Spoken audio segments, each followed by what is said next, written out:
Welcome to Ancient Wisdom, a sanctuary where timeless wisdom guides you into deep, restful sleep. Let the wisdom of the ages quiet your mind, ease your worries, and carry you gently into the night. If you're here to relax, reflect, and drift into peaceful slumber, you're exactly where you need to be. Before you get too cozy, take a moment to like this video and subscribe to the channel. It really helps me bring more soothing content your way. Also, I'd love to know, where are you tuning in from, and what time is it for you right now? Share in the comments below. Now, settle in, get comfortable, and let the wisdom of the ages guide you into deep, restful sleep. Today we're diving into 10 powerful habits that, in just 1 week, sparked incredible changes in my life. I know what you're thinking. Can such transformation happen so quickly? I wouldn't believe it either if I hadn't experienced it myself. These aren't your usual self-help tricks, but deep, practical habits that brought clarity, calm, and real growth. From struggles to breakthroughs, I've tested each one, and the impact has been life-altering. So grab a coffee, settle in, and stick around, because by the end, you'll have actionable, realistic steps that you can start today, complete with some personal stories that show just how powerful these habits can be. Let's jump in. Habit 1. Practicing daily gratitude. This habit was simple yet incredibly uplifting. Each morning I started listing 3 things I was grateful for, from big accomplishments to small moments of joy. Reflecting on the positives grounded me and shifted my focus toward abundance, making challenges feel more manageable. It's easy to get caught up in the stresses of daily life, but gratitude brings us back to what's truly important. If you're feeling overwhelmed, try writing down a few things you're thankful for each morning. You might be surprised by how much lighter and more positive it makes you feel.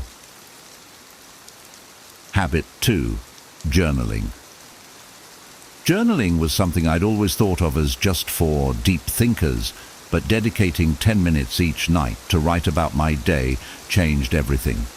I started with simple notes about what made me happy, what I struggled with, and soon it became a space for real self-reflection. The habit revealed patterns in my thoughts, fears, and desires.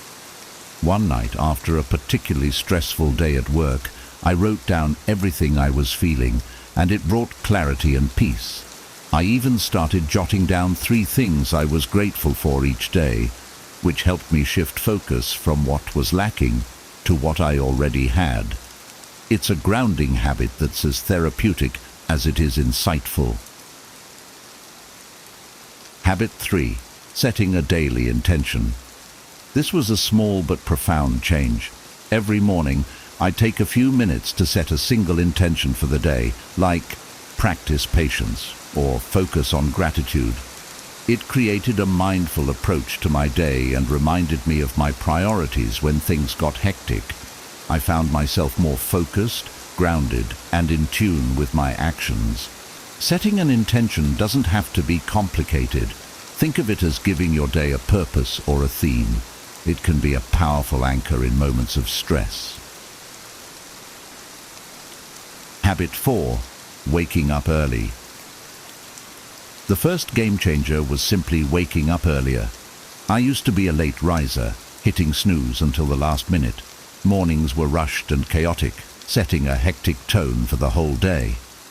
But when I challenged myself to start waking up at 5 a.m., things changed, and fast. Those first days weren't easy, but by day 3, I began to feel the calm and quiet that came with the early hours.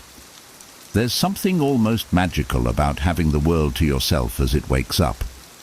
With those extra moments, I could stretch, meditate, and plan my day without feeling rushed. Even watching the sunrise felt grounding and gave me a renewed sense of gratitude. If you're not a morning person, try setting your alarm 15 minutes earlier each day. Those small steps toward an unrushed start will pay off in ways you can't imagine. Habit 5. Daily exercise. The second habit that shifted my life was committing to daily exercise. I wasn't a fitness fanatic and used every excuse to skip workouts. I'm too tired, there's no time, you name it.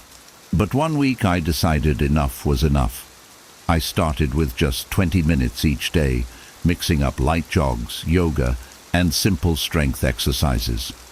Initially my muscles ached and I felt exhausted, but by the fourth day I was waking up with more energy, my mood brighter, and my focus sharper. Exercise became less about calories and more about a daily dose of self-care. It was a moment to connect with myself, leave behind stress, and tune in to my own needs. Habit 6. Mindful eating. Mindful eating was a small change that had a big impact. I used to eat quickly, often while on my phone or laptop, barely paying attention. But when I committed to eating without distractions, I realized how much I'd been missing. By setting aside screens and slowing down, I began to taste and enjoy each bite, noticing the flavors and textures as though experiencing them for the first time. Eating slowly helped me recognize when I was full and naturally reduced overeating. This mindful practice brought gratitude and awareness to my meals, helping me connect with food in a healthier, more fulfilling way. Habit 7. Practicing self-compassion. The final habit was a lesson in self-compassion. Whenever I stumbled or faced setbacks, I tended to be hard on myself. But instead, I started reminding myself to be as kind to myself as I would to a friend. Whenever I made a mistake, I'd pause, take a breath, and remind myself that it's okay to not be perfect. Self-compassion became a powerful tool in my growth, helping me recover from setbacks faster and with more resilience. Remember, progress isn't a straight line, and self-kindness goes a long way. Habit 8. Decluttering my space. I'd underestimated how much clutter in my physical space was affecting my mental space. I started by setting aside 10 minutes each day to clear one area of my home, a desk, a drawer, or a closet. As I decluttered, I felt a sense of relief and clarity, noticing how much easier it was to focus and relax. Having a tidy space gave me a calm, clear environment to start and end my days. If you find yourself feeling overwhelmed or distracted, try small decluttering sessions. It's amazing how much peace a clean space can bring. Habit 9. Limiting screen time. Limiting screen time was one of the harder habits to tackle. Our screens have become our lifelines, but I realized they were draining my energy, affecting my sleep, and distracting me from the present. I set a daily limit of 1 hour for non-essential screen use, which was tough but enlightening. Suddenly I had extra time to read, go for a walk, and reconnect with forgotten hobbies. I even found my sleep improving as I left my phone out of my bedtime routine. Reclaiming that time helped me be more present, more engaged, and less anxious. If you're struggling to cut back, start by setting small limits and see how it feels. Habit 10. Learning something new. Every day, whether it's reading a few pages of a book, listening to a podcast, or trying out a new skill, committing to learning each day brought a refreshing sense of growth. I realized I was often stuck in my routine, and by setting aside even 10-15 minutes for learning, I opened myself to new ideas and perspectives. It could be as simple as a few words in a new language or watching an educational video. Learning daily keeps your mind sharp and adds a little spark of excitement to each day. It's a reminder that growth doesn't have to be big or immediate. It's in those consistent small steps.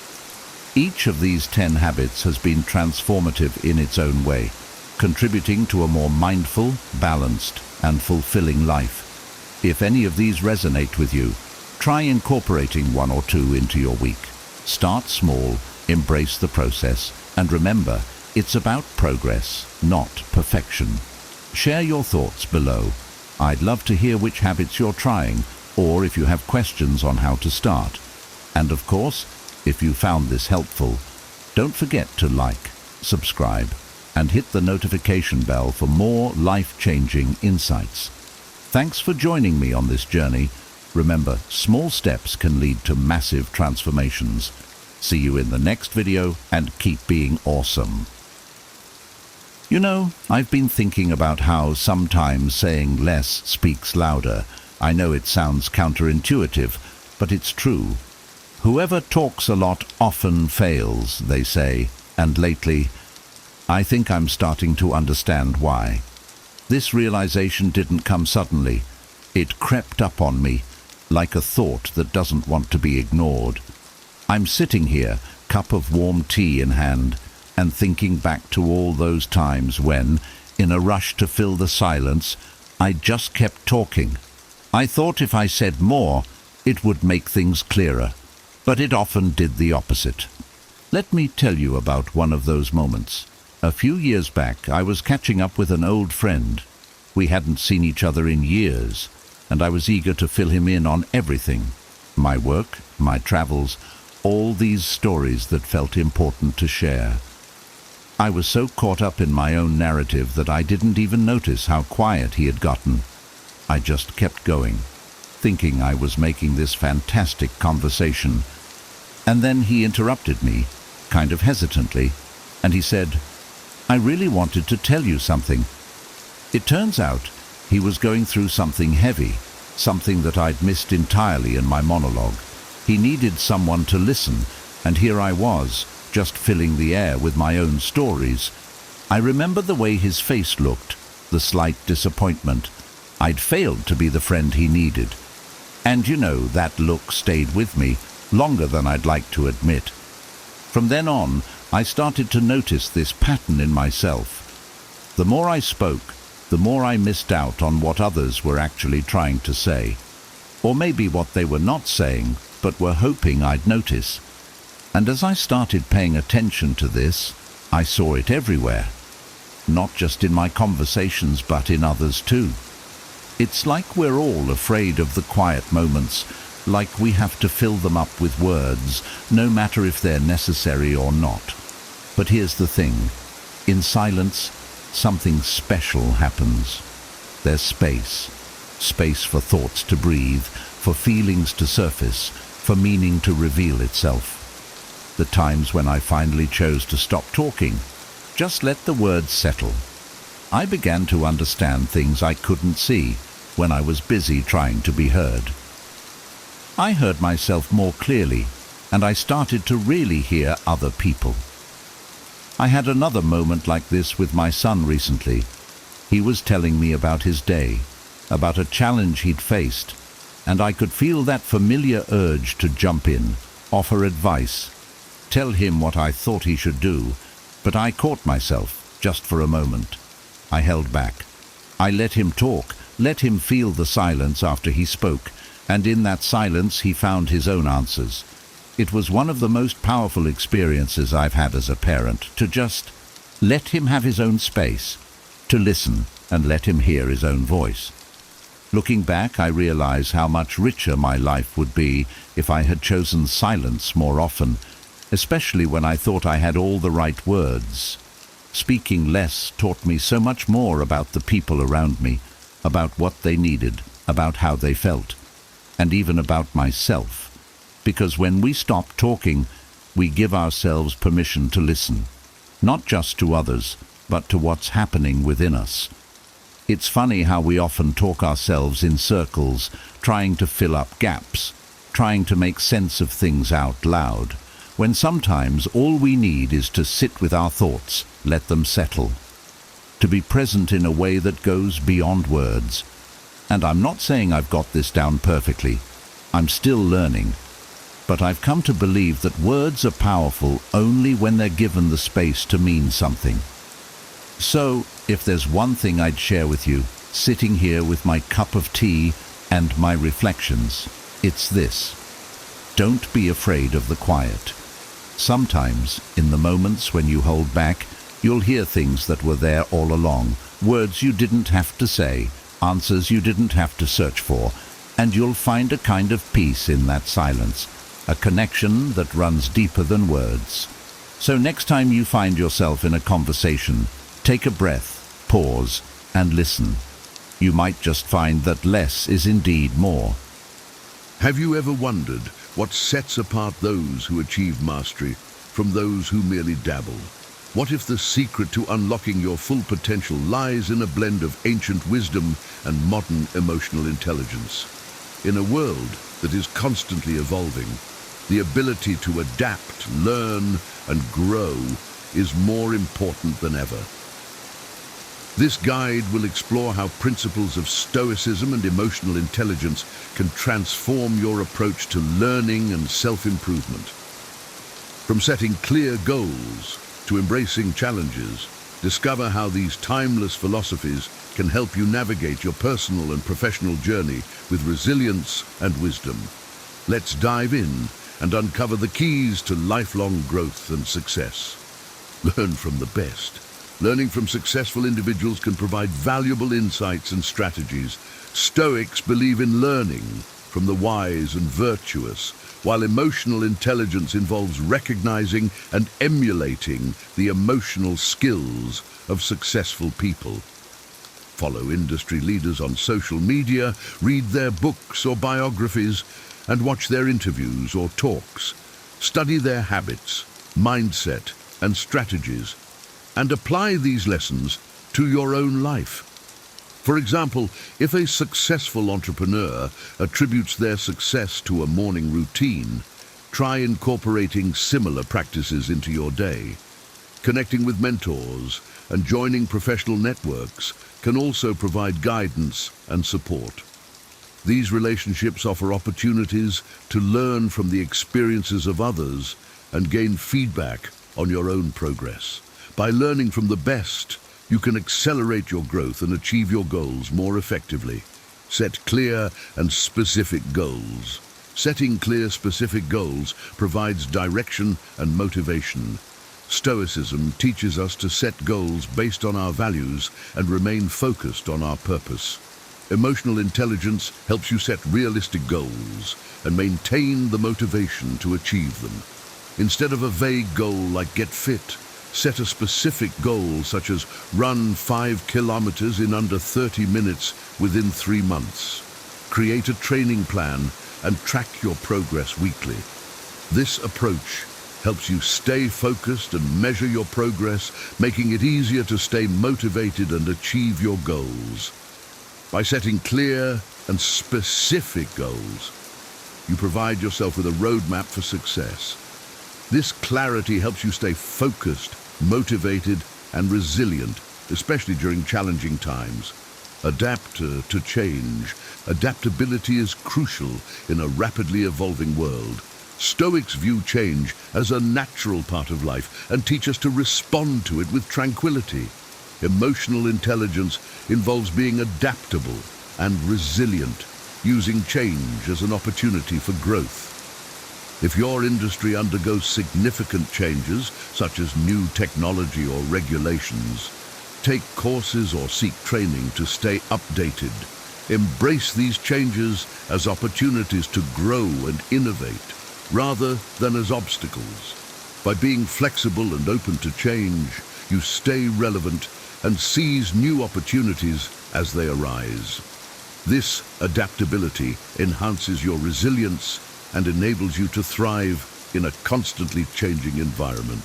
Prioritize and manage time efficiently.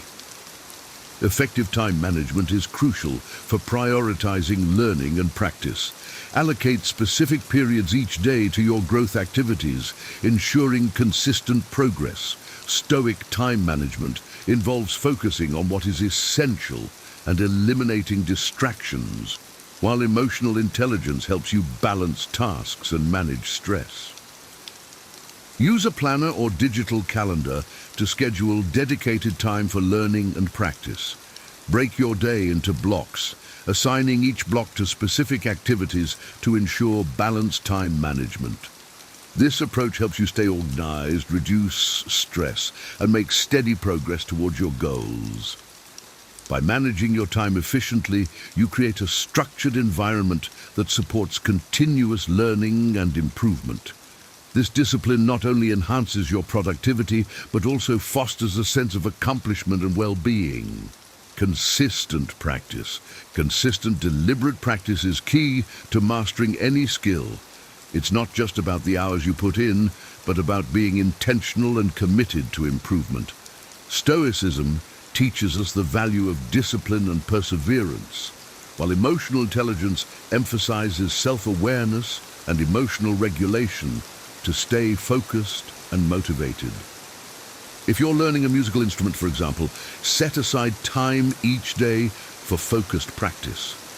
Break down complex pieces into manageable sections and track your progress over time.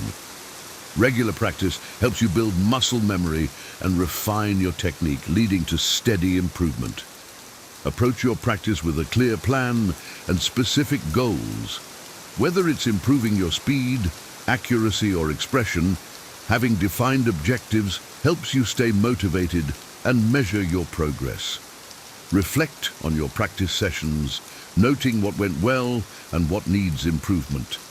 This self-awareness is crucial for continuous growth.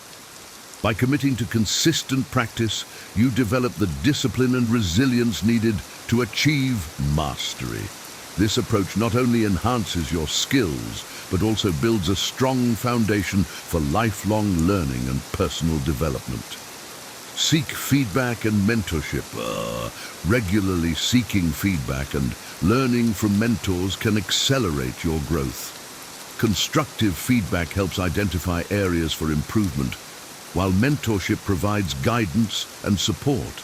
Stoicism encourages seeking wisdom from those more experienced, and emotional intelligence values feedback for personal development. Find a mentor in your field who can provide regular guidance. Join professional networks or groups where you can share experiences and receive feedback. This approach helps you gain valuable insights and refine your skills, fostering continuous growth. By seeking feedback and mentorship, you create a supportive environment for learning and development. This network not only enhances your personal and professional growth, but also provides a sense of community and belonging. Maintain a positive attitude. A positive and optimistic mindset fuels motivation, resilience, and perseverance. Stoicism teaches the importance of maintaining inner peace and focusing on what you can control. Emotional intelligence helps you stay positive and manage emotions effectively, even in difficult situations.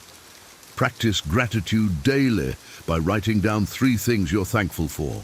Surround yourself with positive influences and engage in activities that uplift your mood and outlook. This positive attitude helps you navigate challenges and setbacks effectively.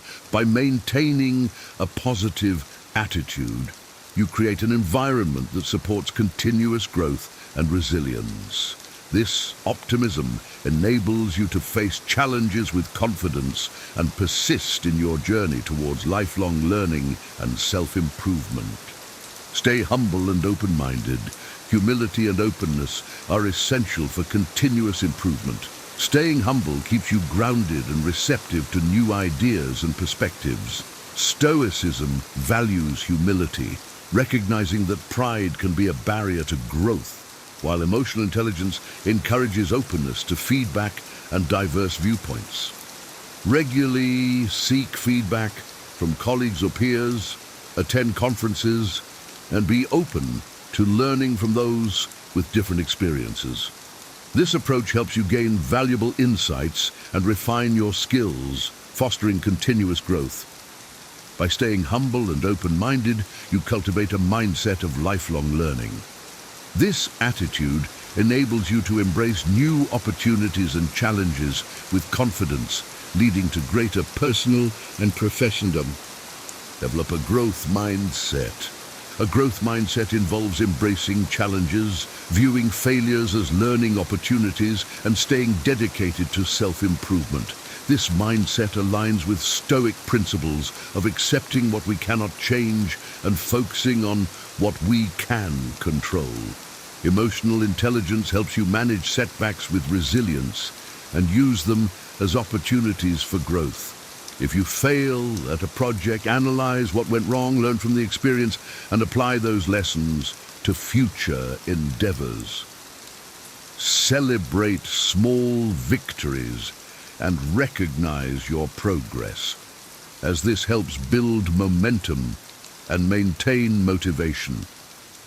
By developing a growth mindset, you cultivate a positive attitude towards learning and improvement. This mindset enables you to tackle challenges with confidence and persist in the face of adversity, ultimately leading to greater success and fulfillment. Commit to lifelong learning. Lifelong learning is essential for personal and professional growth. It keeps your mind sharp, enhances adaptability, and broadens your skill set. From a Stoic perspective, wisdom is a continuous pursuit. Emotional intelligence fosters curiosity and openness to new ideas, promoting empathy and understanding. To commit to lifelong learning, integrate educational activities into your routine. Attend workshops and seminars, read diverse books, and take online courses on platforms like Coursera or Udemy. Joining a book club or discussion group can expand your perspectives and engage you with others. Embrace lifelong learning with enthusiasm. Each new piece of knowledge is a step towards greater wisdom and understanding. By committing to this journey, you enhance your capabilities and cultivate a mindset of continuous growth and improvement. Embracing lifelong learning and personal growth is not just a strategy for success.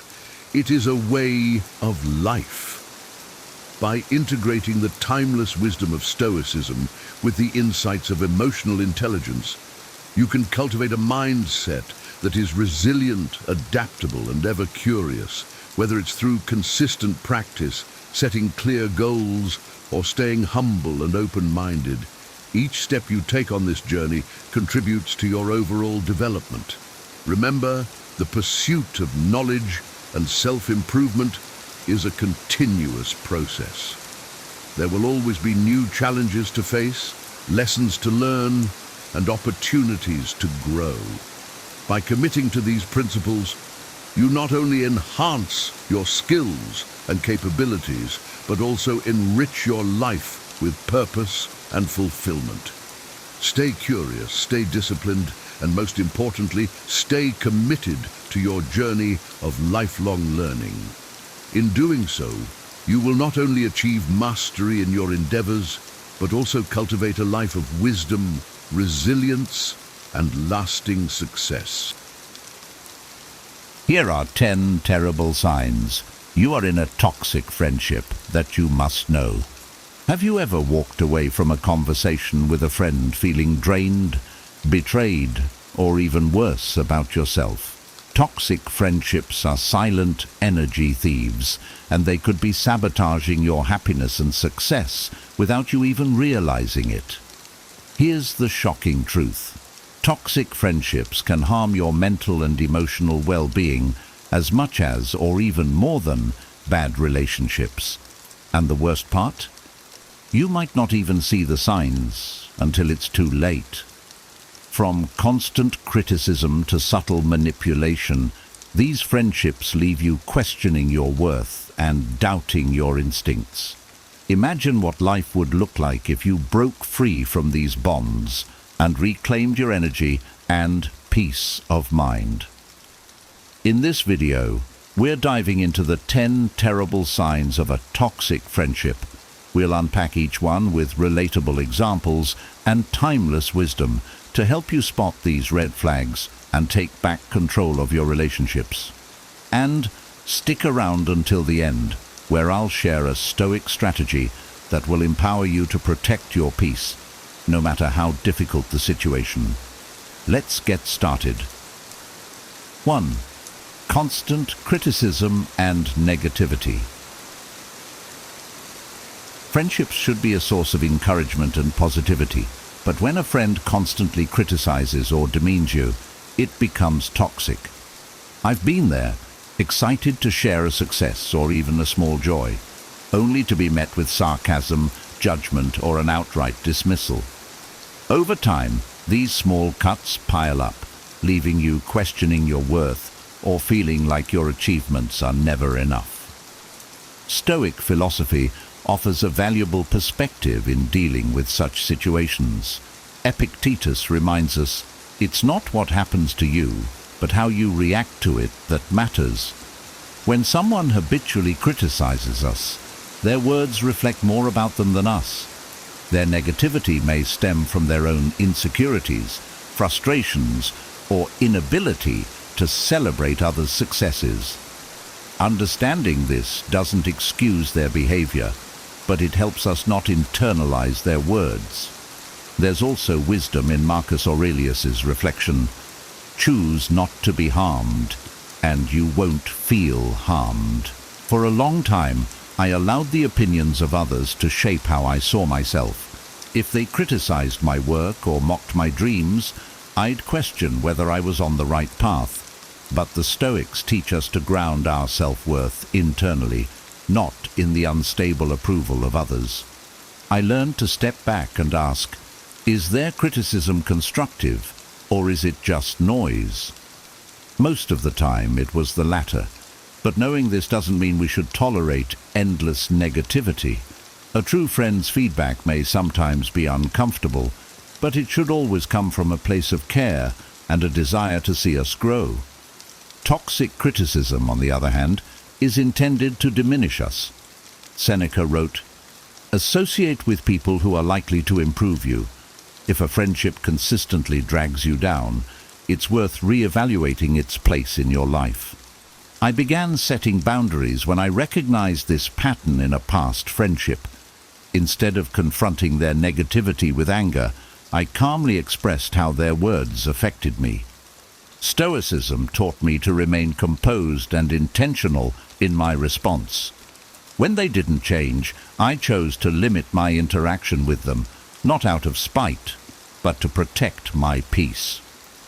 Ultimately, we can't control how others behave, but we can control the friendships we nurture. Surround yourself with those who uplift and inspire, not those who tear you down.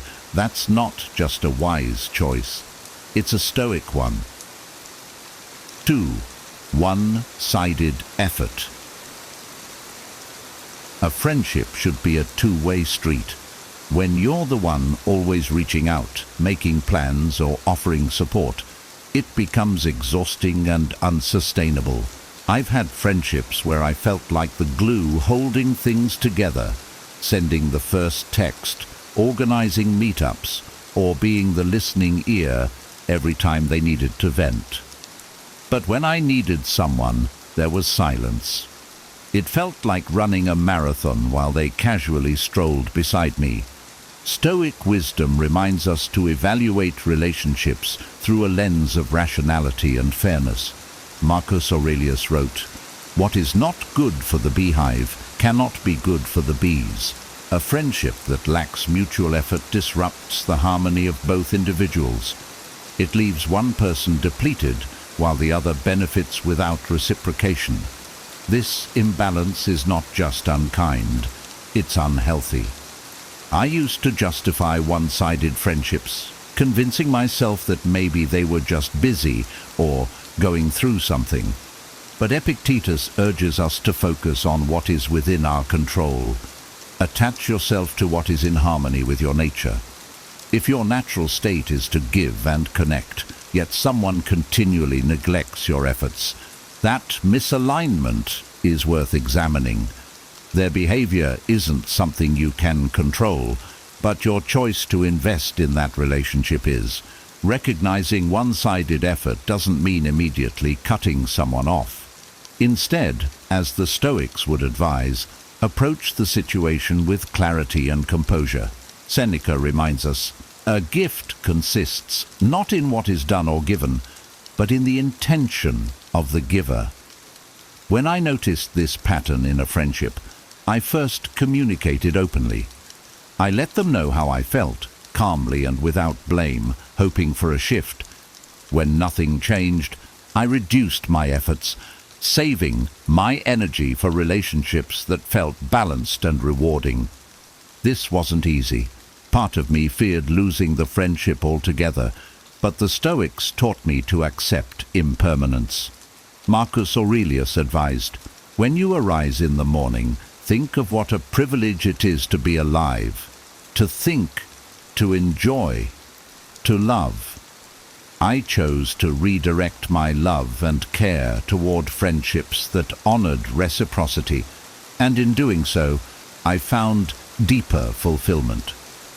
Ultimately, a healthy friendship is about mutual care and effort. If you're constantly overextending yourself, pause and reflect. Is this a friendship or a one-sided obligation? Stoicism encourages us to invest wisely, not just in things, but in people. 3. Manipulation and control. Friendship thrives on trust and mutual respect, but manipulation and control poison that foundation. A toxic friend might use guilt, emotional blackmail, or subtle pressure to sway you into doing things their way. I've experienced this firsthand. A friend who would frame every request as a test of loyalty, or who'd act hurt when I set boundaries, making me feel like the villain for prioritizing my needs. Stoic philosophy offers powerful tools to navigate such dynamics. Epictetus reminds us, if someone is able to provoke you, realize that your mind is complicit in the provocation. Manipulative friends often rely on emotional triggers, guilt, fear, or the desire to please. They count on our reactions to keep control. But when we pause and reflect instead of reacting, we reclaim our power.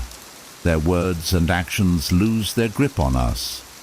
Marcus Aurelius's wisdom also applies here. You have power over your mind, not outside events. Realize this, and you will find strength. In my case, I started to recognize the patterns. When my friend used guilt to control me, I asked myself, is this demand reasonable?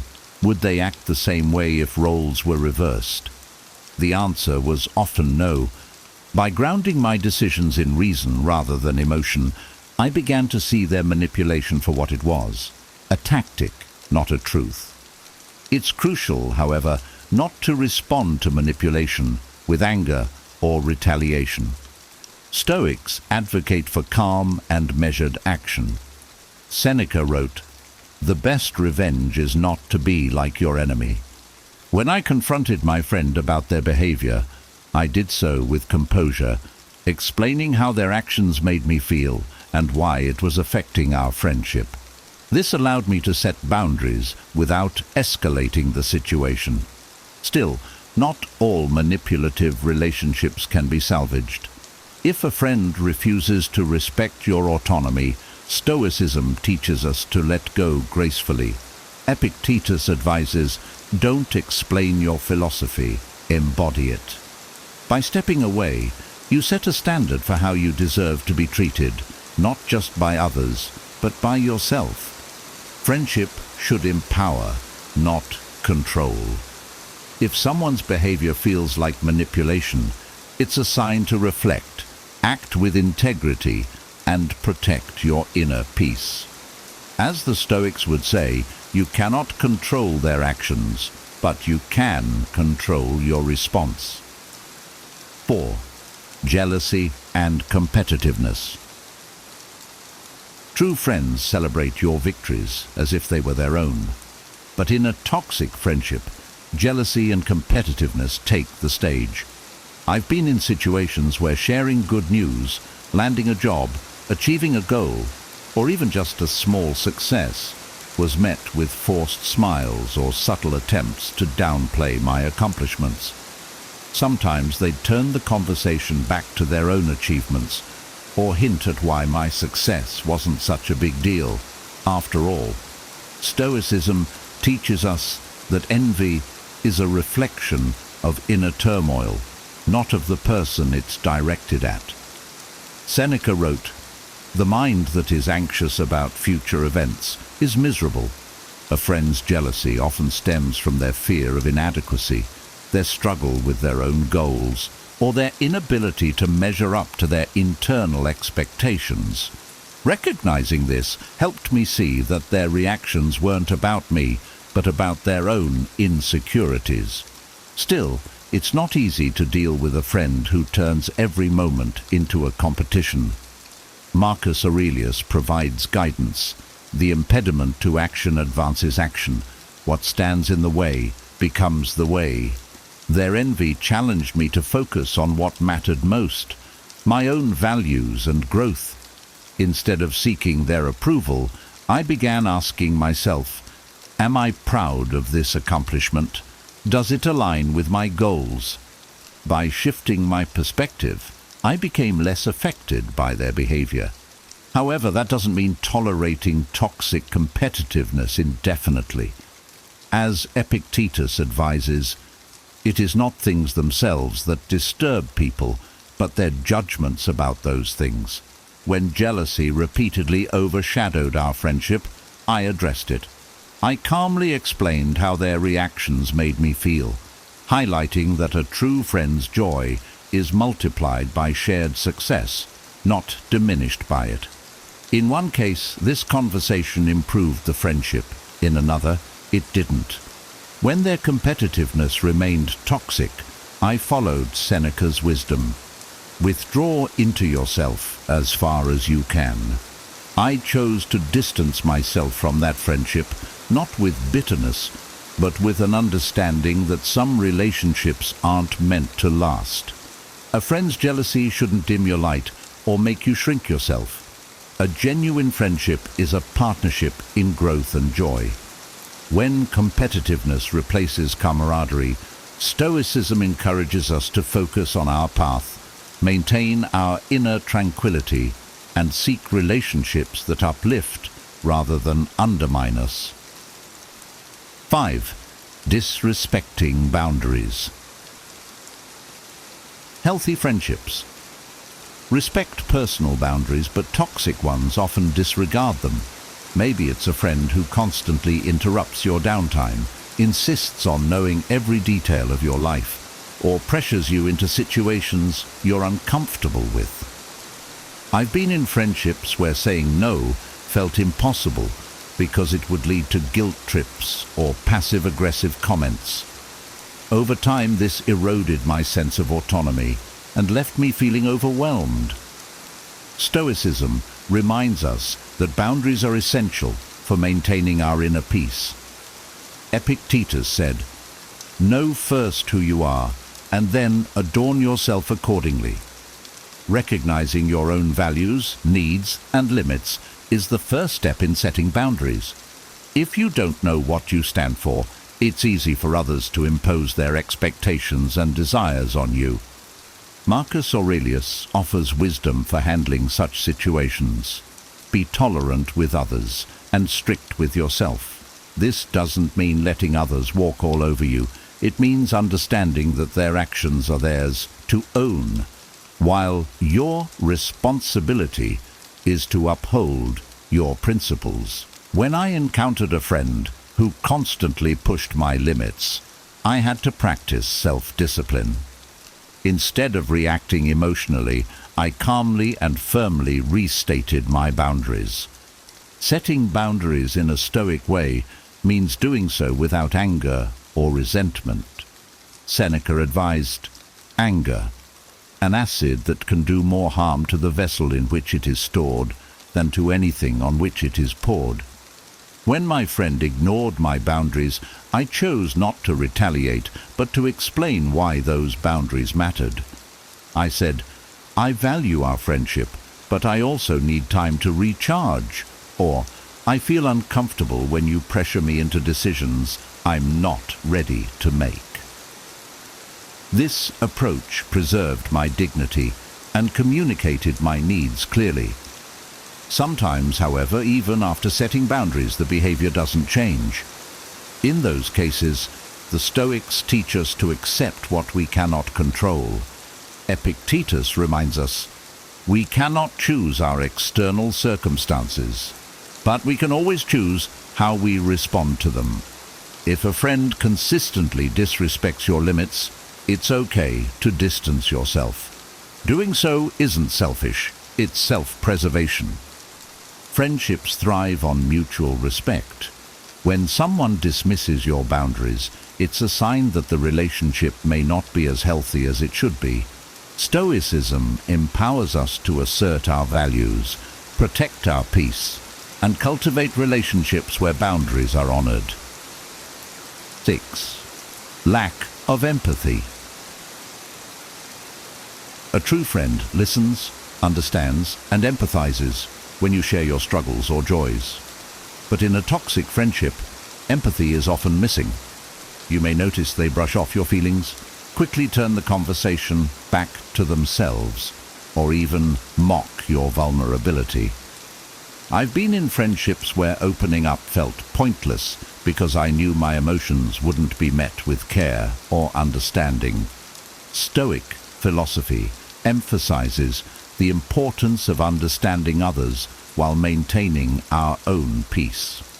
Marcus Aurelius wrote, "Whenever you are about to find fault with someone, ask yourself the following question: what fault of mine most nearly resembles the one I am about to criticize?" This wisdom taught me to approach the situation with compassion rather than frustration. A friend's lack of empathy might stem from their own struggles or a lack of emotional awareness. Recognizing this can help us avoid taking their indifference personally. However, Stoicism doesn't mean tolerating such behavior endlessly. Epictetus advises us to keep company only with people who uplift you, whose presence calls forth your best. When a friend consistently shows a lack of empathy, it's a sign to reassess the relationship. I realized that surrounding myself with people who cared about my feelings made a significant difference in my well-being. One way to address this issue is by modeling empathy yourself. Seneca wrote, "Wherever there is a human being, there is an opportunity for kindness." When I noticed a friend's lack of empathy, I chose to respond to their struggles with understanding, even when they didn't reciprocate. This approach sometimes encouraged them to mirror that behavior back to me. But when it didn't, I understood that their emotional limitations were not my responsibility to fix. If a lack of empathy persists, Stoicism teaches us to let go gracefully. Marcus Aurelius reminds us, "You can leave life right now. Let that determine what you do and say and think." Life is too short to invest deeply in relationships that lack mutual care and understanding. Choosing to step away isn't about anger. It's about prioritizing your mental and emotional health. Empathy is the cornerstone of meaningful friendships. If someone consistently disregards your emotions, it may be time to distance yourself and seek connections that honor mutual understanding and support. Stoicism reminds us to act with kindness, but also with clarity and self-respect. 7. Gossiping about you. Trust is the foundation of any friendship, but when a friend gossips about you, spreading personal details, sharing secrets, or speaking negatively behind your back, it feels like a betrayal. I've experienced this before, discovering that someone I trusted had been sharing my vulnerabilities with others. It was like being stabbed in the back by someone who was supposed to have my best interests at heart. Stoic philosophy offers a steadying perspective in such moments of betrayal. Epictetus reminds us, "What other people say about you is not your concern. Your concern is what you think about yourself." While gossip can sting, it's important not to let it define your self-worth. Their words reflect their character, not yours. When I learned about a friend's gossip, I reminded myself that their actions were a result of their insecurities, not a judgment of my value. Seneca advises, "If you live according to nature, you will never be poor. If you live according to opinion, you will never be rich." This principle taught me to detach from the opinions of others, including friends. Instead of obsessing over what they said or why they said it, I focused on whether I had acted in alignment with my own values. If my conscience was clear, their gossip lost its power over me. Confronting gossip requires courage and tact. Marcus Aurelius said, "Waste no more time arguing about what a good man should be. Be one." When I approached the friend who had gossiped about me, I stayed calm and direct, explaining how their actions had damaged my trust. Instead of attacking them, I shared my feelings and allowed them to respond. This Stoic approach helped me address the issue without escalating it. Unfortunately, not all friendships recover from betrayal. As Epictetus teaches, he who is not a good friend to himself cannot be a good friend to anyone else. If a friend continues to gossip or fails to take responsibility for their actions, it's okay to walk away. Removing toxic influences from your life is an act of self-respect, not hostility. A true friend safeguards your secrets and speaks well of you when you're not around. If someone consistently breaks this trust, Stoicism encourages us to let go of resentment, protect our peace, and seek relationships built on loyalty and integrity. 8. Draining your energy. Spending time with a friend should leave you feeling uplifted and connected, not exhausted. But with a toxic friend, the opposite often happens. Whether it's their constant negativity, endless drama, or neediness, these interactions can feel like an emotional drain. I've had friendships where I left every conversation feeling more stressed than before, as though my energy had been siphoned away. Stoicism provides powerful insights for navigating such relationships. Marcus Aurelius wrote, "People exist for one another. Teach them or bear with them." This reminds us that while it's natural to support a friend in need, there's a balance to maintain. If someone's constant issues are consuming your time and energy, you're not obligated to sacrifice your well-being. Stoicism emphasizes rational decision-making, not emotional martyrdom.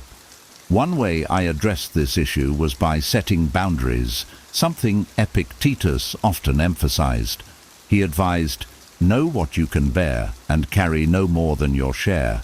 For example, when a friend frequently turned every interaction into a venting session, I calmly but firmly expressed that I couldn't always be available for their emotional unloading. Instead of cutting them off, I suggested specific times we could talk, or offered other forms of support, like recommending a therapist or group where they could share their burdens more effectively. Seneca also offers wisdom for handling energy-draining relationships. Associate with those who make a better man of you. If a friendship leaves you feeling depleted instead of inspired, it's a sign to reevaluate its place in your life. I started prioritizing relationships that were more reciprocal, where I felt supported as much as I offered support. It's also essential not to respond with frustration or resentment. Stoicism teaches us to approach challenges with equanimity. Marcus Aurelius said, "You have power over your mind, not outside events. Realize this, and you will find strength." Instead of being annoyed by my friend's behavior, I shifted my perspective. I saw their constant negativity as a reflection of their struggles rather than a personal attack. Ultimately, friendships should bring balance, not exhaustion. If a relationship consistently drains your energy, It's okay to step back and focus on connections that nourish your soul. As the Stoics teach, protecting your peace isn't selfish. It's essential for living a virtuous and fulfilling life. 9. Inconsistent loyalty. Loyalty is the bedrock of trust in a friendship. When a friend's loyalty wavers, being supportive one day and dismissive or hurtful the next, it leaves you walking on eggshells, unsure of where you stand. I've had friends who were dependable in good times but disappeared or acted indifferent during challenges. This inconsistency created doubt and made me question whether I could truly rely on them. Stoic wisdom offers a clear framework for dealing with such situations. Marcus Aurelius wrote, "The soul becomes dyed with the color of its thoughts." A loyal friend's actions reflect their inner principles. When loyalty is inconsistent, it's often because their priorities, values, or emotions fluctuate. Recognizing this helps you avoid taking their behavior personally. It's not about your worth, but their lack of steadiness. Seneca also advises us to observe relationships carefully. Trust is earned, not given. I've learned that loyalty isn't proven by grand gestures in moments of ease, but by consistency over time, especially during difficulties. When a friend's loyalty faltered, I took a step back and reflected. Were their actions truly aligned with the values of friendship I hold dear? If not, it was time to reevaluate how much energy I invested in that relationship. Addressing inconsistent loyalty requires courage and directness, but it should be done with the Stoic virtue of calmness. Epictetus said, "It is not what happens to you, but how you react to it that matters." Instead of confronting my friend with anger or blame, I approached the issue with curiosity. "I've noticed you've been distant lately. Is something going on?" This opened the door to understanding rather than conflict. Still, some relationships may not recover. Marcus Aurelius reminds us, "Do not waste what remains of your life on what others think of you." If a friend's inconsistency continues to disrupt your peace, it's okay to step away. This doesn't mean holding a grudge. It means prioritizing friendships that foster mutual trust and reliability. True friendship is about showing up, not just when it's convenient, but consistently. If a friend's loyalty wavers, reflect, address the issue calmly, and protect your inner peace. As the Stoics teach, focus on cultivating relationships that align with your values and contribute to your personal growth. 10. Undermining your growth. Friendships should inspire and encourage you to become the best version of yourself. However, in a toxic friendship, your growth may be met with subtle sabotage, discouragement, or indifference. I've had friends who reacted to my efforts to improve with dismissive remarks, backhanded compliments, or even outright attempts to pull me back to old habits. It's as though my growth threatened their comfort zone. The Stoics remind us that personal growth is a central part of living a virtuous life. Epictetus said, "First, say to yourself what you would be, and then do what you have to do." A true friend supports this process, but a toxic one often feels left behind or insecure about their own stagnation. Recognizing this helped me see that their attempts to undermine me weren't about my growth. They were about their fear of change. When I noticed this pattern in a friendship, I reflected on Seneca's advice. Associate with those who help you be your best. A good friend should celebrate your progress and encourage your efforts to improve. I began asking myself, does this friendship align with my values and goals? Does it support the person I want to become? If the answer was no, I knew it was time to re-evaluate the relationship. Addressing this issue requires a Stoic approach, calm, rational, and composed. Marcus Aurelius said, "Be tolerant with others and strict with yourself." Instead of accusing my friend of sabotaging me, I explained how their actions or comments made me feel. I shared my goals and why they mattered, giving them a chance to understand and support me. In some cases, this led to a deeper connection as they realized the impact of their behavior. In others, their resistance to change or continued negativity made it clear that the friendship was holding me back.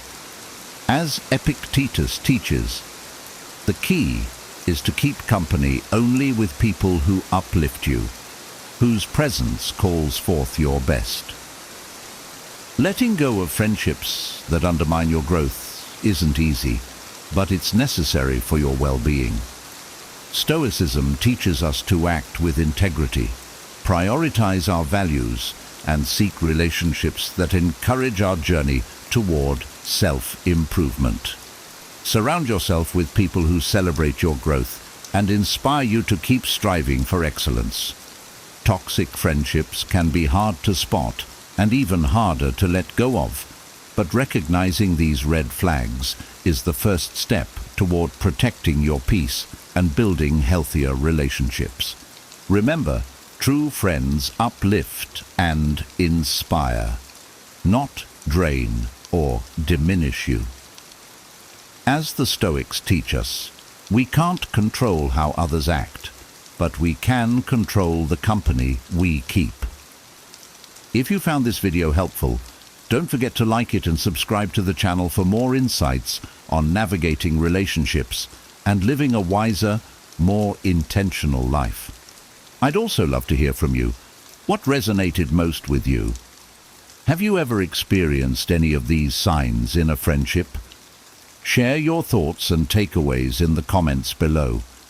Let's start a conversation that helps all of us grow. Thank you for watching, and until next time, take care of your inner peace. It's worth everything.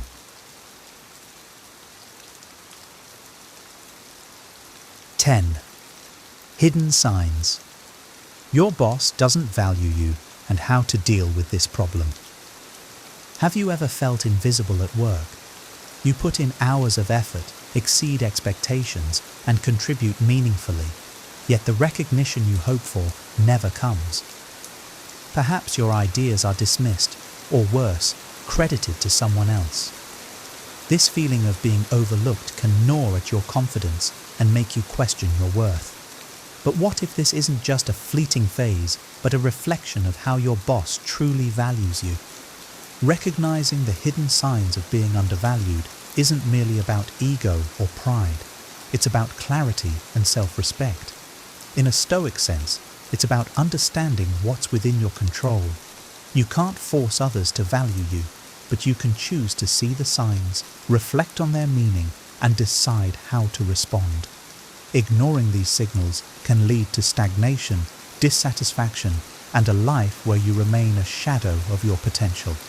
The purpose of this video is simple: to help you identify these hidden signs and take proactive steps toward a more fulfilling career. Each sign we'll explore is a subtle clue, often buried beneath day-to-day interactions, yet significant enough to guide your decisions. Let me offer a disclaimer. Context is vital. People act in ignorance or distraction more often than with malice. Before concluding that your boss doesn't value you, it's wise to pause and reflect. Have an honest conversation if needed, as clear communication can dispel assumptions and misunderstandings. As Marcus Aurelius once said, if you are distressed by anything external, the pain is not due to the thing itself, but to your estimate of it. With this wisdom in mind, let's examine these signs, not with bitterness, but with clarity and a focus on what truly matters: your growth and well-being. 1. Lack of acknowledgement for your work. Imagine this: you've stayed late, delivered a project ahead of schedule, or resolved a critical issue that saved the company time and money. Yet, When the team gathers, your boss showers praise on others, leaving your contribution unnoticed. Over time, this pattern erodes your confidence and creates a nagging question: do they even see what I bring to the table? From a Stoic perspective, acknowledgement isn't something we control. Epictetus reminds us, it is not what happens to you, but how you react to it that matters. However, repeated lack of recognition signals something deeper. If your efforts consistently go unnoticed, it may reflect not your worth, but your boss's priorities, or lack thereof. What can you do? Start by documenting your contributions. When the time is right, calmly present them to your boss in a review or one-on-one meeting. Speak not with frustration, but with confidence. For example, I wanted to highlight some projects I've taken the lead on this quarter and discuss how I can contribute further to the team's success. This approach anchors your worth in tangible evidence and invites collaboration. Remember, acknowledgement is a reflection of others, not a measure of your value. Don't let their neglect diminish your internal sense of accomplishment. Seek workplaces or leaders who align with your contributions, but above all, value yourself first. 2. No opportunities for growth. A stagnant role is a silent threat to your potential. If your boss overlooks you for training sessions, fails to mention promotion opportunities, or hesitates to assign challenging projects, it's a sign they don't see you as part of the bigger picture. Growth is not merely an ambition, it's a necessity for your professional well-being. Seneca advises, as long as you live, keep learning how to live. If your workplace denies you this fundamental right, ask yourself, is this the environment that aligns with my aspirations? To address this, take the initiative. Research growth opportunities within or outside your company. Ask for specific feedback on what skills you should develop to qualify for the next level. A direct conversation like, I'm eager to grow in my role. What steps can I take to better contribute to the team? Shows your dedication and makes your intentions clear. If no path forward emerges, consider whether staying aligns with your goals. Growth comes from environments that challenge and empower you. If this isn't available, moving on may be the most stoic and self-respecting decision you can make. 3. Micromanagement or overbearing oversight. Few things are more suffocating than a boss who constantly hovers over your work. Micromanagement often stems from distrust, which can make even the most capable employee feel inadequate.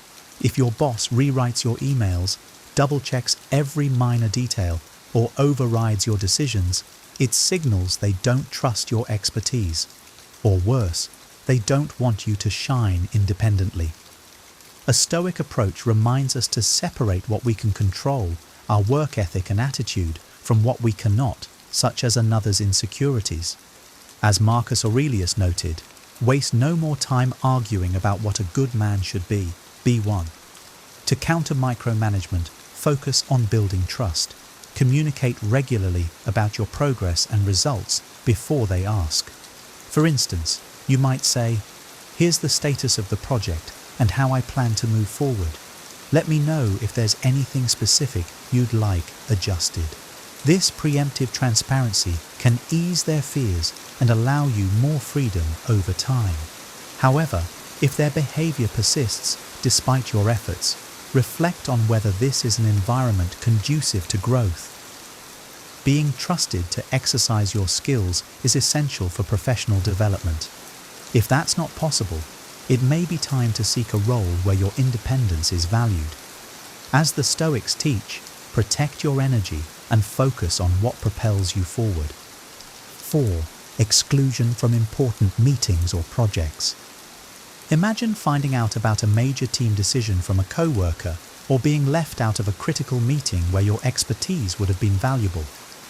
Exclusion from key discussions or projects isn't just frustrating, it's a strong indication that your voice isn't valued. Over time, this marginalization can lead to stagnation, making it difficult to showcase your skills or grow professionally. From a Stoic perspective, This exclusion challenges your sense of belonging, but it's also an opportunity for self-reflection. Marcus Aurelius advises, "You have power over your mind, not outside events. Realize this, and you will find strength." Instead of dwelling on the slight, assess whether your skills and contributions align with the team's goals. Sometimes exclusion stems from oversight rather than intent. To address this, assertively yet respectfully, make your desire to contribute known. For example, you could say, "I noticed I wasn't included in the recent project planning session. I'd love to offer my insights and support next time." This demonstrates initiative without accusation.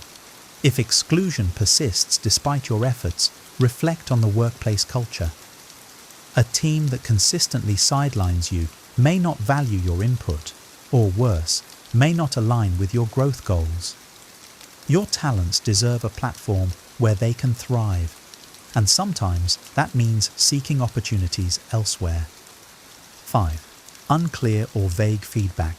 Imagine receiving the same generic feedback in every review. "You're doing fine. Keep it up." While it might seem harmless, vague or non-existent feedback leaves you in the dark about your performance. How can you improve, excel, or align with expectations if you're never told where you stand? A lack of clarity signals indifference, a dangerous barrier to your growth. As Stoics, we value self-awareness and reflection. Epictetus said, "Know first who you are, and then adorn yourself accordingly." Constructive feedback is vital in this process, as it provides the mirror we need to see ourselves clearly. If your boss is unclear, take the initiative. Request specific feedback with questions like, "What aspects of my work are most valuable to the team, and where can I improve?" Framing the conversation positively shows that you're invested in growth and not merely fishing for validation. However, if clarity remains elusive, document your achievements and assess your performance independently. Seek input from trusted colleagues or mentors to fill the gaps.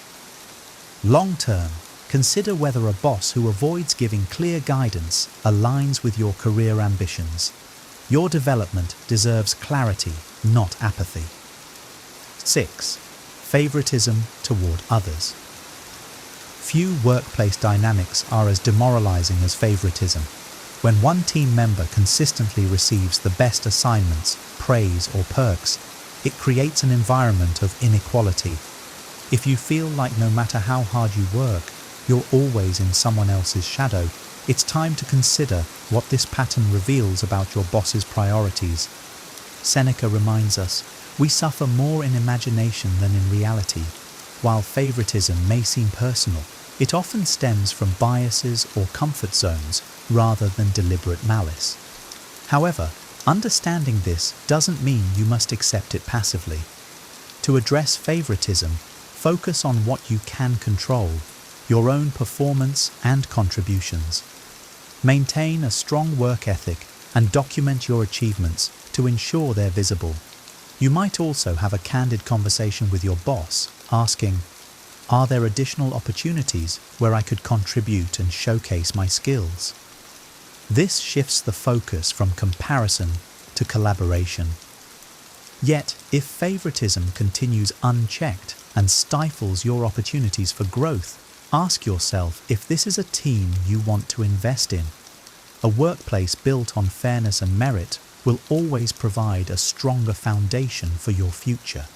Do not let another's bias define your worth.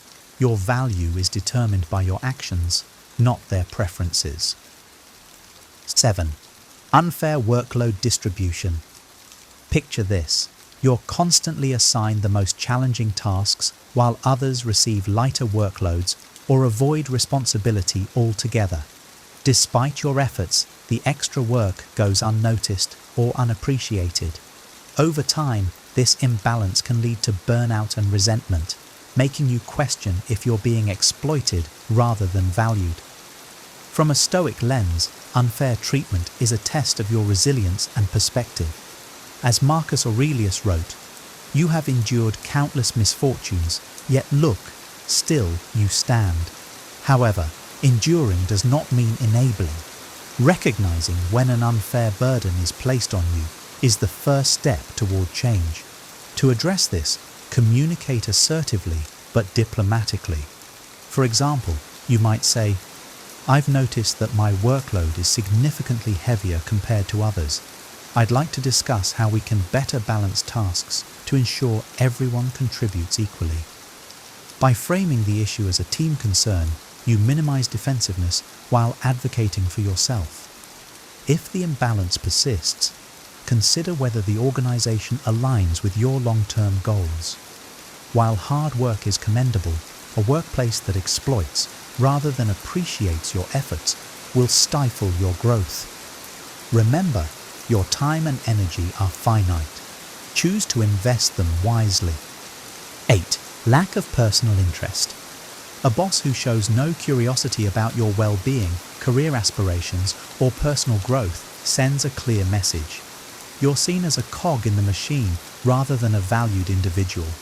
While professionalism doesn't demand friendship, it does require a basic level of respect and human connection. The Stoic philosopher Epictetus reminds us, "What concerns me is not the way things are, but the way people think things are." A lack of personal interest may stem from a boss who views employees purely in terms of productivity, not individuality. This mindset, while disappointing, reflects more on them than on you. To address this, initiate conversations about your goals and development. Share your aspirations with statements like, "I'm eager to grow in my role and would love your guidance on how I can contribute more effectively to the team." This proactive approach demonstrates your commitment and invites them to engage. However, if their indifference remains, remember that your worth isn't dependent on their recognition. Seek mentorship elsewhere and align yourself with leaders who see your potential. Value yourself as a whole person, not just a worker. This mindset is key to navigating such situations with dignity and strength. 9. Low compensation or no raises. You've delivered results, exceeded expectations, and consistently added value to your team, yet your paycheck remains the same. Low compensation or stagnant wages despite proven performance is one of the clearest signs your boss doesn't value your contributions. It's a financial and symbolic reminder that your efforts are being taken for granted. Seneca wisely stated, "It is not the man who has too little, but the man who craves more that is poor." While this encourages contentment with what we have, it doesn't mean accepting less than you deserve. Compensation reflects respect, both for your skills and the time you dedicate to your work. If you find yourself in this situation, start by researching industry standards for your role. With this information in hand, schedule a meeting with your boss and present a calm, factual case. Based on my contributions and market data, I'd like to discuss adjusting my compensation to reflect my value to the team. If raises are consistently denied or promises remain unfulfilled, consider whether staying aligns with your self-worth. As a professional, you deserve fair pay for your contributions. Pursue roles where your efforts are recognized, both financially and professionally. 10. Frequent criticism without constructive solutions. Criticism, when constructive, is a tool for growth. But when your boss frequently focuses on your flaws without offering guidance to improve, it becomes a source of demoralization rather than development. Over time, constant criticism without solutions can erode your confidence and sense of capability. Marcus Aurelius wrote, "Reject your sense of injury, and the injury itself disappears." While criticism may sting, your response determines its impact. Instead of internalizing harsh words, use them as an opportunity to reflect and refine. To navigate this dynamic, seek clarity. The next time you're criticized, ask respectfully, "Could you provide specific examples or guidance on how I can improve?" This shifts the conversation from blame to problem solving and demonstrates your willingness to grow. However, if the criticism remains vague or purely negative, it may reflect more on your boss's leadership than your performance. Surround yourself with mentors and colleagues who provide constructive feedback and encourage your development. A workplace that thrives on tearing others down is not a place for growth. It's a place to outgrow. Value your potential enough to seek an environment that nurtures it. Solutions and how to handle the situation. Identifying these signs is only the first step. What you do next determines whether you grow stronger or remain trapped in a cycle of frustration. As Stoics, we understand that while we cannot control external events, we have full power over how we respond. Here's how you can constructively address these situations. Self-assessment. Before taking action, pause and reflect on your own contributions. Are you meeting or exceeding expectations? Are there areas where you can improve? As Epictetus said, first, say to yourself what you would be, and then do what you have to do. Ensure you're fulfilling your role to the best of your ability, so you approach the issue with integrity. Open communication. The next step is direct but respectful dialogue.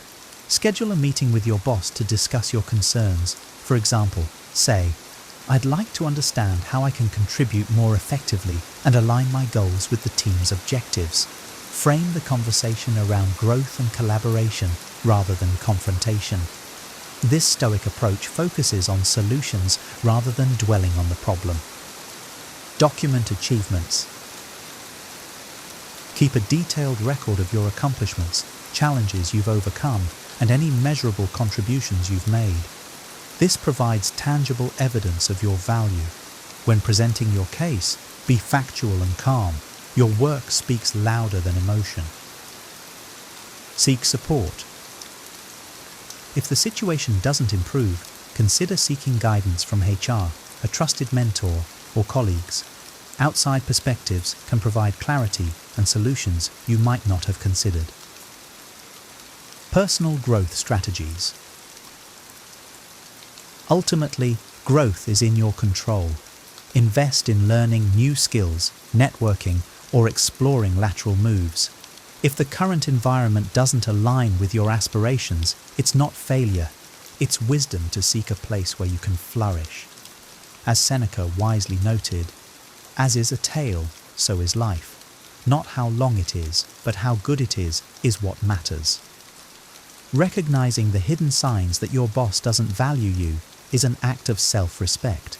It's not about bitterness or resentment, but about clarity and growth. Ignoring these signs can lead to stagnation, but addressing them with courage and wisdom paves the way for a brighter future. The Stoics remind us to focus on what we can control, our actions, our responses, and our decisions. You can't always change your boss or your workplace, but you can choose to advocate for yourself, to grow, and, when necessary, to move on to an environment where your contributions are truly valued. Ultimately, your worth isn't determined by others' recognition. It comes from knowing the value you bring and the integrity with which you carry yourself. As Marcus Aurelius said, "If it is not right, do not do it. If it is not true, do not say it." Honor your worth by taking steps that align with your principles and ambitions. Remember, prioritizing your professional growth and mental well-being isn't selfish. It's essential. You deserve a workplace that respects and appreciates your contributions. Take action, stay true to your values, and watch as opportunities that align with your worth unfold before you. If you've experienced these signs, share your story in the comments. And don't forget to like, subscribe, and join us next time for more insights on building a wiser, stronger career. You will never be angry again after listening to this. Have you ever felt anger consume you, leaving you powerless and regretful in its wake? Imagine a life where anger no longer controls your actions, where peace and wisdom guide your every response. In a world brimming with stress and conflict, mastering the art of managing anger is not just beneficial, it's transformative. Today, we delve into the ancient wisdom of Stoicism, uncovering timeless principles that promise to liberate you from the clutches of anger. Through acceptance, emotional control, and a shift in perspective, we will explore practical steps to turn your anger into a catalyst for personal growth and serenity. Embark on this journey with us and discover how you can transcend anger, embracing a life of tranquility and inner strength. Number 1, acceptance and forgiveness. In the journey of life, anger often stems from our reactions to external events and how we perceive them. However, anger is a choice, not a necessity. Stoicism teaches us that acceptance and forgiveness are the keys to inner peace. Acceptance involves acknowledging that we cannot control everything that happens to us, but we can control how we respond. When we accept the inevitability of life's challenges, we strip them of their power to incite anger. Forgiveness, on the other hand, liberates us from the chains of resentment. By forgiving those who wrong us, we reclaim our peace and move forward unburdened. Remember, holding on to anger is like grasping a hot coal with the intent of throwing it at someone else. We are the ones who get burned. Embrace acceptance and forgiveness, not as a sign of weakness, but as a demonstration of strength. By doing so, you cultivate a serene mind, free from the turbulence of anger. This practice not only enhances your mental well-being, but also paves the way for personal growth and resilience. Let acceptance and forgiveness be your guiding principles, leading you to a life of tranquility and wisdom. Number 2, emotional control. Anger is a natural response to life's frustrations, but unchecked, it leads to failure and isolation. Emotional control is a cornerstone of Stoicism, emphasizing the mastery of our reactions. In moments of provocation, patience becomes our greatest ally. When we choose not to let others' actions dictate our emotional state, we reclaim our power. Reacting in anger often results in regrettable outcomes and strained relationships. Instead, by exercising self-control, we navigate through challenges with clarity and composure. Consider anger as a fleeting storm. It passes, but the damage it leaves behind can be lasting. Embracing patience and restraint allows us to weather these storms without harm. It's a testament to our inner strength and a reflection of our true character.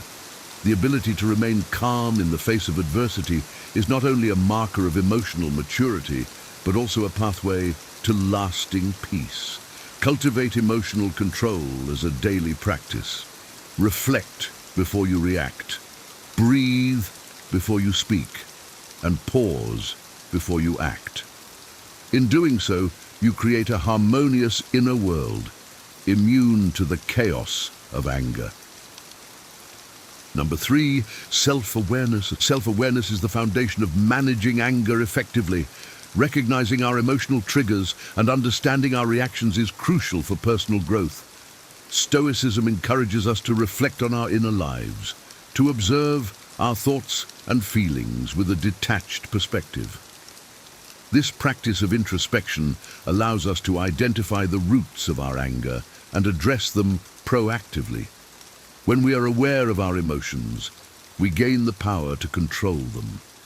Instead of being swept away by the tide of anger, we can choose to respond thoughtfully. Self-awareness transforms our impulsive reactions into deliberate actions, grounded in wisdom and understanding.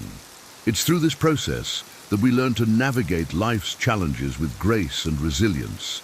Embrace self-awareness as a daily habit. Set aside moments to reflect on your experiences, to question your assumptions, and to understand your emotional landscape. By doing so, you cultivate a deeper connection with yourself and develop the emotional intelligence needed to handle anger constructively.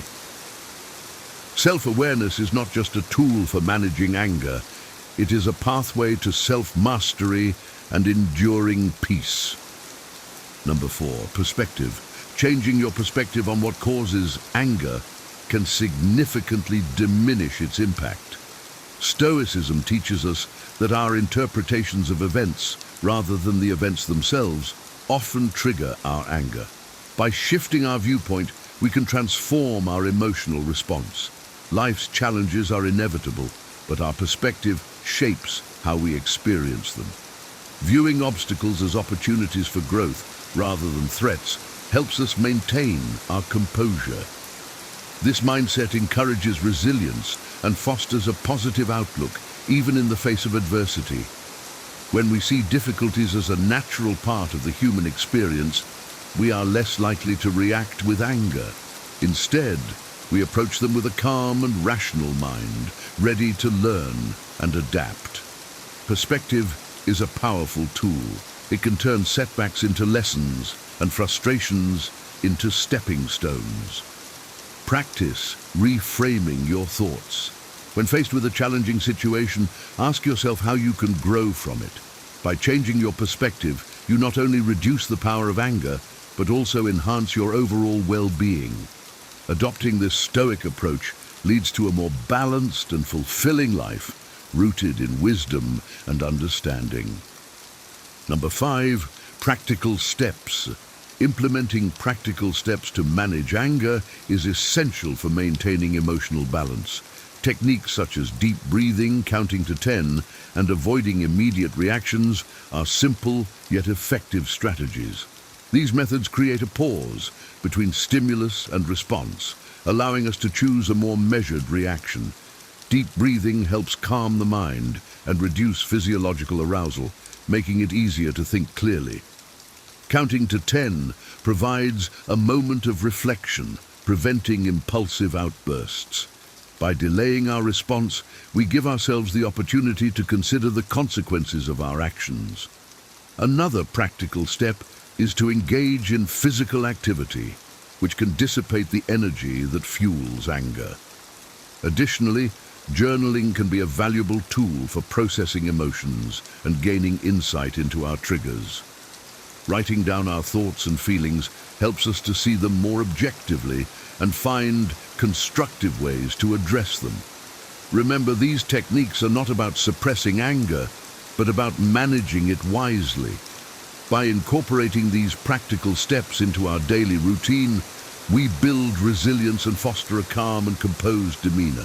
This Stoic approach empowers us to navigate life's challenges with grace and poise. Number 6, positive actions. Replacing anger with positive actions is a transformative practice rooted in Stoic wisdom. Instead of reacting with hostility, choose to respond with love and kindness. This shift not only diffuses tension, but also fosters a more harmonious environment. Positive actions have the power to change our emotional state and influence those around us.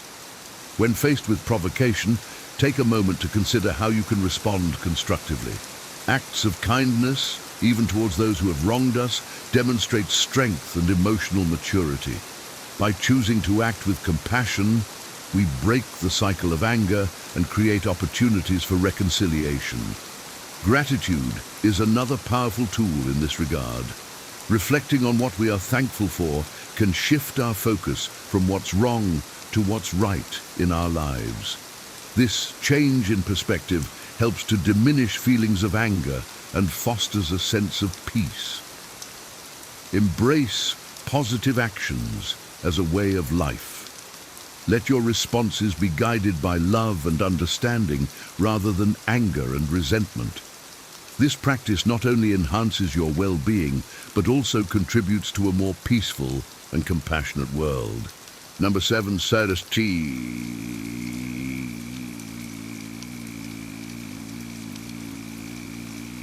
Stoic detachment. Practicing Stoic detachment is a powerful way to manage anger. Detachment does not mean indifference, but rather a deliberate separation of our emotions from external events. By recognizing that we cannot control what happens to us, only how we respond, we can maintain inner peace. Stoic detachment involves accepting that life is unpredictable and that setbacks are a natural part of the human experience. This acceptance allows us to view challenges with a calm and rational mind, rather than reacting with anger. When we detach from the need for specific outcomes, we free ourselves from the frustration that arises when things don't go as planned. Instead, we focus on our actions and attitudes, which are within our control. This mindset empowers us to navigate life's ups and downs with equanimity.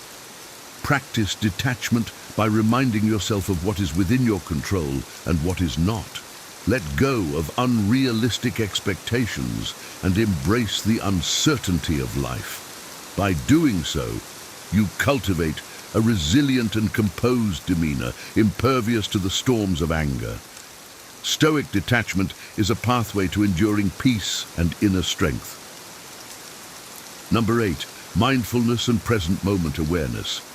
Cultivating mindfulness and present moment awareness is essential for managing anger effectively.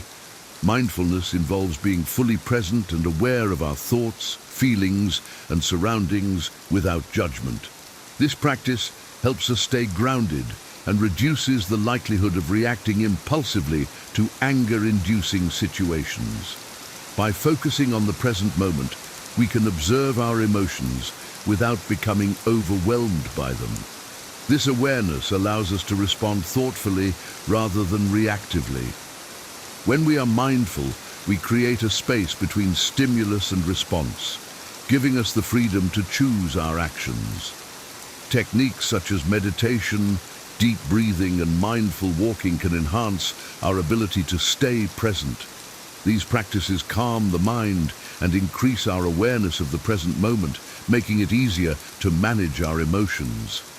Embrace mindfulness as a daily practice. Set aside time each day to meditate, breathe deeply, or simply observe your surroundings. By cultivating present moment awareness, you develop the emotional intelligence needed to handle anger constructively.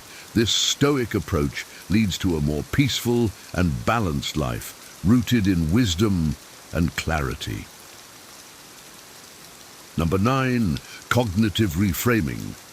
Cognitive reframing is a powerful technique for managing anger by changing the way we interpret and think about situations. Stoicism teaches us that our perceptions, rather than external events, often trigger our emotions. By consciously altering our perspective, we can transform our emotional response. When faced with an anger-inducing situation, ask yourself how you can view it differently. Instead of seeing it as a personal attack or an injustice, consider it an opportunity for growth or a challenge to overcome. This shift in mindset helps to reduce the intensity of anger and fosters a more constructive response. Reframing allows us to see the positive aspects of difficult situations and to focus on solutions rather than problems. It encourages us to adopt a more flexible and adaptive approach to life's challenges. Practice cognitive reframing by questioning your initial reactions and looking for alternative interpretations. By doing so, you gain control over your emotions and develop a more resilient and balanced mindset. This Stoic practice not only diminishes the power of anger, but also enhances your overall well-being and personal growth. Number 10, virtuous living. Embracing the Stoic principle of living in accordance with virtue leads to a more fulfilling and harmonious life. Virtuous living involves prioritizing qualities such as wisdom, courage, justice, and temperance in all our actions and decisions. When we align our lives with these virtues, we cultivate a sense of inner peace and integrity that helps us navigate life's challenges. Wisdom guides us to make thoughtful and informed decisions, reducing the likelihood of reacting with anger. Courage empowers us to face difficulties with resilience and grace, while justice ensures that we treat others fairly and with respect. Temperance helps us maintain self-control and balance in our emotions and desires. By living virtuously, we create a foundation of stability and strength that shields us from the destructive effects of anger. This approach fosters a deep sense of fulfillment and contentment, as we know we are living in alignment with our highest values. Make virtuous living a daily practice by reflecting on your actions and striving to embody these qualities in all aspects of your life. This Stoic path leads to enduring peace and happiness, rooted in wisdom and moral integrity. In conclusion, in a world often dominated by stress and conflict, the ability to master anger through the wisdom of Stoicism is a powerful tool for personal transformation. By embracing acceptance, practicing emotional control, and shifting your perspective, you can turn moments of anger into opportunities for growth and serenity. Remember, the journey to inner peace begins with a single step. Implement these Stoic principles in your daily life, and watch as your mind becomes a haven of calm and resilience. If you found value in this exploration of Stoic wisdom, don't let it stop here. Like this video, subscribe to our channel, and join our community of seekers striving for a wiser, more peaceful existence. Together we can cultivate a world where tranquility and strength prevail over anger. Share your thoughts and experiences in the comments below. We'd love to hear how Stoicism is helping you on your journey to inner peace. Stay wise, stay serene, and thank you for watching. Never beg for love and have everything naturally with Stoic wisdom. Have you ever felt like you're chasing love, only to end up feeling lost and unfulfilled? Imagine if, instead of seeking validation from others, you became the star of your own emotional solar system, effortlessly attracting genuine connections. Not begging for affection transforms you into a beacon of confidence and self-assurance, naturally drawing admirers into your orbit. In this video, we will delve into the mysteries of love through the lens of Stoicism, a philosophy that teaches us to cultivate inner strength and resilience.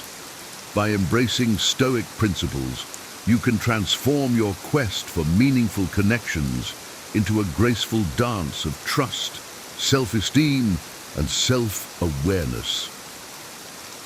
We'll explore how each choice we make shapes our path, and how, just like stars, we too can evolve towards our brightest selves, attracting and maintaining authentic relationships. Stay with us as we unravel these insights, and don't forget to like, subscribe, and watch till the end for all the valuable content. Number 1. The nature of genuine love. Genuine love is a commitment, a conscious choice to nurture and grow with another person. It is not something that simply blossoms out of nowhere. Rather, it is more like a garden that you need to cultivate carefully. This garden requires constant work, unwavering dedication, patience, time, and above all, trust. True love demands that you be your authentic self, embracing your strengths and acknowledging your flaws. It is about understanding and appreciating the character and value of the other person, admiring not just who they are today, but also who they are becoming. This form of love aligns perfectly with Stoic principles, where self-awareness and inner strength play pivotal roles. Imagine a garden where each plant represents a facet of your relationship. Some plants require daily watering and sunlight, while others thrive with minimal intervention. Similarly, love needs consistent effort, honest communication, and shared experiences to grow. Neglecting any part of this garden results in withering, just as neglect in a relationship leads to disconnection and dissatisfaction. The work is continuous, but the rewards are immense. A thriving, beautiful garden that stands as a testament to your dedication. True love also involves embracing imperfections. We are all flawed beings, and genuine love sees beyond these flaws, focusing instead on growth and potential. This perspective echoes Stoic teachings on self-improvement and resilience. By acknowledging our imperfections and striving to improve, we foster a relationship environment that encourages mutual growth and understanding. In this journey, patience is your ally, and honesty is your guide. Patience allows you to weather the storms of misunderstanding and conflict, while honesty ensures that your relationship remains grounded in reality. As you invest in your personal growth, you simultaneously nurture the relationship, allowing it to flourish naturally. This mutual development leads to a deeper connection, fostering a bond that withstands the test of time and adversity. Genuine love, much like a well-tended garden, requires effort, but offers profound beauty and fulfillment in return. In this steadfast commitment lies the essence of true love, unwavering, nurturing, and ever-growing. Number 2, understanding love through Stoicism. Stoicism, though not specifically focused on romantic relationships, offers profound insights that can guide us in our quest for meaningful connections. By using Stoic principles, we learn to approach relationships with logic rather than sentimentality. This perspective helps us recognize and interpret patterns shaping our choice of a life partner, making us better prepared to achieve our life goals. Love, from a Stoic viewpoint, is not a spontaneous or purely emotional phenomenon. Instead, it is a conscious decision to build a life with someone who harmonizes with us at a fundamental level. To apply this wisdom, we must demystify the concept of love at first sight, a romanticized idea often linked to physical attraction and elusive chemistry. True love, as Stoics understand, is cultivated with care and intention. Much like a well-tended garden, it is grounded in reality, not fantasy. This grounded approach allows us to see our partners clearly, appreciating their strengths and understanding their flaws, while fostering a connection based on mutual respect and shared values. This realistic perspective helps in forming relationships that are both resilient and fulfilling. Stoicism teaches us to focus on what we can control and accept what we cannot. In relationships, this means recognizing that while we cannot control our partner's actions or feelings, we can control our responses and efforts. This focus on personal responsibility encourages a balanced, equitable partnership where both individuals contribute to the relationship's success. By acknowledging the impermanence of emotions and the importance of rational decision-making, Stoics provide a framework for building lasting, meaningful connections. By embracing Stoic principles, we cultivate a relationship environment where both partners feel valued and respected. This approach leads to deeper, more fulfilling connections that enhance our personal growth and happiness. Love, seen through the lens of Stoicism, becomes a deliberate and enriching part of our lives, helping us achieve harmony and purpose in our most important relationships. Number 3, key components of true love. True love is an intricate dance of mutual respect, commitment, and appreciation. It goes beyond mere physical attraction or fleeting emotions. It is about seeing and valuing the essence of the other person, respecting their journey, and supporting their growth. This kind of love requires you to admire and appreciate not only who your partner is today, but also who they aspire to become. In Stoic philosophy, love is a reflection of virtue, where the relationship is built on the pillars of honesty, integrity, and shared values. In true love, the connection between partners is rooted in mutual respect and a deep understanding of each other's character. This connection is not swayed by superficial qualities, but is built on a solid foundation of shared principles and life goals. By focusing on inner beauty and character, we create a lasting bond that endures the challenges of time. True love, in its purest form, is about a deep connection that remains solid and vibrant despite the passing years. It is a partnership where both individuals grow together, supporting and uplifting each other, leading to a life of shared happiness and fulfillment. It's essential to differentiate true love from obsession or simple physical attraction, as these can lead to toxic and problematic relationships. Obsession often stems from insecurity and a desire to possess, while true love is about freedom and mutual respect. In true love, there is no room for control or manipulation.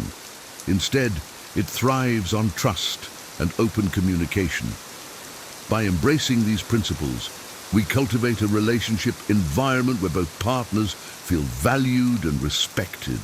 In a world often obsessed with external appearances, it's crucial to remember that true love looks beyond the surface.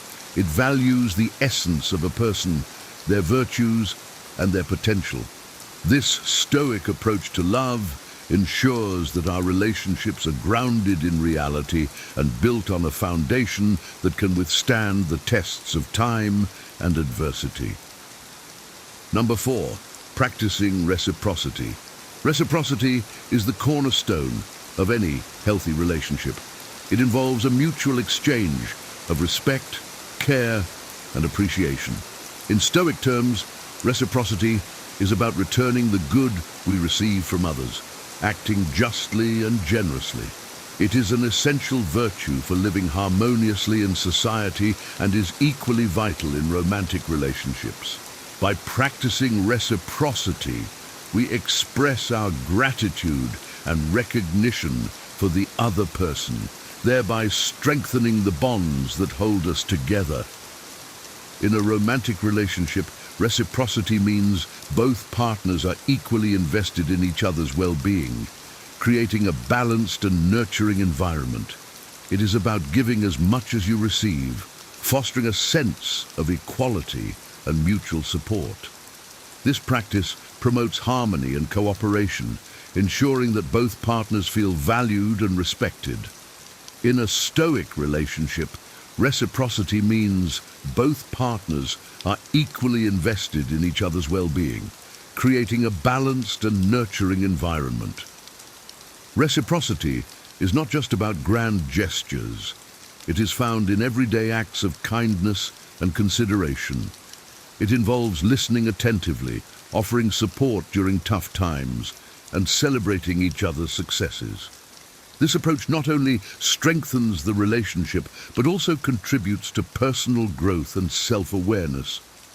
By embracing reciprocity, we cultivate a partnership that is built on trust, respect, and a shared commitment to each other's happiness and fulfillment. When both partners practice reciprocity, the relationship flourishes. Each act of kindness and support reinforces the bond, creating a positive cycle of giving and receiving.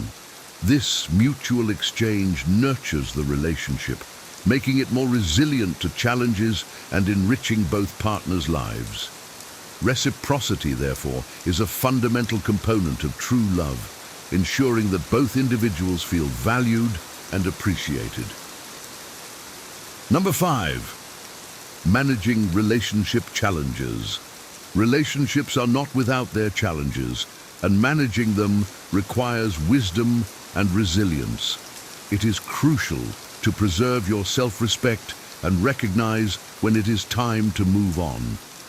If a relationship consistently brings pain and the other person is unwilling to change despite honest communication, it may be time to let go.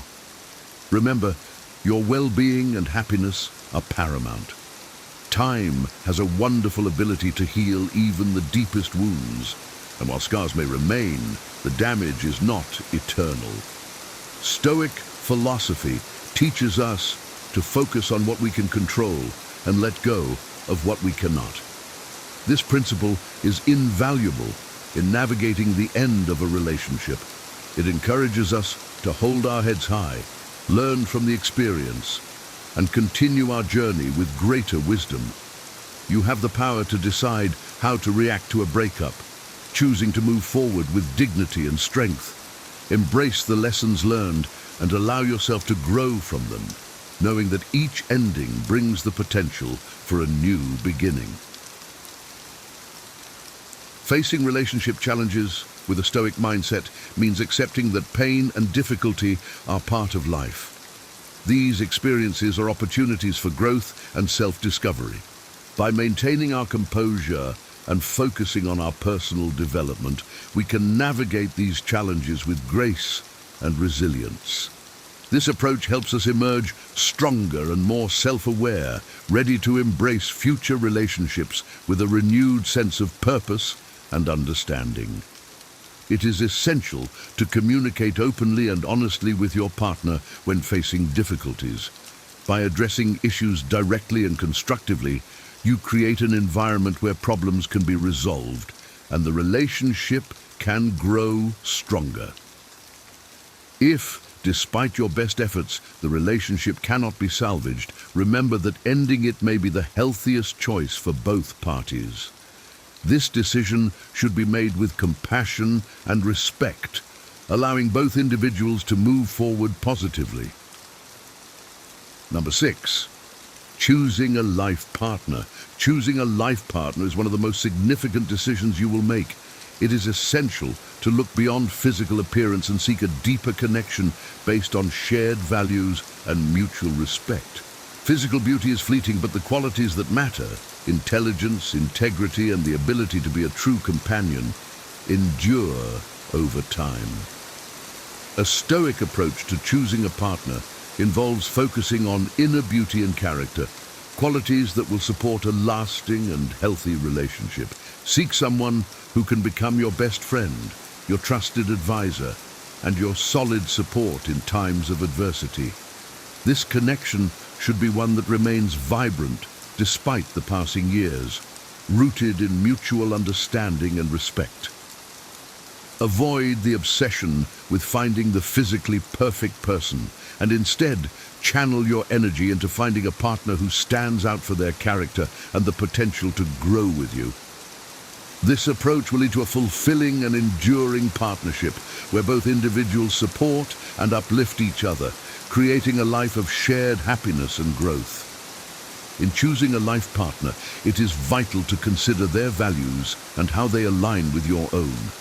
Shared values create a strong foundation for a relationship, ensuring that both partners are moving in the same direction and supporting each other's goals.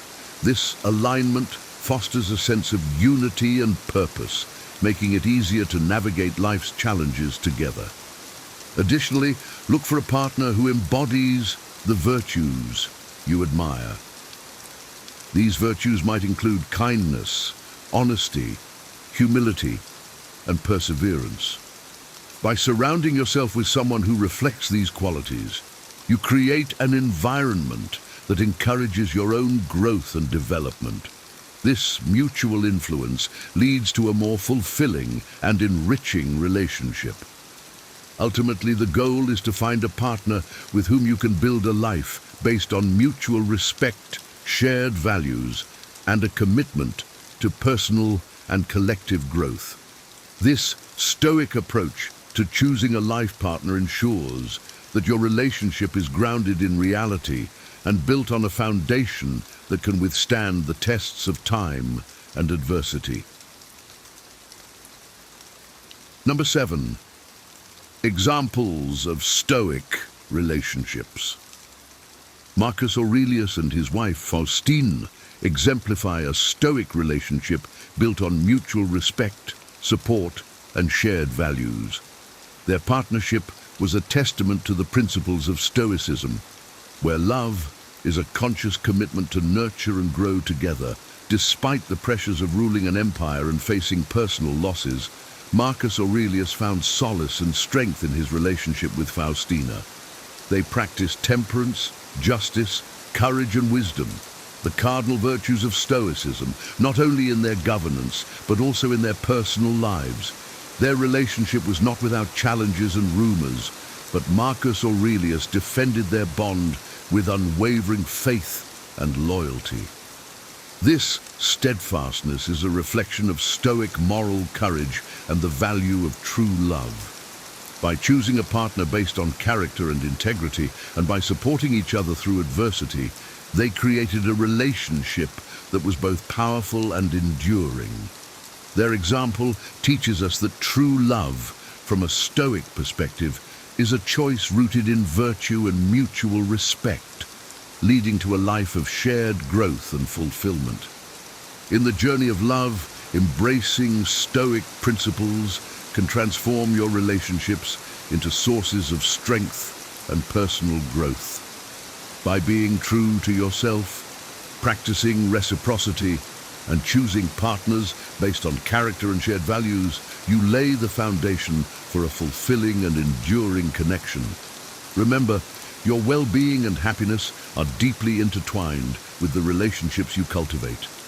As you apply these insights, you'll find that love becomes a beacon of stability and wisdom in your life. If you've found this exploration of Stoic love insightful, I invite you to join our community of wisdom seekers. Like this video to show your support, subscribe to our channel for more content on cultivating wisdom and happiness, and share your own experiences in the comments below.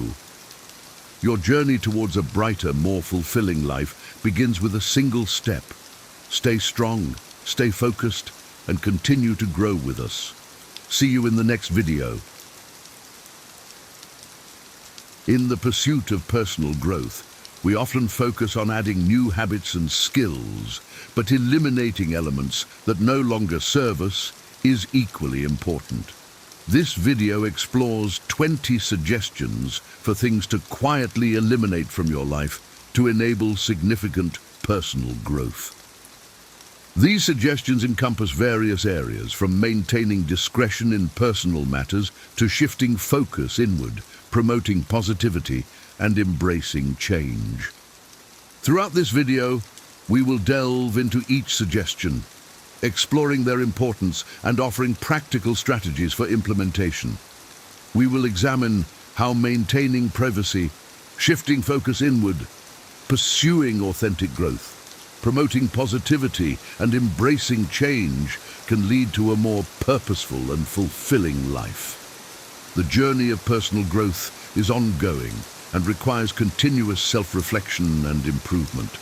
By quietly eliminating what no longer serves us, we create space to pursue our highest potential and live an authentic life. In the following sections, we will explore each suggestion in greater depth, providing insights and practical advice for those embarking on their own journey of personal transformation.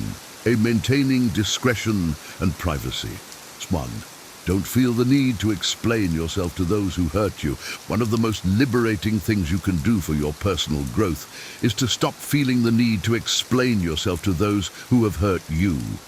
When we experience pain or mistreatment from others, it's natural to want to seek justification or closure. However, engaging in this pursuit can often lead to further frustration and emotional turmoil. The power of calm, dignified disengagement cannot be overstated. By choosing to move on without seeking explanations or apologies, you reclaim your energy and focus, redirecting it towards your own healing and growth. This doesn't mean that you ignore or suppress your feelings. Rather, it means processing them internally and with trusted support systems, rather than exposing yourself to further hurt. Learning to let go of the need for external validation or understanding is a crucial step in developing emotional resilience and self-assurance. It allows you to prioritize your own well-being and make decisions based on your values and goals, rather than being swayed by the opinions or actions of others. 2. Don't share intimate details about the end of friendships or relationships.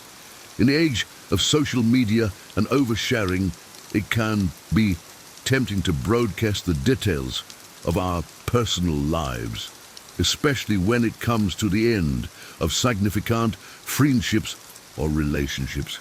However, maintaining privacy and discretion during these times is essential for our emotional well-being and personal growth. The value of private reflection and introspection cannot be underestimated. When we process the end of a relationship privately, we give ourselves the space to feel our emotions fully without the added pressure of external opinions or judgments. This allows us to gain clarity, learn from the experience, and move forward with greater self-awareness and wisdom. Moreover, sharing intimate details about the end of a relationship can often lead to further complications and emotional entanglements. It can create a cycle of gossip, speculation, and take sides, which can be damaging to all parties involved. By choosing to keep these matters private, you demonstrate respect for yourself and others and create a safe space for healing and growth. 3. Control displays of anger and frustration in front of others. Anger and frustration are natural human emotions, but when expressed in uncontrolled ways, they can have serious consequences for our personal and professional relationships. Learning to manage these emotions and control our displays of anger in front of others is a crucial aspect of personal growth and emotional intelligence. The impact of emotional outbursts on our relationships cannot be overstated. When we lash out at others or express our frustration in aggressive ways, we risk damaging trust, respect, and rapport. This can lead to a breakdown in communication, collaboration, and even opportunities for growth and advancement. Instead of allowing anger to control our actions, it's important to develop strategies for redirecting that emotional energy in more productive ways. This might involve taking a few deep breaths, stepping away from the situation to regain composure, or finding healthy outlets for expressing our feelings, such as exercise, journaling, or creative pursuits. By learning to control our displays of anger and frustration, we demonstrate emotional maturity, professionalism, and the ability to handle challenging situations with grace and diplomacy. This not only benefits our relationships, but also our own mental and emotional well-being. 4. Avoid sharing negative judgments about others. In our daily interactions, it can be all too easy to slip into the habit of sharing negative judgments about others. Whether it's gossiping about a coworker, criticizing a friend's choices, or making snide comments about a public figure, these negative judgments can have a detrimental impact on our personal growth and relationships. The importance of diplomacy and tact in social interactions cannot be overstated. When we express negative opinions about others, we risk creating an atmosphere of hostility, mistrust, and division. This can lead to damaged relationships, lost opportunities, and a general sense of negativity that permeates our lives. On the other hand, when we choose to rise above negativity and maintain a positive outlook, we create a more supportive and uplifting environment for ourselves and those around us. This doesn't mean that we ignore or condone bad behavior, but rather that we approach these situations with empathy, understanding, and a focus on finding solutions rather than placing blame. By avoiding the sharing of negative judgments, we also demonstrate integrity, compassion, and the ability to see beyond surface-level impressions. This can lead to deeper, more meaningful relationships, as well as greater opportunities for personal and professional growth. In summary, maintaining discretion and privacy in our personal lives, controlling displays of anger and frustration, and avoiding negative judgments about others are all crucial aspects of personal growth and emotional well-being. By implementing these suggestions, we create a foundation of trust, respect, and positivity that allows us to thrive in all areas of our lives. Be shifting focus inward. 5. Stop constantly comparing yourself to others. One of the most significant barriers to personal growth and self-acceptance is the habit of constantly comparing ourselves to others. In our modern society, where social media and advertising bombard us with idealized images of success, beauty, and happiness, it's easy to fall into the trap of measuring our worth against external standards. The dangers of comparison are well documented. When we focus on how we stack up against others, we often neglect our own unique strengths, talents, and values. This can lead to feelings of inadequacy, low self-esteem, and even depression. Moreover, comparing ourselves to others is often an unfair and unrealistic practice, as we rarely have a complete picture of someone else's life or struggles. To overcome this habit, it's crucial to shift our focus inward and prioritize our own journey and growth. This means setting goals and standards that are authentic to our own desires and values, rather than based on the expectations or achievements of others.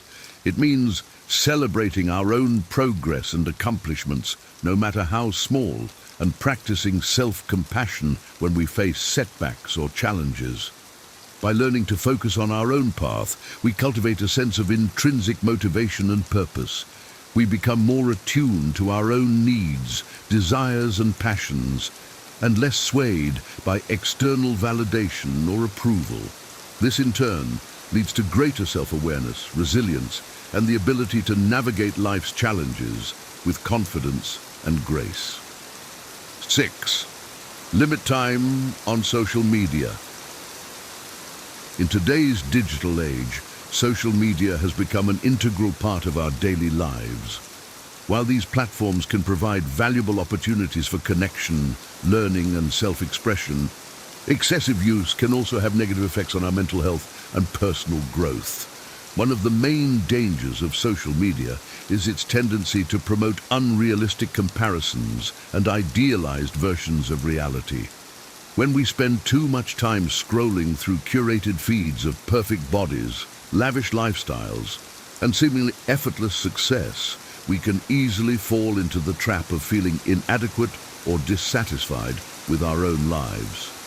Moreover, excessive social media use can lead to a host of other mental health concerns, such as anxiety, depression, and addiction. It can also interfere with our ability to be present and engaged in our real-life relationships and experiences, leading to a sense of disconnection and isolation. To mitigate these negative effects, it's important to develop strategies for using social media purposefully and mindfully. This might involve setting clear boundaries around when and how often we check our feeds, unfollowing accounts that consistently trigger negative emotions, and being intentional about the content we consume and share. By limiting our time on social media and using it in a way that supports our values and goals, we create space for more authentic self-expression, connection, and personal growth. We become less reliant on external validation and more attuned to our own inner wisdom and sense of purpose. 7. Let go of the constant pursuit of external approval. From a young age, many of us are conditioned to seek external approval and validation as a measure of our worth and success. Whether it's striving for good grades, seeking praise from our parents or teachers, or trying to fit in with our peers, the pursuit of external approval can become a driving force in our lives. While recognition and support from others can be valuable and affirming, an over-reliance on external validation can also be detrimental to our personal growth and well-being. When we constantly seek approval from others, we risk losing touch with our own authentic desires, values, and sense of self. We may make choices based on what we think will please others, rather than what truly aligns with our own goals and passions. Moreover, the constant pursuit of external approval can lead to a sense of insecurity and instability, as our self-worth becomes contingent on the opinions and reactions of others. This can create a vicious cycle of people-pleasing, self-doubt and fear of failure, which ultimately hinders our ability to grow and thrive. To break free from this pattern, it's essential to cultivate a strong sense of inner validation and self-acceptance. This means learning to trust our own instincts, values and decisions, even if they don't always align with the expectations or approval of others. It means practicing self-compassion and self-love, and recognizing that our worth is inherent and unconditional, not dependent on external achievements or accolades. By letting go of the constant pursuit of external approval, we create space for a more authentic and fulfilling life. We become more confident in our own choices and more resilient in the face of challenges or criticism.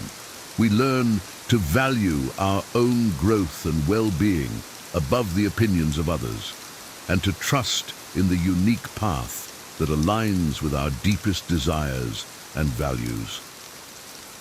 8. Release unrealistic expectations of perfection for yourself and others.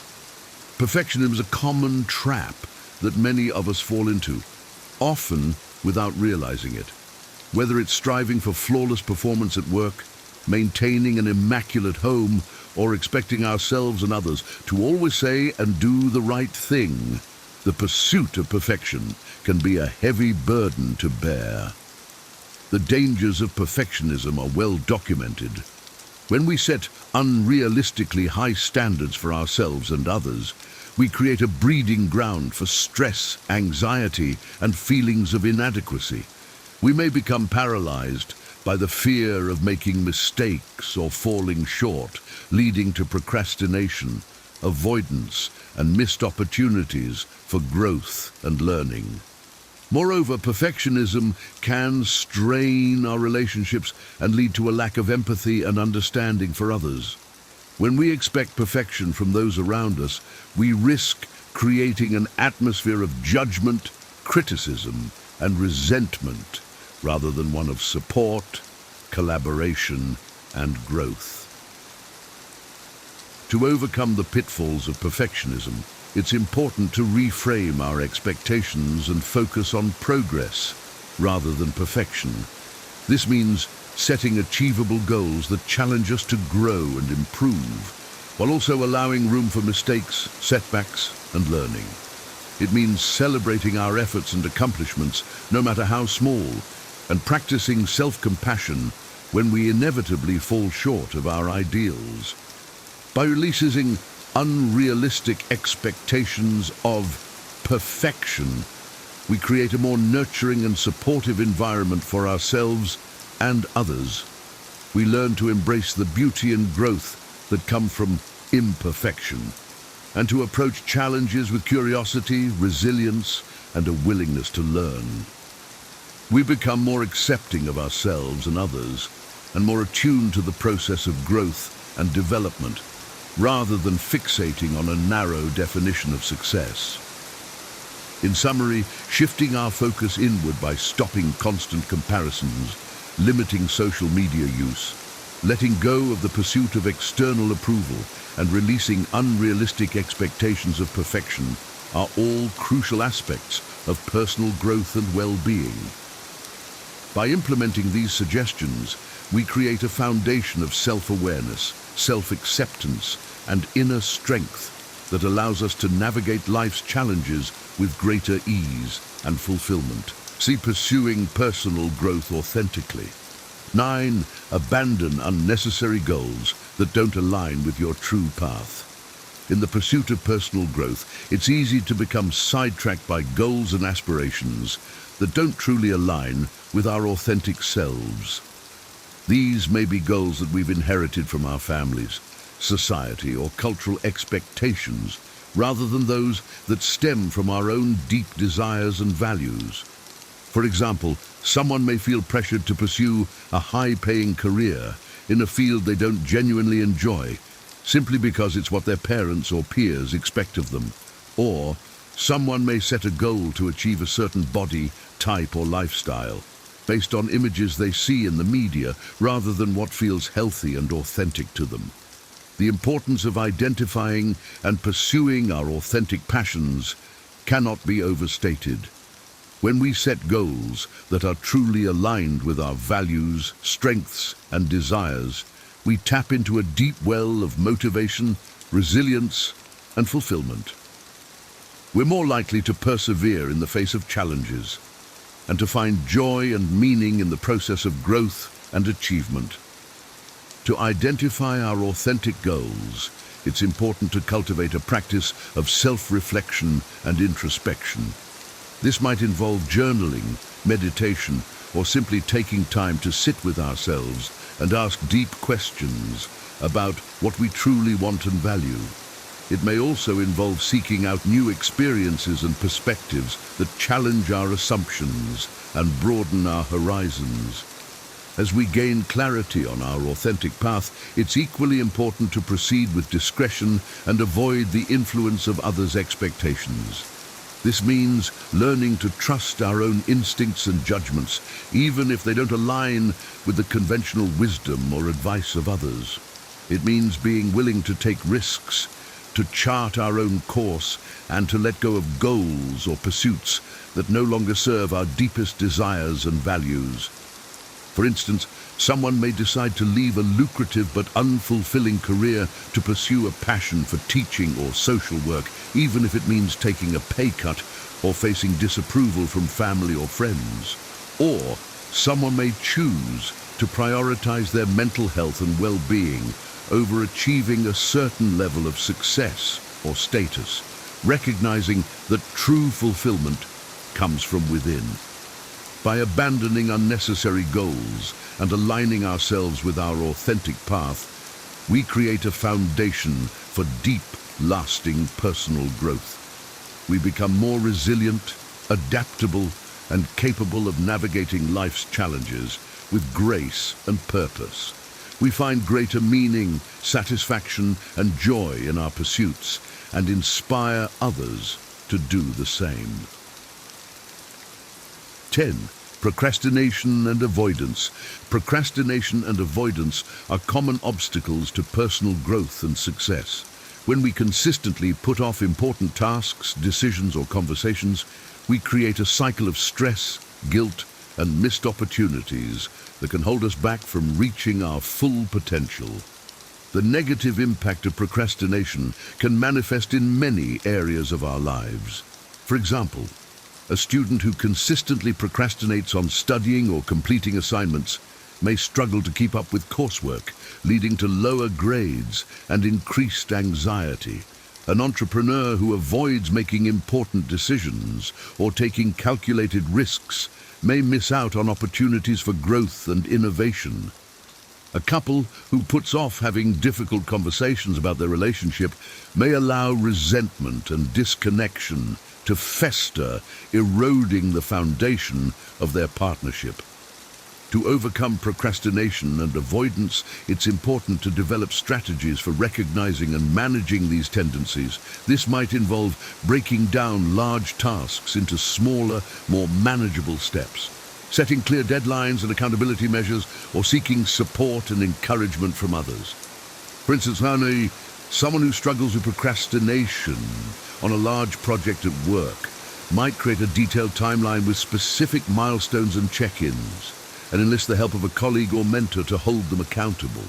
Or someone who tends to avoid difficult conversations with loved ones might practice assertive communication techniques, such as using I statements and active listening, to build confidence and reduce anxiety around these interactions. It's also crucial to recognize that procrastination and avoidance often stem from deeper emotions, such as fear of failure, perfectionism, or low self-worth. By exploring and addressing these underlying issues, we can develop greater self-awareness and resilience in the face of challenges. For example, someone who procrastinates on pursuing a new career path out of fear of failure might work with a therapist or coach to build self-confidence and reframe their relationship with risk and uncertainty.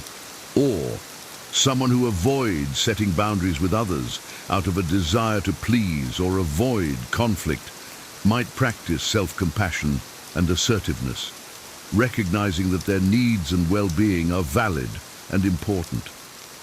Ultimately, overcoming procrastination and avoidance requires a commitment to taking action, even in the face of discomfort or uncertainty.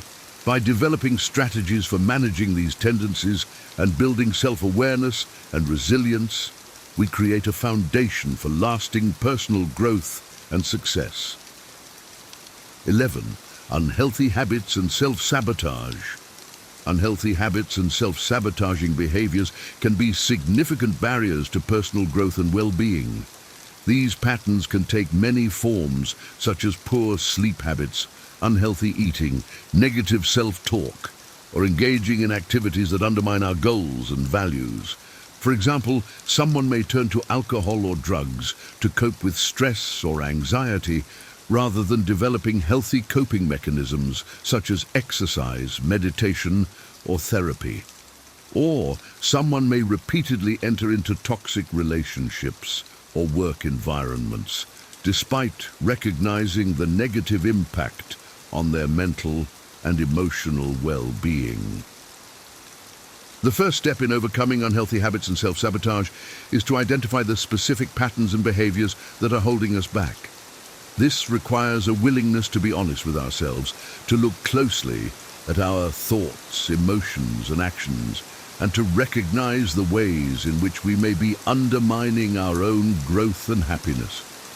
For instance, someone who struggles with negative self-talk might start by simply noticing the specific thoughts and beliefs that arise in challenging situations, such as, "I'm not good enough," or "I'll never be able to do this." By bringing awareness to these patterns, we create space for change and growth. The next step is to replace unhealthy habits with nourishing alternatives. This might involve developing a consistent sleep routine, finding healthy ways to manage stress and emotions, or seeking out supportive relationships and environments that align with our values and goals.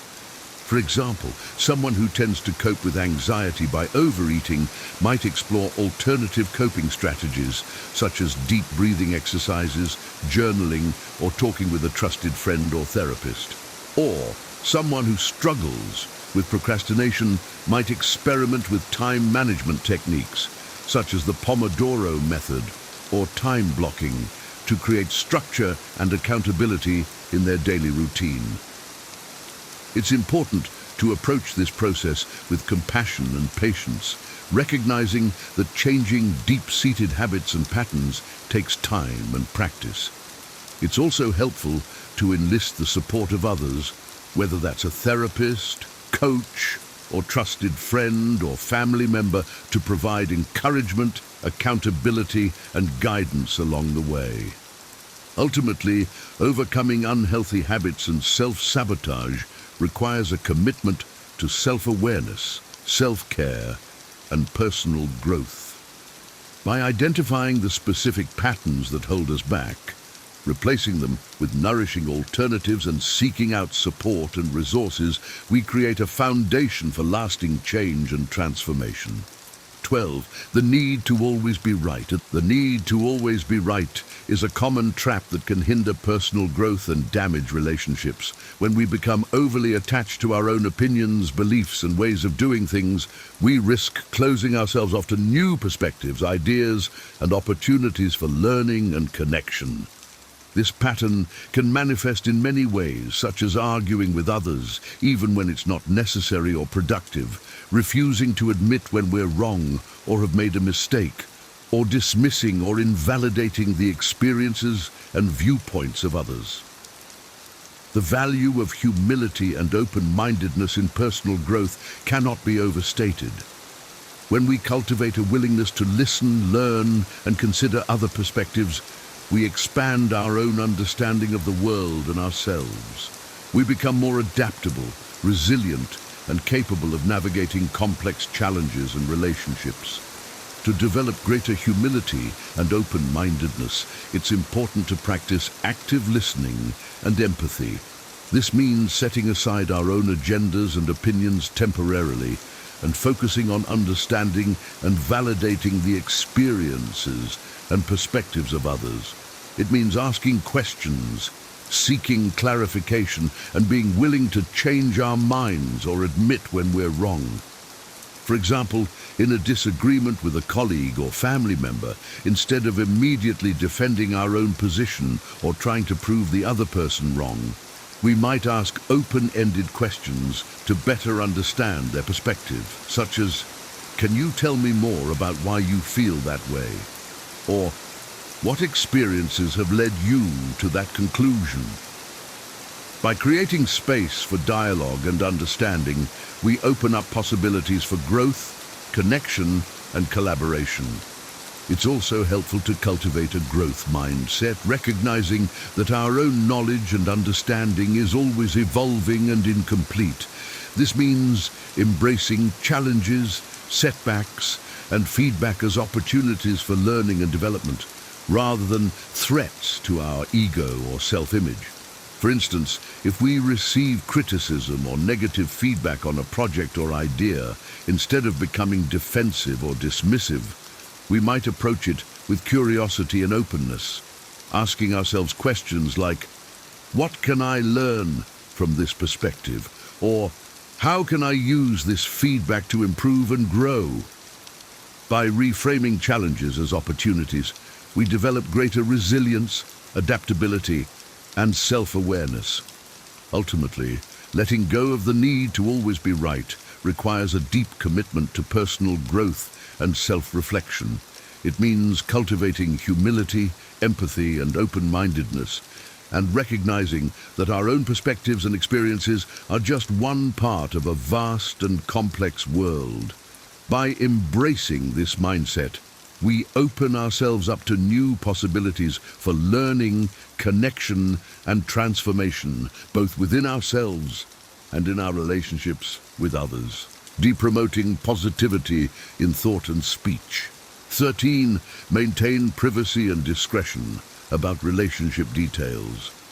Relationships, whether romantic, familial, or platonic, are an essential part of our lives and can greatly impact our personal growth and well-being. However, when relationships end or go through difficult times, it can be tempting to share intimate details with others as a way of processing emotions or seeking support. While it's important to have trusted confidence and support systems, maintaining privacy and discretion about relationship details is crucial for several reasons. First, sharing intimate information about a relationship can breach trust and respect for the other person involved, even if the relationship has ended. It can also create awkwardness or discomfort for those who hear about the private details, and may lead to gossip or judgment that can further complicate the situation. Moreover, processing relationship endings or challenges publicly can sometimes hinder our own healing and growth. When we focus on gaining validation or sympathy from others, we may neglect the important inner work of self-reflection, learning and moving forward. We may also become stuck in a narrative of victimhood or blame, rather than taking responsibility for our own role in the relationship and its challenges. Instead, it's important to find healthy, private ways to process relationship endings and challenges. This might involve journaling, meditation, or speaking with a trusted therapist or counselor who can provide a safe, confidential space for exploration and healing. It might also involve setting clear boundaries with others about what we are and are not willing to share, and communicating our needs for support and privacy directly and respectfully. For example, if a friend or family member asks for details about a recent breakup, we might respond with something like, "I appreciate your concern, but I'm not comfortable sharing private details about my relationship. What I really need right now is your support and understanding as I work through this challenging time." By setting clear boundaries and communicating our needs, we create a foundation for healthy, respectful relationships with others and with ourselves. 14. Don't participate in gossip and negativity. Gossip and negativity are all too common in many social and professional circles and can have a corrosive effect on our personal growth and well-being. When we engage in gossip or negative talk about others, we contribute to a culture of judgment, mistrust, and disconnection that can hinder our own growth and success. The negative impact of gossip can be far-reaching. It can damage reputations, relationships, and opportunities, and create a toxic environment that breeds fear, resentment, and hostility. It can also reinforce negative stereotypes and prejudices and contribute to a culture of exclusion and discrimination. Moreover, participating in gossip and negativity can have a detrimental effect on our own mental and emotional well-being. When we focus on the faults and shortcomings of others, we neglect our own self-reflection and growth. We may become trapped in a cycle of judgment and criticism that leaves us feeling isolated, anxious, and unfulfilled. To avoid participating in gossip and negativity, it's important to cultivate a mindset of empathy, compassion, and positivity. This means looking for the best in others, even when they may be struggling or making mistakes. It means seeking to understand and support rather than judge and criticize.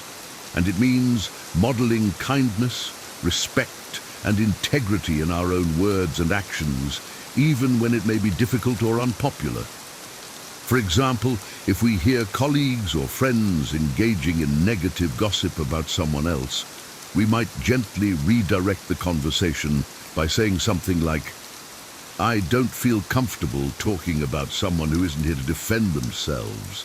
Let's focus on the positive things we appreciate about each other and our work together." By setting a tone of empathy and respect, we create a ripple effect of positivity that can transform our relationships and communities.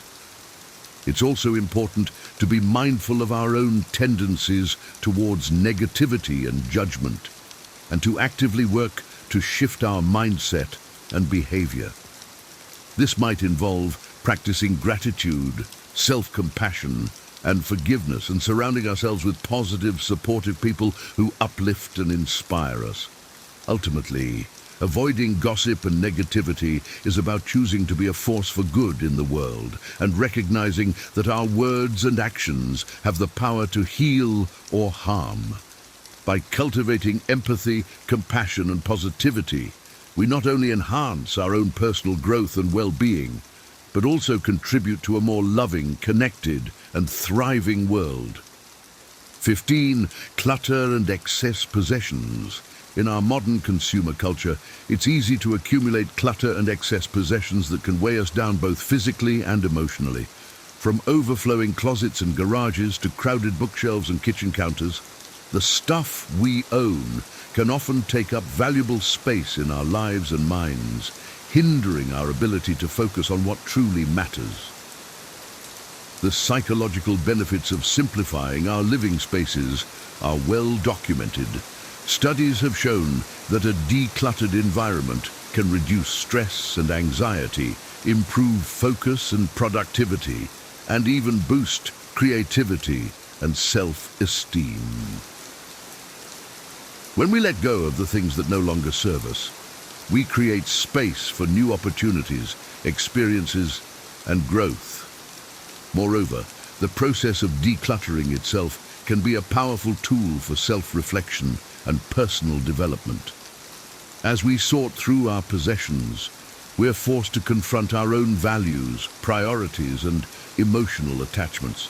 We may discover that we've been holding on to things out of fear, guilt, or a sense of scarcity, rather than true necessity or joy. By letting go of these emotional and physical burdens, we free ourselves to live more authentically and abundantly. To begin the process of decluttering, it's helpful to start small and focus on one area or category at a time.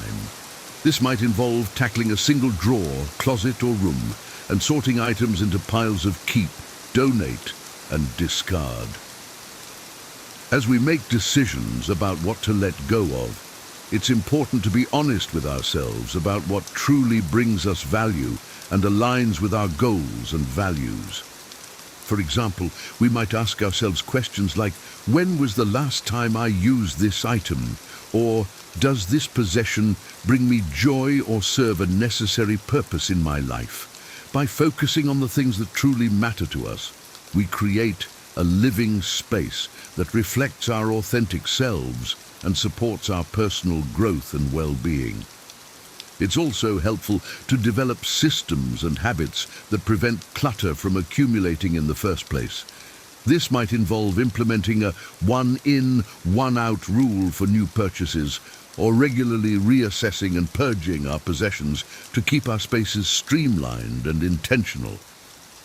Ultimately, decluttering our living spaces is about more than just tidying up our physical environment. It's about creating a foundation for a more purposeful, joyful, and fulfilling life, free from the distractions and burdens of excess. By letting go of the things that no longer serve us, we open ourselves up to new possibilities for growth, connection, and abundance. 16. Toxic relationships and one-sided friendships. Relationships are an essential part of our lives, providing us with support, connection, and opportunities for growth and learning. However, not all relationships are created equal, and some can be toxic or one-sided, draining our energy and hindering our personal development. Toxic relationships can take many forms, from overt abuse and manipulation to more subtle patterns of negativity, criticism, or disrespect. These relationships often leave us feeling depleted, anxious, and unsupported, and can even lead to physical and mental health problems over time.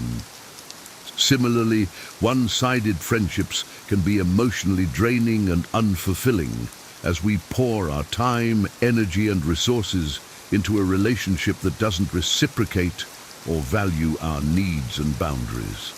These imbalanced dynamics can leave us feeling resentful, unappreciated, and disconnected from our own desires and goals. To cultivate healthy, supportive relationships that uplift and inspire us, it's important to be discerning about the people we allow into our lives.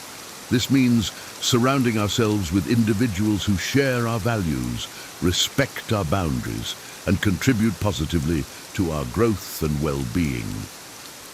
It's also crucial to learn how to set and maintain healthy boundaries in our relationships, even with those closest to us.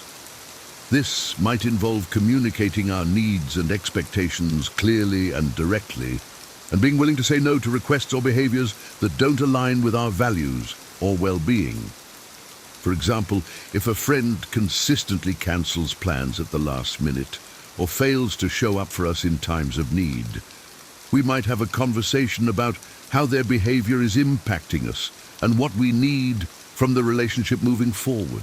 If the friend is unwilling or unable to make changes, it may be necessary to reevaluate the relationship and prioritize our own self-care and growth.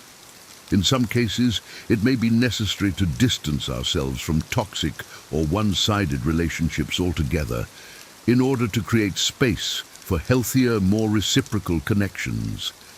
This can be a difficult and painful process, but it's an essential part of personal growth and self-respect.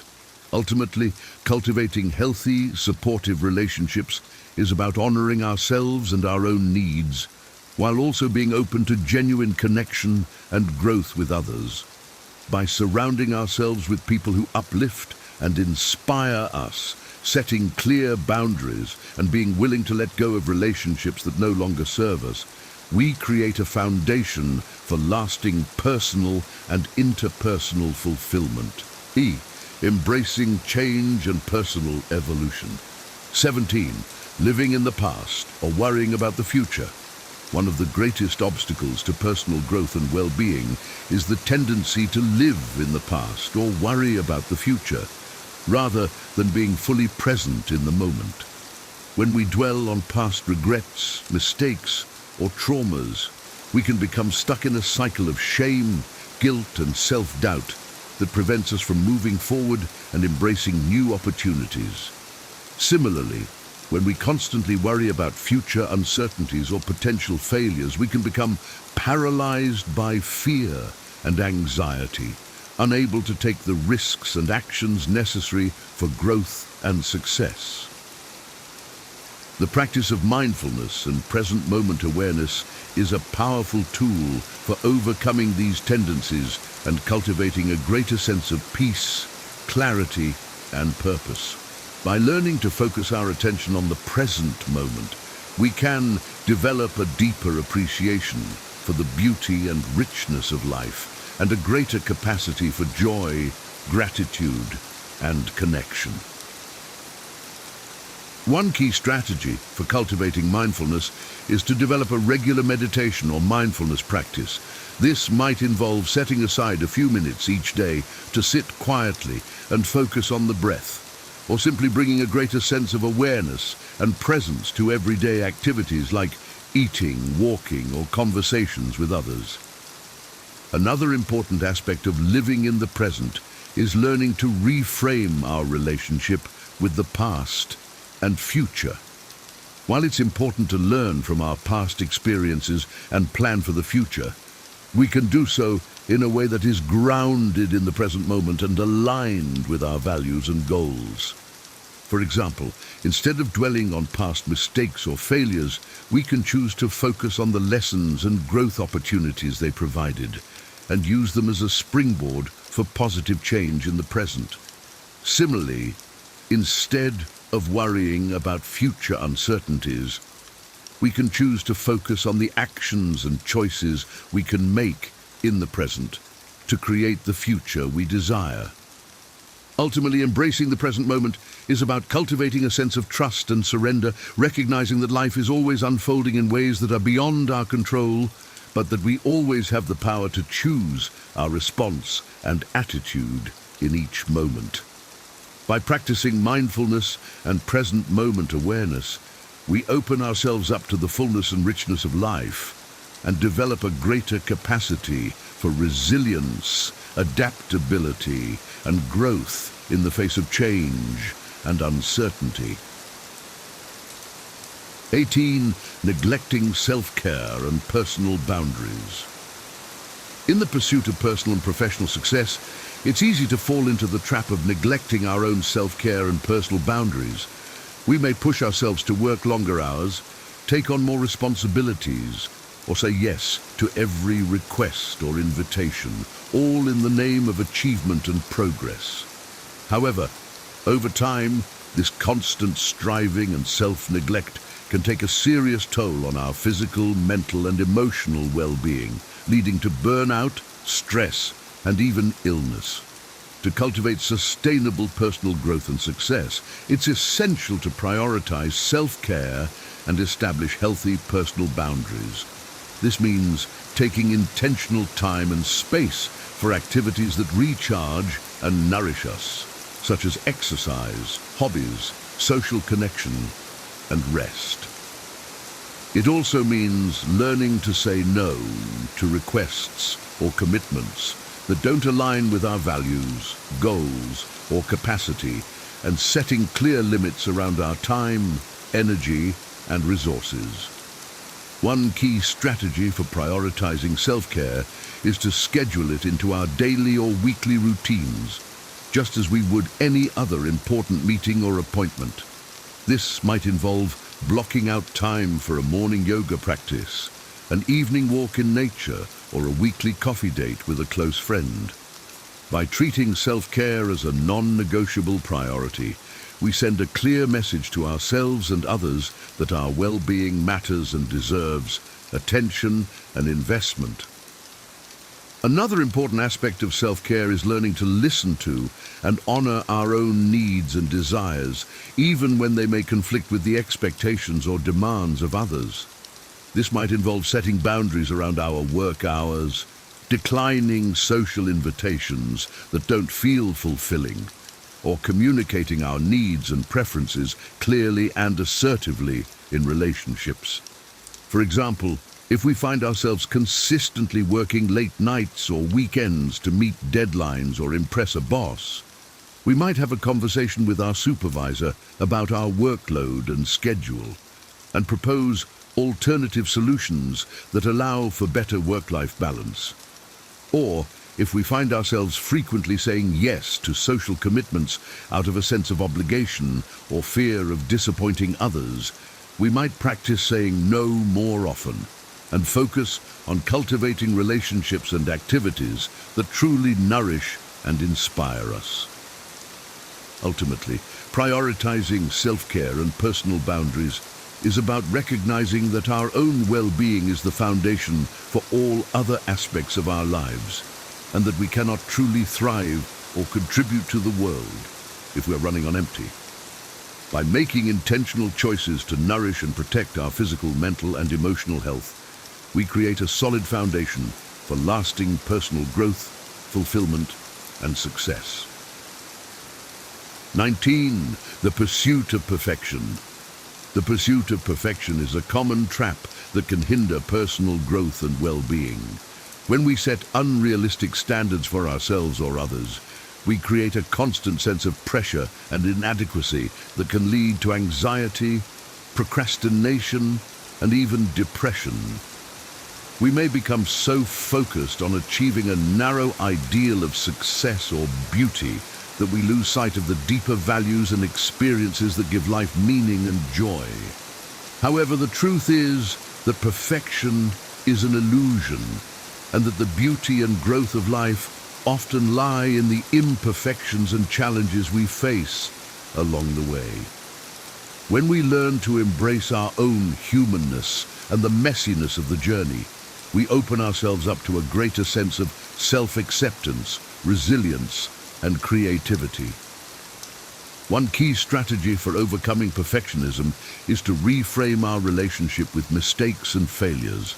Instead of seeing them as evidence of our inadequacy or unworthiness, we can choose to view them as valuable opportunities for learning, growth, and innovation.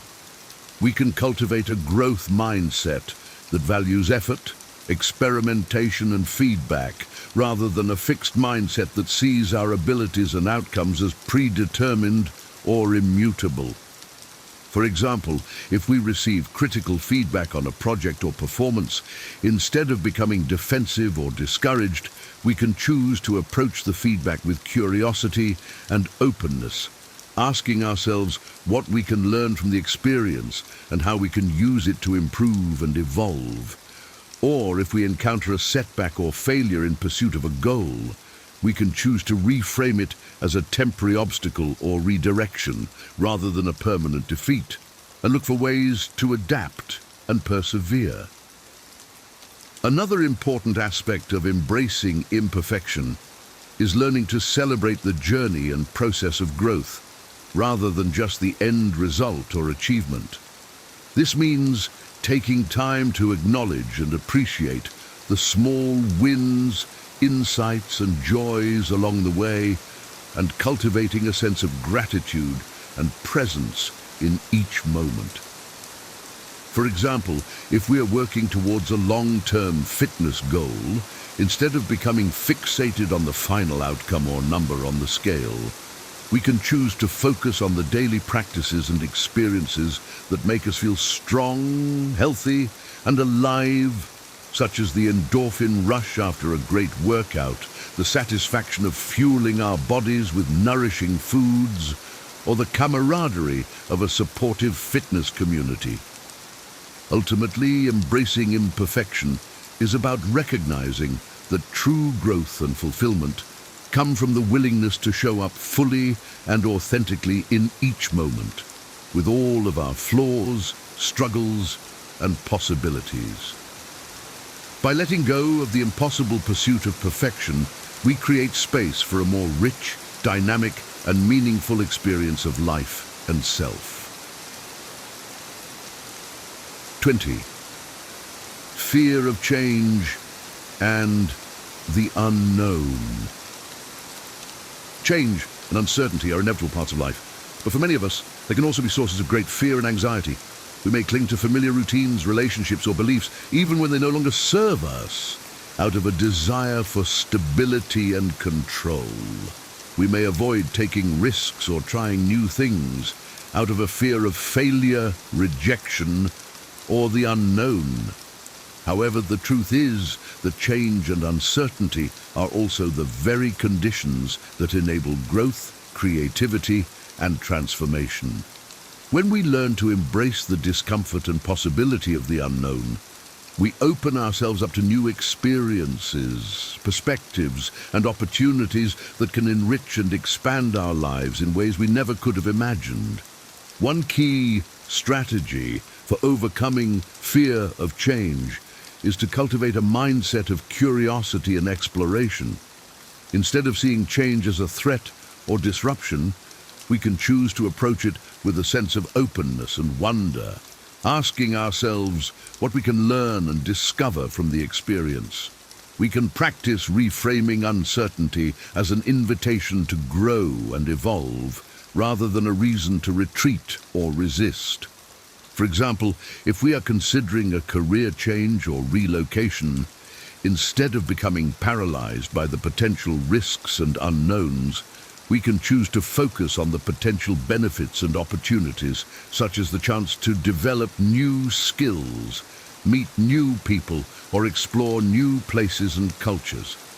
We can do research, seek out mentors or advisors, and take small, calculated steps to test the waters and build our confidence and resilience. Another important aspect of embracing change is learning to trust in our own abilities and resources to adapt and thrive in new situations. This means cultivating a sense of self-efficacy and self-compassion, recognizing that we have the strength, wisdom, and creativity to navigate challenges and setbacks, and that failure or struggle are not reflections of our worth or potential. For example, if we are facing a major life transition, such as a divorce, illness, or job loss, instead of becoming overwhelmed by fear and self-doubt, we can choose to focus on our inner resources and support systems, such as our resilience, adaptability, and relationships with loved ones.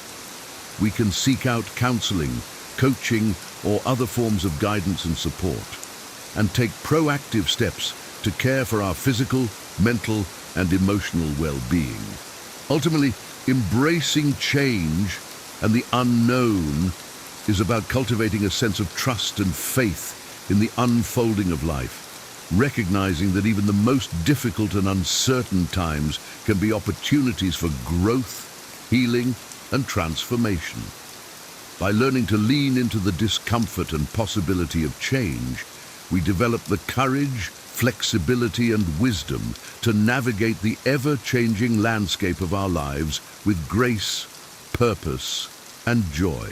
In this video, we explored 20 suggestions for things to eliminate from your life to enable personal growth and well-being. These suggestions include maintaining discretion, shifting focus inward, pursuing authentic growth, promoting positivity, and embracing change. True growth often requires letting go of things that no longer serve us, such as unhealthy habits, toxic relationships, limiting beliefs, or outdated ways of being. By creating space, we open ourselves up to new possibilities and experiences.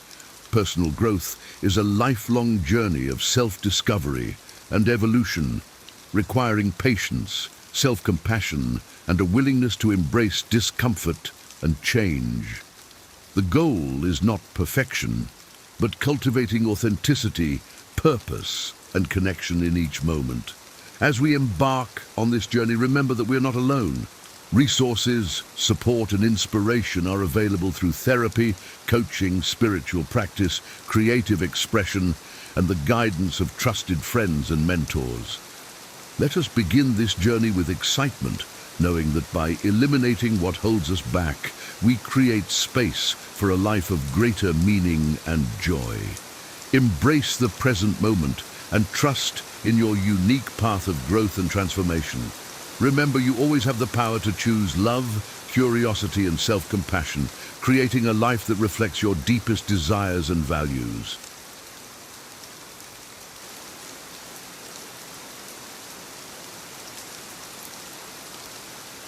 Have you ever wondered how some people seem to navigate life's challenges with grace and unwavering confidence? What if you could unlock the secrets to mastering yourself and living a life of purpose and resilience? Welcome to 20 Stoic Tips for Mastering Yourself, Seneca's Way. In this video, we delve into the timeless wisdom of Seneca, the renowned Stoic philosopher, and blend it with practical insights for our modern lives. These lessons are not relics of the past. They are powerful beacons, guiding us towards personal growth and inner strength today. Whether you're a seasoned seeker of wisdom or just beginning your journey, these principles will inspire and empower you. So, fasten your seatbelts as we embark on this transformative journey, exploring the profound teachings of Seneca through the lens of contemporary life. Let's illuminate the path to becoming the best version of ourselves, one timeless lesson at a time. 1. Cultivate a robust mindset. Cultivating a robust mindset involves focusing on solutions and opportunities, even in the face of adversity. Imagine you've just received critical feedback on a project you poured your heart into. Instead of seeing this as a failure, view it as a chance to improve and grow. This shift in perspective can turn obstacles into stepping stones. For example, Thomas Edison famously viewed his thousands of failed attempts to create the light bulb not as failures, but as lessons that each brought him closer to success. Adopting a similar mindset helps you navigate challenges with grace and determination, allowing you to remain resilient and proactive rather than discouraged and passive. This approach not only enhances your problem-solving abilities, but also empowers you to seize opportunities that others might overlook. By training your mind to focus on the positive aspects of any situation, you build a foundation for lasting personal and professional success. 2. Maintain equanimity.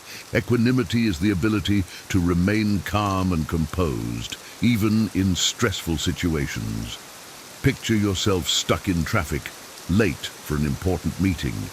Instead of succumbing to frustration and anger, practice equanimity by taking deep breaths and accepting the situation as it is. This mental calmness allows you to think clearly and respond effectively. A great example of equanimity in action is Mahatma Gandhi, who remained peaceful and steadfast in his principles even when faced with intense opposition and imprisonment. By maintaining equanimity, you can navigate life's ups and downs with grace, making thoughtful decisions that align with your long-term goals rather than reacting impulsively to immediate stresses. 3. Live in alignment with your values. Living in alignment with your values means ensuring your daily actions reflect your core beliefs. Consider a doctor who values health and wellness but leads an unhealthy lifestyle. This disconnect can lead to inner conflict and dissatisfaction. On the other hand, a person who values environmental sustainability might choose to reduce their carbon footprint by biking to work and using reusable products. This alignment creates a sense of authenticity and purpose, as seen in the life of Nelson Mandela, who consistently acted according to his values of equality and justice, even when it meant great personal sacrifice. Aligning your actions with your values ensures a life of integrity and fulfillment. 4. Seek challenges. Embracing challenges is crucial for discovering your true potential. Think of a marathon runner who pushes through physical and mental barriers to complete a race. Each step outside their comfort zone helps them grow stronger and more resilient. For example, J.K. Rowling faced numerous rejections before publishing the Harry Potter series, but each setback only fueled her determination. By seeking out and embracing challenges, you open yourself up to new experiences and opportunities for growth. Whether it's taking on a daunting project at work or learning a new skill, these challenges help you uncover capabilities you never knew you had, building confidence and resilience. 5. Focus on your response. Life is unpredictable, and we often can't control what happens to us, but we can control how we respond. Imagine losing your job unexpectedly. Instead of seeing it as a devastating loss, view it as an opportunity to explore new career paths or start a business. Viktor Frankl, a Holocaust survivor, exemplified this principle. Despite the horrific conditions of the concentration camps, he chose to find meaning and maintain hope. By focusing on your response, you take control of your narrative, transforming adversity into a powerful catalyst for growth and change. This mindset shift empowers you to navigate life's challenges with wisdom and strength. 6. Protect your time. Time is our most precious resource, and once it's gone, it can't be reclaimed. Consider how you spend your day. Are your activities aligned with your goals and values, or are you wasting time on trivial pursuits? Think of Warren Buffett, who famously guards his time fiercely, focusing only on what truly matters. Protecting your time means setting boundaries and prioritizing tasks that contribute to your long-term aspirations. By managing your time wisely, you create more opportunities for growth and fulfillment, ensuring that your daily actions are purposeful and aligned with your broader life goals. 7. Foster empathy. Empathy, the ability to understand and share the feelings of others, is essential for building strong relationships. Imagine a coworker who is stressed about a deadline. Instead of ignoring their distress, take a moment to listen and offer support. Empathy can transform interactions, fostering deeper connections and mutual respect. Mother Teresa, known for her profound empathy, dedicated her life to helping the poorest of the poor, profoundly impacting countless lives. By fostering empathy, you bridge gaps between people, creating a more compassionate and connected world. This not only enriches your personal relationships, but also contributes to a more harmonious and understanding community. 8. Do the hard things. Greatness often requires effort and resilience. Think of an artist who spends countless hours perfecting their craft, or an entrepreneur who tirelessly works to build their business. Steve Jobs, for instance, faced numerous setbacks, but persevered to create Apple. Doing the hard things means embracing physical, mental, and emotional challenges. Whether it's enduring a tough workout, solving a complex problem, or navigating a difficult relationship, these experiences build your character and resilience. By consistently taking on hard tasks, you develop the strength and fortitude needed to overcome obstacles and achieve your goals, ultimately leading to personal and professional growth. 9. Limit your desires. Seneca advocated for limiting desires to achieve contentment. In today's consumer-driven society, it's easy to fall into the trap of always wanting more. Consider someone who constantly buys the latest gadgets, but still feels unfulfilled. Contrast this with someone who focuses on appreciating what they have, leading to a greater sense of satisfaction and peace. Seneca himself lived modestly, finding joy in simplicity. By distinguishing between needs and wants and focusing on what truly matters, you cultivate contentment and reduce the stress that comes from incessant desire. This approach not only leads to greater happiness, but also aligns with sustainable and mindful living. 10. Embrace vulnerability. Vulnerability is often seen as a weakness, but it's actually a sign of courage and strength. Think of a leader who admits their mistakes and seeks input from their team. This openness fosters trust and collaboration. Brené Brown, a researcher and storyteller, emphasizes that embracing vulnerability is essential for meaningful connections and personal growth. By being vulnerable, you allow yourself to be authentic, which deepens your relationships and fosters resilience.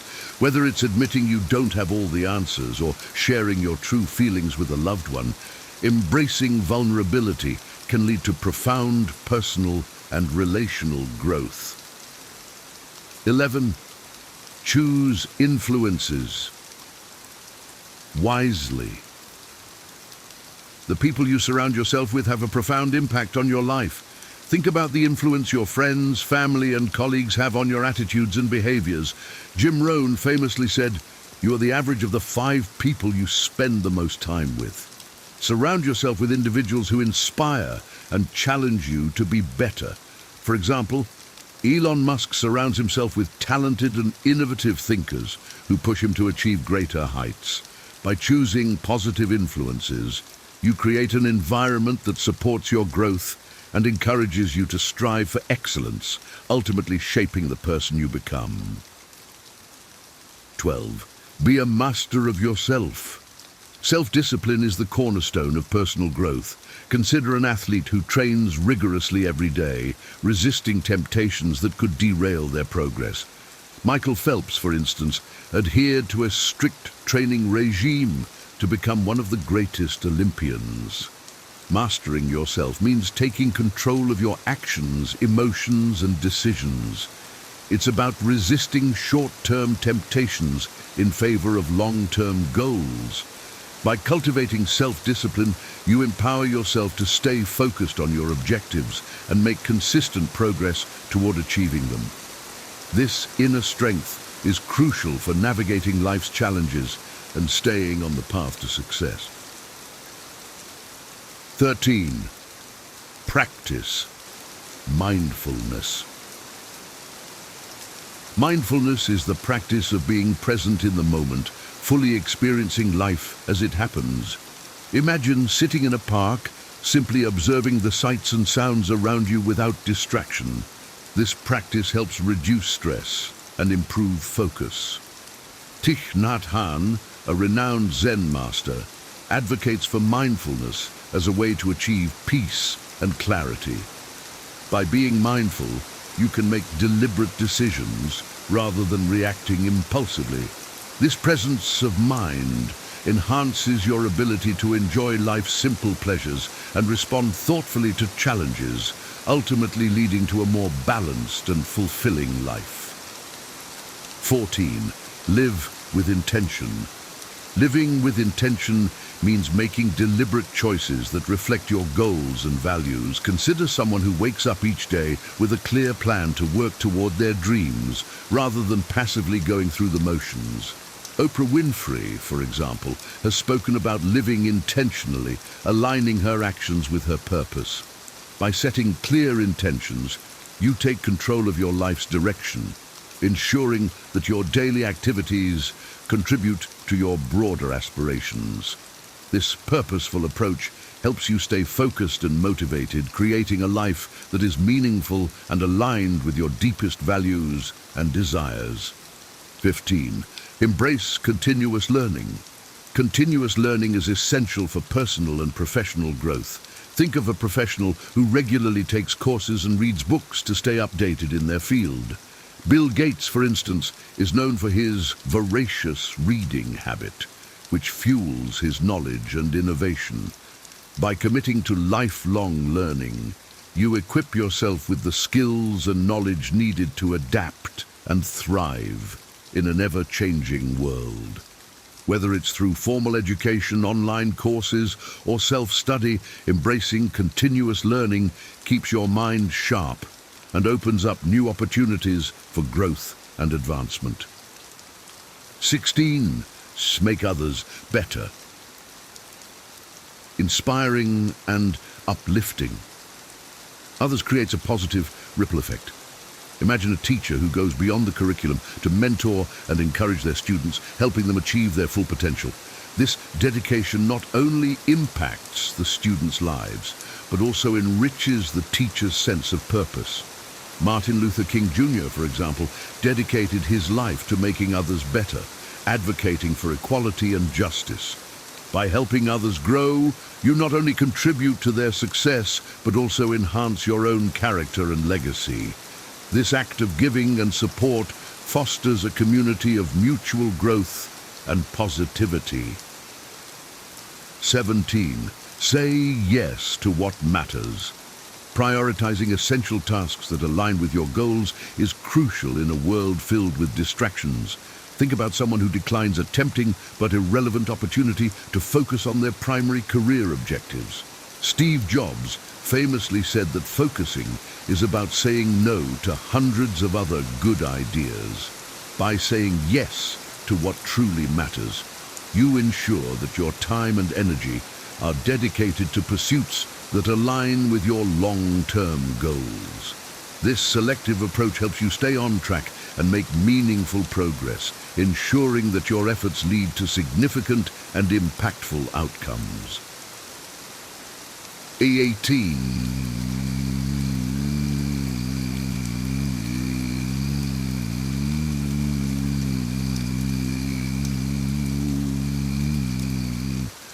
Gratitude is a powerful tool for fostering contentment and resilience. Take a moment today to reflect on what you're thankful for. Simple questions. A warm cup of coffee. Significant achievements. Studies have shown that practicing gratitude can enhance your overall well-being. Oprah Winfrey, a strong advocate of gratitude, keeps a daily gratitude journal. By acknowledging and appreciating the blessings in your life, you shift your focus from what's lacking to what's abundant, cultivating a positive outlook that strengthens your ability to navigate challenges and maintain a sense of happiness and fulfillment. 19. Practice the art of reflection. Regular self-reflection is crucial for personal growth. Set aside time each day to think about your actions, decisions, and their alignment with your goals. Consider journaling your thoughts and experiences, as Leonardo da Vinci did, to gain insights into your strengths and areas for improvement. This practice helps you learn from your successes and mistakes, guiding your journey of self-discovery. Reflection acts as a compass, providing direction and clarity for your path forward. By examining your life regularly, you make deliberate changes that propel you toward becoming the best version of yourself. 20. Cultivate resilience through adversity. Adversity is a powerful teacher. Instead of viewing setbacks as failures, see them as opportunities for growth. Consider the story of Nelson Mandela, who spent 27 years in prison, but emerged as a leader who transformed a nation. His resilience through adversity became a beacon of hope and strength. By embracing challenges and learning from them, you build the resilience needed to face life's uncertainties with confidence. This mindset transforms obstacles into opportunities, allowing you to grow stronger and wiser with each experience, ultimately leading to a more robust and adaptable character. There you have it, 20 timeless lessons inspired by the great Seneca, presented with a contemporary perspective. These principles hold the power to transform your life, helping you become better at everything you do. Remember, it's not about achieving perfection, but about making continuous progress. By embracing these lessons, you can cultivate a resilient mindset, master yourself, and live in alignment with your values, creating a life of authenticity and purpose. As you incorporate these teachings into your daily routine, you'll find yourself better equipped to handle whatever life throws your way. You have the power to apply these lessons and become the best version of yourself. Thank you for joining me on this journey of self-discovery and growth. If you found value in these principles, please take a moment to like and subscribe to support the channel. By doing so, you become part of a community dedicated to continuous learning and personal development. Your engagement empowers us to keep sharing valuable insights and wisdom. 10 subtle ways your best friend is jealous of you and how to deal with this problem. Have you ever achieved something significant only to sense that your best friend's reaction wasn't as genuine as you hoped? Perhaps their smile didn't quite reach their eyes, or their congratulations felt forced. Jealousy, even in the closest friendships, can manifest subtly, hiding beneath layers of admiration and connection. Jealousy is a complex emotion, a mix of admiration for your success and resentment born of their own insecurities. It doesn't always mean malice. Sometimes it's a reflection of their internal struggles. Yet, when left unchecked, jealousy can erode the foundation of trust and support that defines a healthy friendship. The purpose of this video is not to vilify jealousy, but to help you recognize the subtle signs when it arises in your closest relationships. Stoicism teaches us the importance of self-awareness and understanding. Marcus Aurelius once wrote, "You always own the option of having no opinion. There is never any need to get worked up or to trouble your soul." By observing rather than reacting, we can approach situations of jealousy with clarity and composure. It's essential to remember that someone's jealousy often says more about their insecurities than about your actions.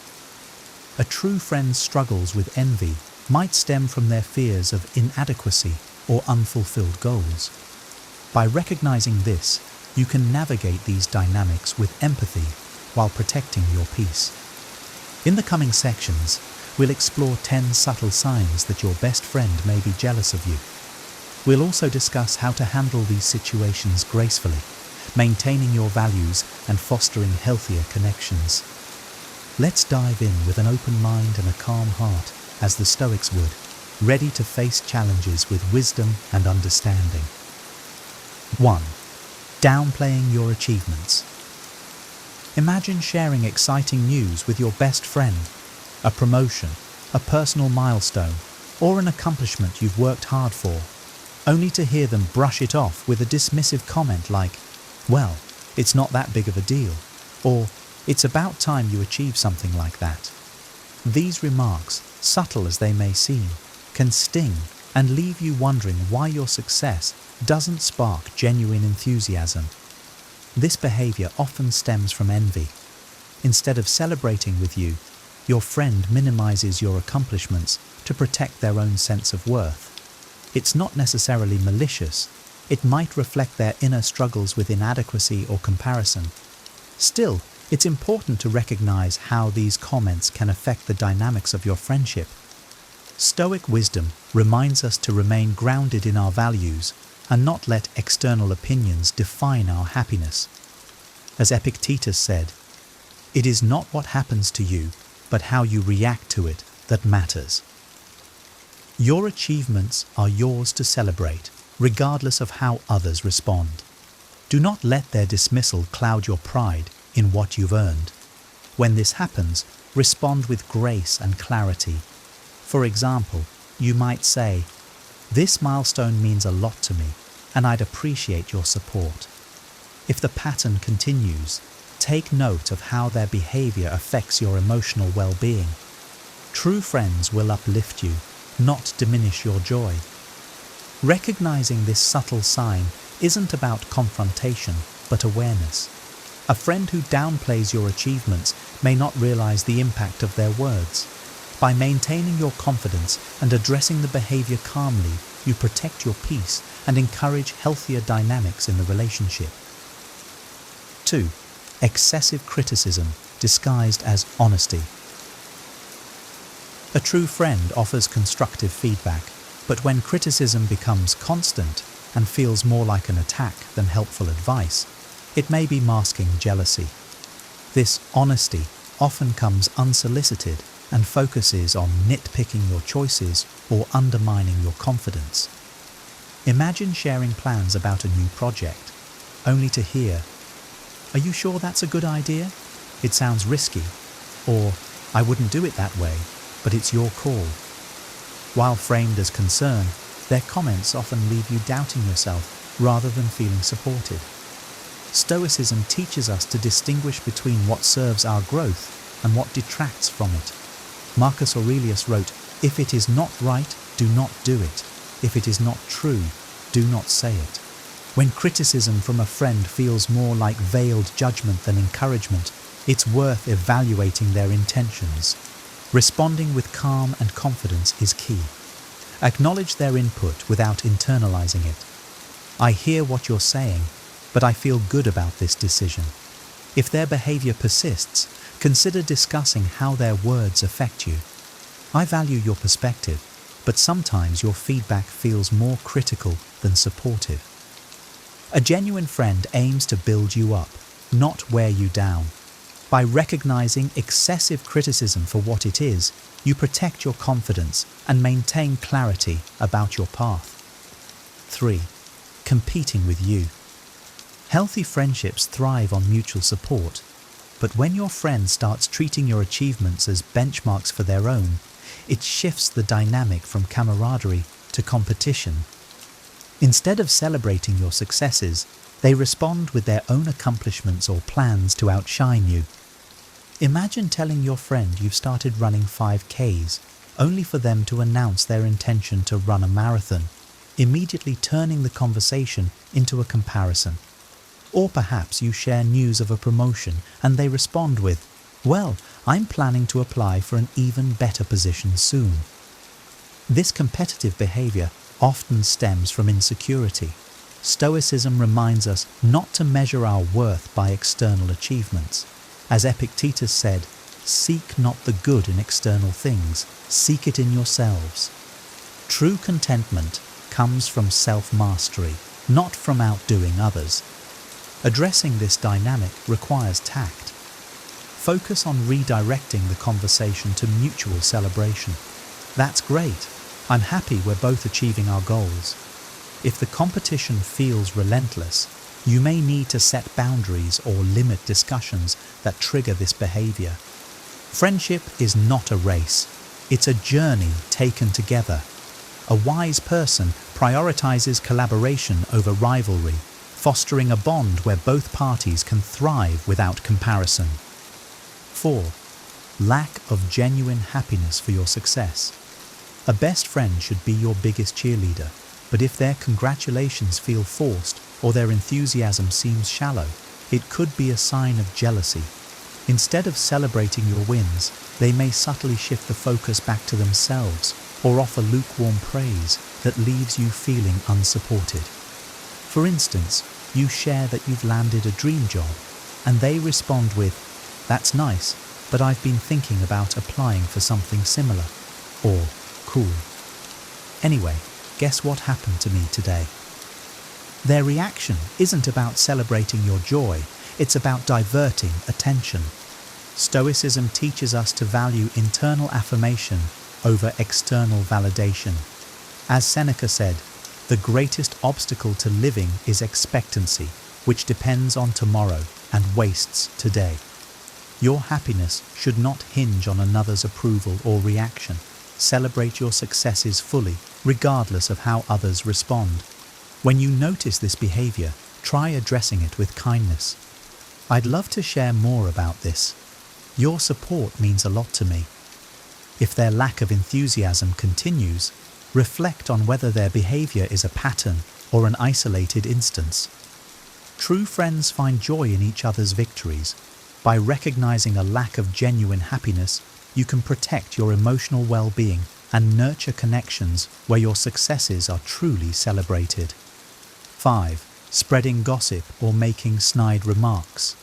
A jealous friend may resort to gossip or passive-aggressive comments as a way to undermine you subtly. These behaviors can be especially hurtful as they erode trust and leave you questioning the foundation of your friendship. For example, you hear that your friend has shared personal details about your struggles with others, or made an offhand remark like, "She's successful now, but you wouldn't believe what she was like before." These actions often stem from their attempt to diminish your image in the eyes of others. Stoicism emphasizes integrity and self-respect.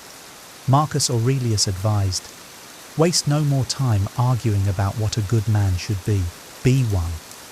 Focus on living in alignment with your values, knowing that gossip or negativity reflects their character, not yours.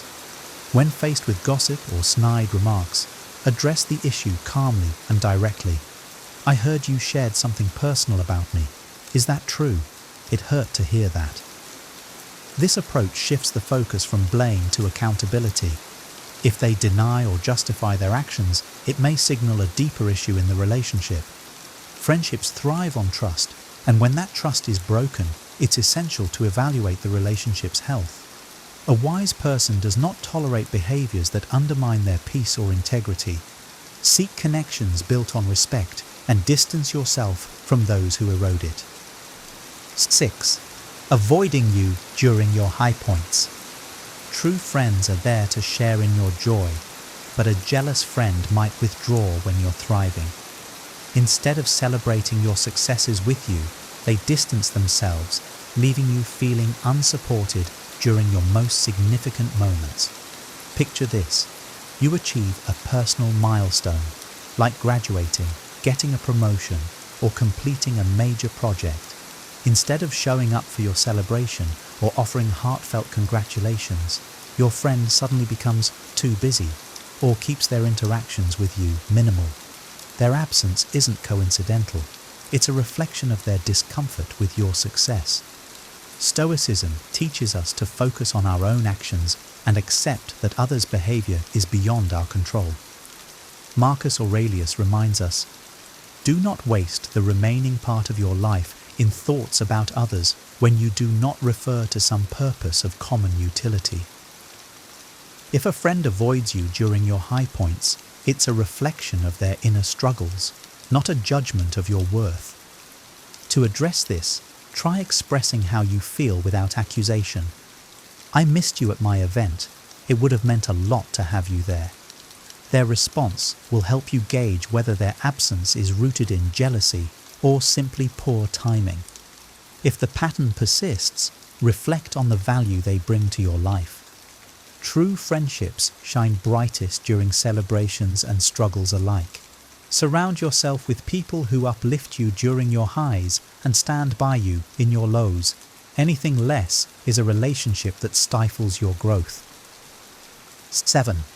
Overly focusing on their problems. In a healthy friendship, there's space for both individuals to share their struggles and celebrate their wins. A jealous friend, however, may monopolize conversations with their own problems, leaving little room to acknowledge your achievements. This behavior subtly shifts the dynamic, making you feel unheard or overshadowed. For example, you share exciting news about a promotion, but before you've finished your story, your friend interrupts with their latest drama. "That's great, but let me tell you what happened to me yesterday. It's been a nightmare." Their constant focus on their struggles draws attention away from your joy and places it squarely on them. Stoicism encourages balance and the practice of mutual support. As Seneca wrote, "We are waves of the same sea, leaves of the same tree, flowers of the same garden." Friendships should reflect this interconnectedness, where both parties feel valued and supported. If this pattern arises, gently steer the conversation back to balance. "I'm happy to hear about what's going on with you, but can we take a moment to celebrate my news too?" This approach reaffirms your need for reciprocity without diminishing their feelings. A true friendship values equality in emotional sharing. By recognizing when the balance shifts too far, you can protect your voice in the relationship and ensure that your achievements are honored as they deserve to be. 8. copying you. Imitation may be the sincerest form of flattery, but when a friend starts copying your style, hobbies, or decisions in a way that feels competitive rather than admiring, it can be a subtle sign of jealousy. Their actions might reflect a desire to match your success rather than celebrate it. For instance, you start a fitness journey, and suddenly your friend embarks on the same routine, constantly comparing their progress to yours.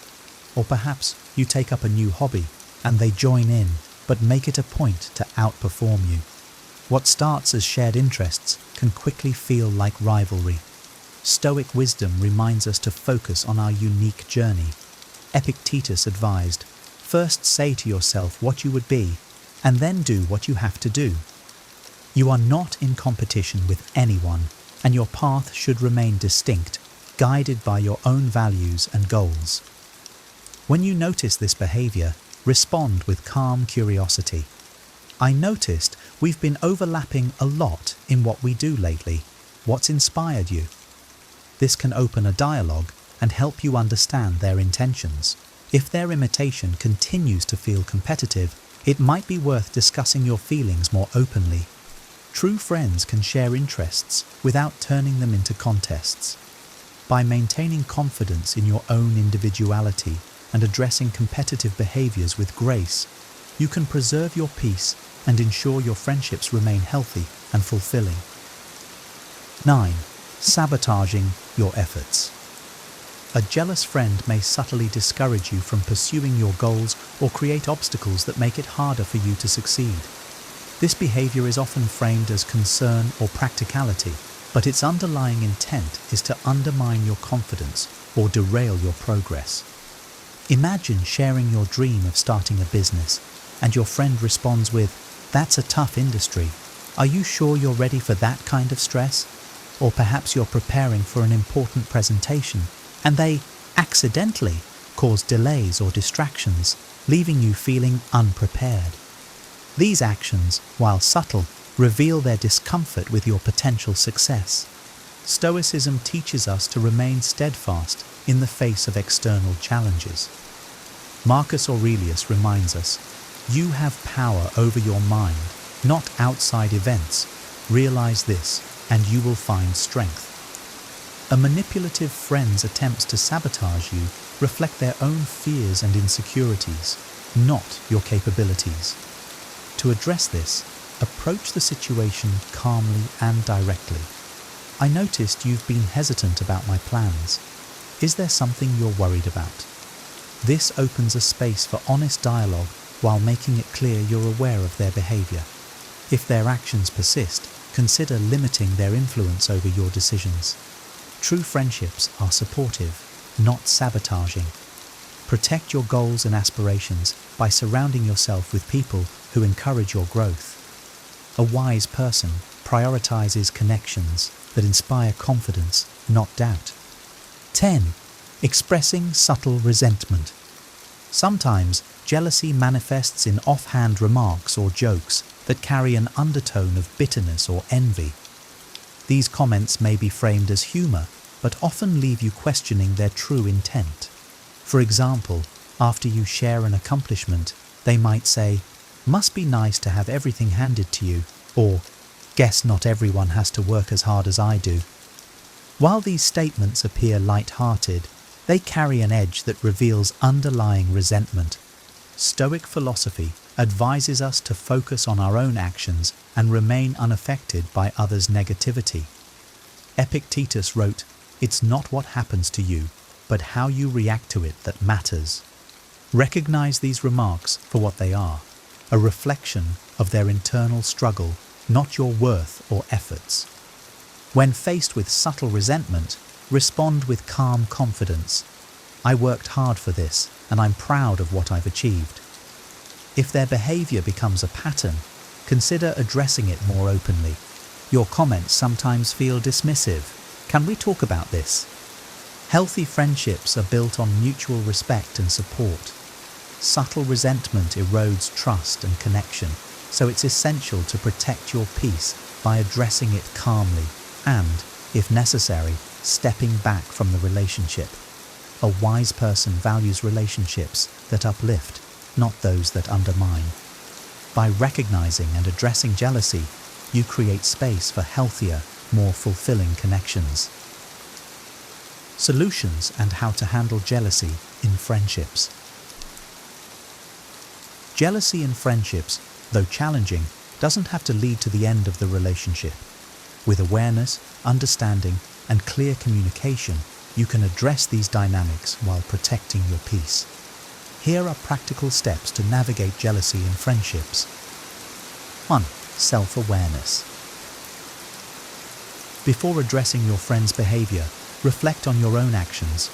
Are you unintentionally triggering their insecurities? For instance, could your excitement about a recent success come across as boasting?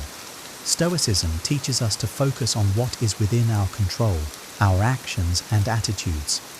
Marcus Aurelius said, "Be tolerant with others and strict with yourself." By ensuring your behavior is balanced, you create a solid foundation for addressing their jealousy. 2. Open communication. Gently addressing the behavior can open the door to understanding. Approach the conversation with empathy rather than accusation. For example, "I've noticed some tension when I share my successes. Is everything okay? I value our friendship and want to understand how you feel." This encourages honesty and allows you both to work through the issue collaboratively. 3. Set boundaries. If their jealousy manifests as criticism, sabotage, or negativity, establish clear boundaries to protect your emotional well-being. Stoicism reminds us that peace comes from within, not from external approval. Say something like, "I value our time together, but I need our conversations to feel positive and supportive." Boundaries show respect for yourself and the relationship. 4. Encourage their growth. Jealousy often stems from feelings of inadequacy. Support your friend in pursuing their own goals and passions. Complement their strengths, offer encouragement, and celebrate their achievements. By focusing on their growth, you can help shift their perspective from comparison to self-improvement. 5. Know when to let go. Not all friendships can withstand the strain of jealousy, especially if it leads to toxic behaviors. Recognize when it's time to step back. As Epictetus said, "He who is free is the one who lives as he wishes, neither constrained nor restrained." Letting go doesn't mean failing. It means valuing your well-being and seeking healthier connections. Friendships are among life's most rewarding relationships, but even the strongest bonds can be tested by jealousy. Recognizing the subtle signs of envy allows you to address these challenges with wisdom, empathy, and grace. True friendships are built on mutual respect, trust, and joy for each other's successes. When jealousy arises, it's an opportunity to strengthen the connection through open communication and shared growth. However, if the relationship becomes toxic or one-sided, it's okay to step back and seek connections that uplift and inspire you.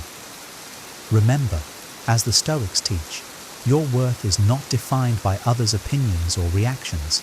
Surround yourself with friends who celebrate your journey and walk alongside you with genuine support. In doing so, you create a life enriched by meaningful and balanced relationships, connections that foster mutual growth and lasting joy. Friendships are among life's most rewarding relationships, but even the strongest bonds can be tested by jealousy. Recognizing the subtle signs of envy allows you to address these challenges with wisdom, empathy, and grace. True friendships are built on mutual respect, trust, and joy for each other's successes. When jealousy arises, it's an opportunity to strengthen the connection through open communication and shared growth. However, if the relationship becomes toxic or one-sided, it's okay to step back and seek connections that uplift and inspire you. Remember, as the Stoics teach, your worth is not defined by others' opinions or reactions. Surround yourself with friends who celebrate your journey and walk alongside you with genuine support.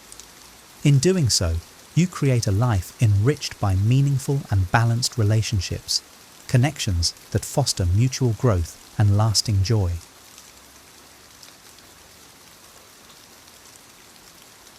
The butterfly's flight. In a quiet village surrounded by rolling hills, a young boy named Tien was known for his love of nature.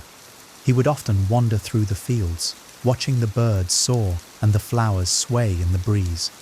But among all the wonders he observed, Tien was most fascinated by the tiny cocoons that clung to branches, holding the promise of transformation within. One morning, as Tien strolled through a grove, he spotted a cocoon quivering slightly. A small crack appeared, and through it, the faint outline of a butterfly's wing was visible. Tien watched with wide eyes as the creature inside struggled, twisting and pushing to break free. His heart ached for the little butterfly. Why does it have to struggle so much? He wondered aloud. Determined to help, Tien carefully plucked the cocoon from the branch and used a small twig to widen the opening. The butterfly emerged easily, its wings wet and crumpled. Tien placed it gently on his palm, expecting it to spread its wings and fly. But instead, the butterfly stumbled, its wings too weak to lift it. Day after day, Tien kept the butterfly safe, feeding it nectar and protecting it from harm. But no matter how much he cared for it, the butterfly could never fly. Its wings remained fragile, and it spent its days crawling around Tien's hand or the flowers he placed it on. Confused and saddened, Tien visited an elder in the village, a wise woman who always seemed to have the answers. He told her what had happened, expecting her to praise his kindness. Instead, she gave him a gentle but knowing smile. "Tien," she said, "the struggle to escape the cocoon is what strengthens a butterfly's wings. By helping it, you took away its chance to grow strong. Challenges, as painful as they may seem, are what prepare us for the life ahead." The boy returned home, holding the butterfly close to his heart. As it crawled along his finger, he realized the lesson it had taught him. From that day on, Tien approached his own challenges with a new perspective, understanding that every struggle he faced was shaping him into something stronger, just as the butterfly needed its fight to fly. And though the butterfly never left his side, it became a constant reminder of the power of resilience and the beauty that comes from enduring life's trials. A silkworm must endure pain to struggle out of its cocoon and grow into a butterfly that can fly. A seed buried deep in the soil must push its way through layers of earth to sprout and grow into a strong tree. A silkworm that is helped out of its cocoon by someone cutting it open will forever crawl around aimlessly, never becoming a butterfly. Similarly, a seed that sprouts easily on the surface of the soil may grow quickly, but it will be uprooted at the first storm. Humans cannot choose where they are born, but they can choose how they live. We can train ourselves to endure, develop resilience, and cultivate willpower through challenges, hardships, and even failures. What may seem like a devastating failure or misfortune to one person can be a stroke of luck to another. It all depends on how we choose to face it. We can either confront adversity with courage and overcome it, or wallow in self-pity and let it defeat us. Here are 10 terrible signs someone is being totally fake with you. Have you ever felt like someone's kind words or friendly gestures weren't what they seemed? Like there was something beneath the surface, an agenda you couldn't quite put your finger on. These moments can be unsettling and leave you doubting not just them, but even yourself. Imagine confiding in a friend during your darkest hour, only to find out they were nowhere to be found when you needed them most. Or realizing someone who seems genuinely interested in your success is secretly envious and undermining you behind your back. These subtle betrayals can erode trust and emotional stability, pulling you into a spiral of doubt and frustration. But what if you could spot the signs of insincerity before they cause damage? In this video, we'll uncover 10 glaring signs someone is being totally fake with you, signs that are often hidden in plain sight. More importantly, we'll explore how you can apply Stoic wisdom to protect your peace of mind and navigate these tricky relationships with strength and clarity. Whether it's a friend, a colleague, or even a family member, you'll learn how to see through their mask, regain control, and maintain your inner calm. Stick around, because these lessons might just transform the way you approach every relationship in your life. 1. They're never there when you need them. I remember a time when I truly believed that a particular friend would always have my back. We had shared so many good times, and I thought those moments built a bond strong enough to weather any storm. But then life threw a curveball. I was facing immense pressure at work, feeling utterly exhausted and emotionally drained. I needed someone to talk to, someone who could listen and just be there. Naturally, I turned to this friend. I called, hoping for some comfort, but instead I got excuses. "I'm too busy right now," or "I'll call you back later." That call never came. At first, I felt betrayed and deeply hurt. It was like a mirror reflecting back all the times I had rushed to their side, ready to support them without hesitation. I thought to myself, how could someone who claims to care about me vanish when I need them the most? Slowly, the realization dawned on me. This relationship wasn't as mutual as I'd believed. My giving nature was being taken for granted, and their absence during my struggles revealed the imbalance. That's when I turned to Stoic wisdom for guidance. Marcus Aurelius teaches us to not place our hopes in things beyond our control. This includes the actions and choices of others. It hit me. I was putting too much emotional weight on someone else's presence, when in truth, the only constant I could rely on was myself. Instead of dwelling on the hurt, I chose to see this as a valuable lesson. People who aren't there for you during tough times are not necessarily malicious.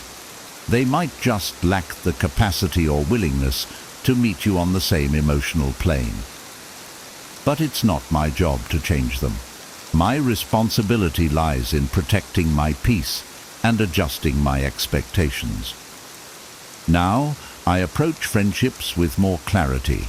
I don't shut people out entirely, but I do maintain a healthy distance with those who've shown me their limits. I cherish the friends who show up when it matters, but I no longer feel crushed when others don't. Stoicism has taught me that my inner strength is my best defense against disappointment. Instead of leaning too heavily on others, I've learned to stand tall on my own, appreciating those who walk beside me without expecting them to carry my burdens. This mindset shift didn't happen overnight, and it hasn't been easy.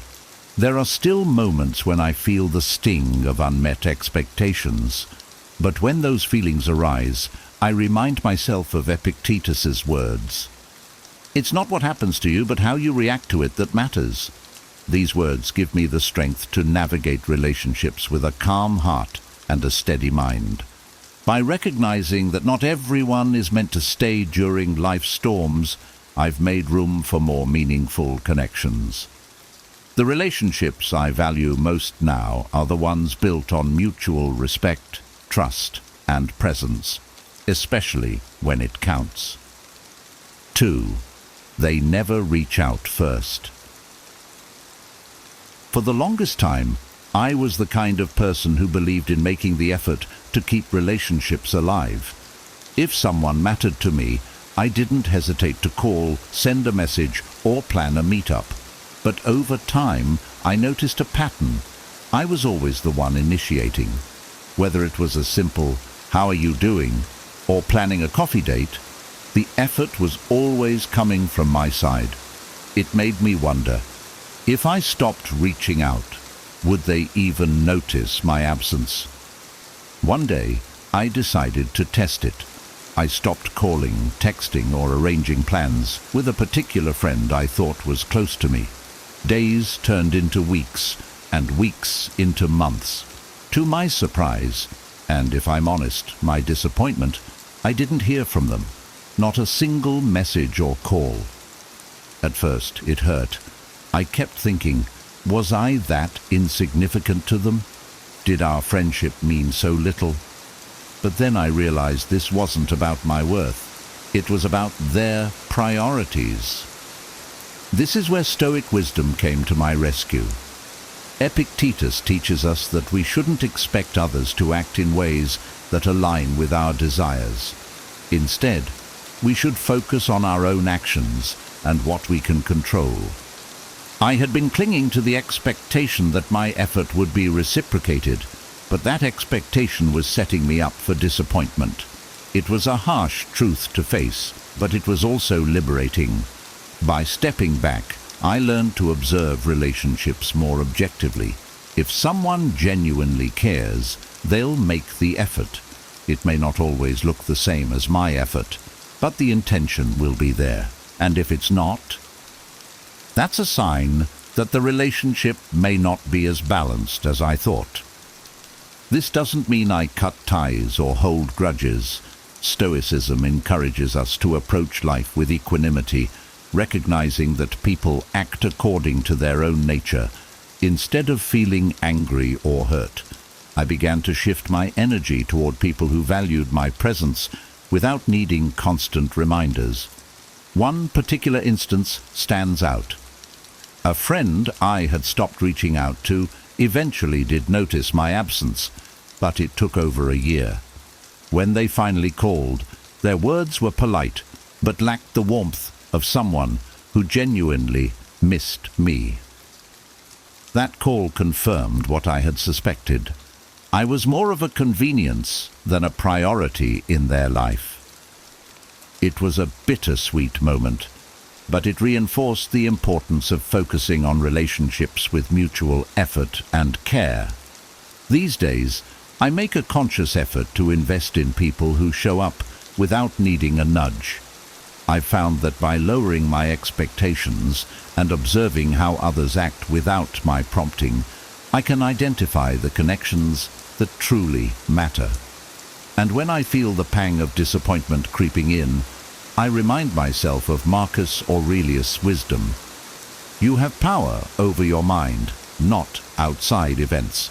Realize this, and you will find strength. This strength has helped me find peace in letting go of unbalanced relationships and cherishing the ones that thrive on mutual respect. 3. They only focus on themselves. Have you ever been in a conversation where you felt invisible? Where no matter how much you tried to share about your life, the discussion always circled back to the other person? I've experienced this more times than I'd like to admit. There was a friend of mine who seemed incapable of talking about anything other than their own life. Their stories were endless, about their job, their vacations, their problems. And every time I tried to interject, to share something about myself, it was like my words were lost in the noise. At first, I told myself they were just going through a rough time and needed someone to listen. But the pattern continued. Even when I brought up something meaningful to me, a struggle, a success, or even just a funny anecdote, they'd barely acknowledge it before redirecting the focus back to themselves. It felt draining, like I was merely an audience to their one-person show.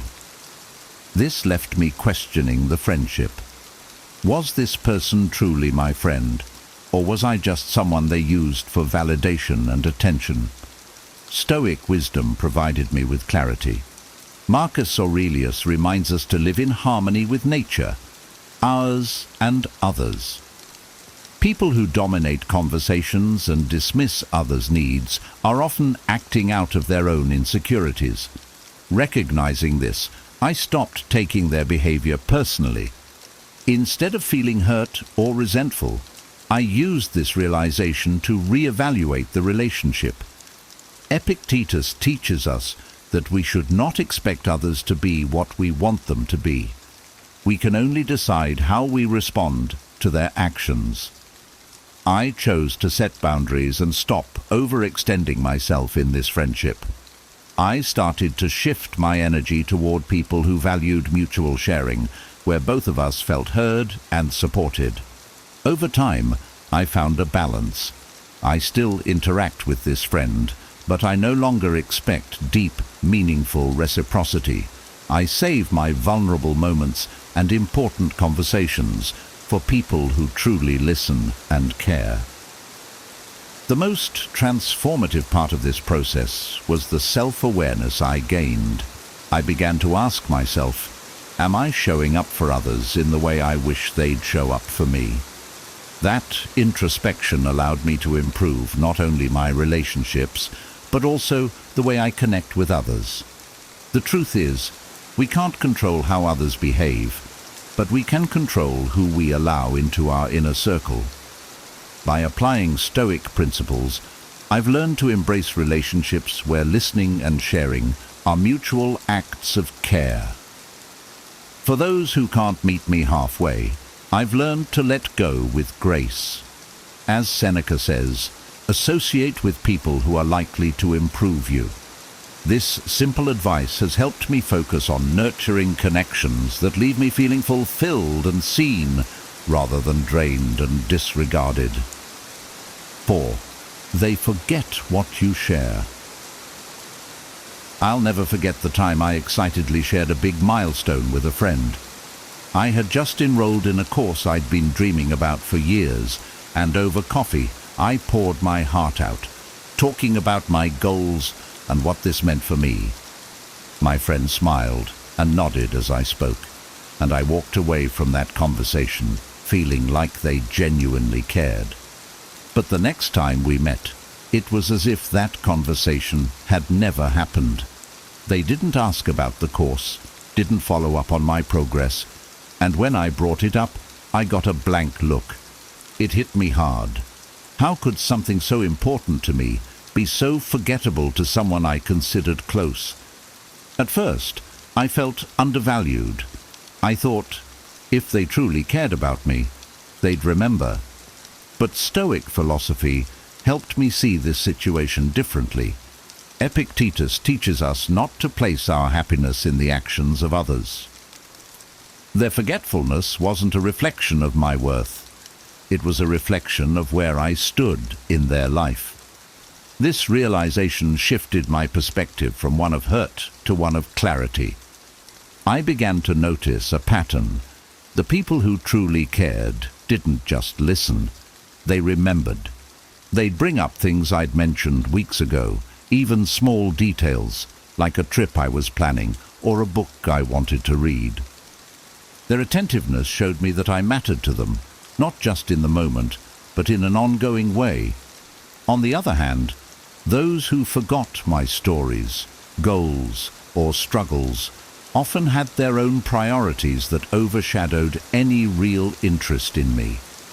I don't hold it against them. It's not my place to demand someone's attention. But I've learned to adjust my expectations accordingly. Stoicism teaches us to approach such situations with equanimity, understanding that not everyone will value us in the way we hope. Since then, I've become more intentional about whom I open up to. I save my vulnerable moments for people who listen with their hearts, not just their ears. And for those who don't, I've learned to let go of the need for validation. As Marcus Aurelius advises, the best revenge is not to be like your enemy. Instead of being dismissive or distant in return, I choose to live with integrity, being the kind of listener I wish others would be. Now, when I reflect on that forgotten conversation, I don't feel hurt anymore. It was a valuable lesson, one that helped me prioritize relationships that are truly meaningful.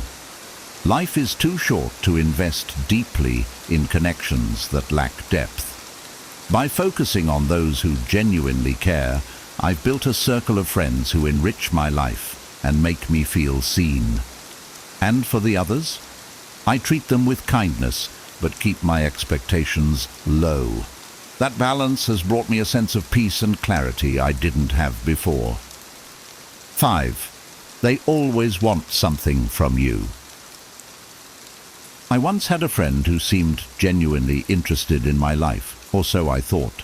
They would ask about my work, my goals, even my struggles, and for a while I felt valued and understood. But over time, I started noticing a pattern. Their interest wasn't rooted in care or curiosity. It was transactional.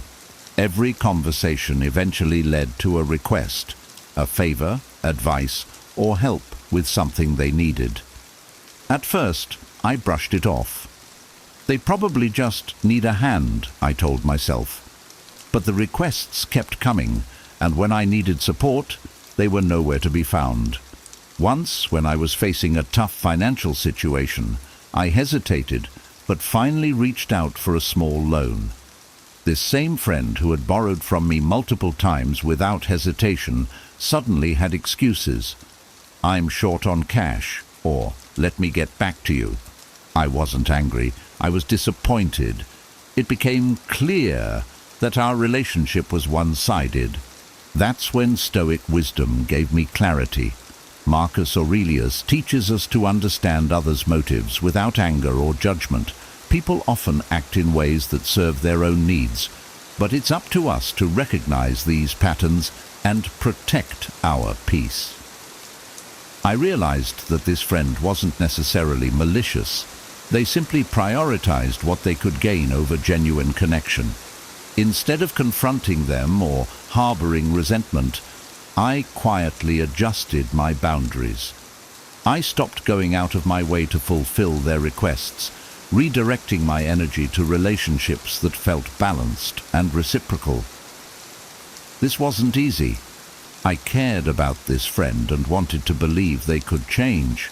But as Epictetus reminds us, it is not events that disturb us, but our interpretation of them.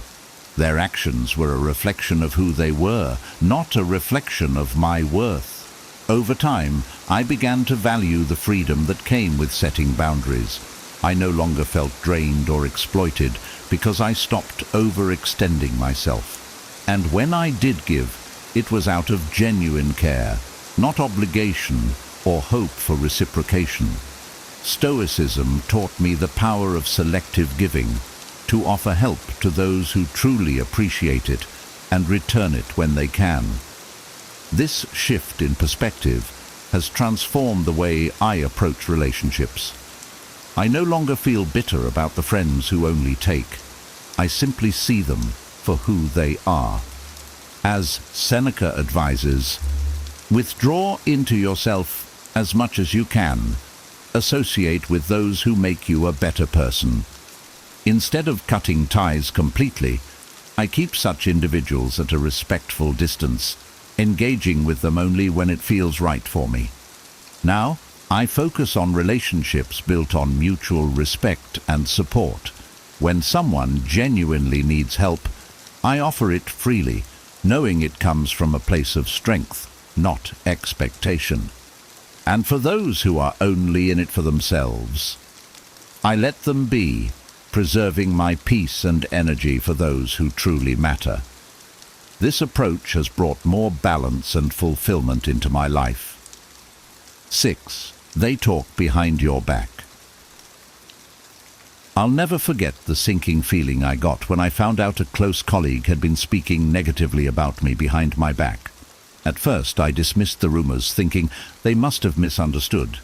But as the subtle comments and awkward interactions piled up, I realized the truth. This was someone I trusted, someone I had confided in during stressful times, yet they had chosen to use my vulnerabilities as fodder for gossip. The betrayal stung. My initial reaction was anger and a strong urge to confront them. How could they do this to me, I thought.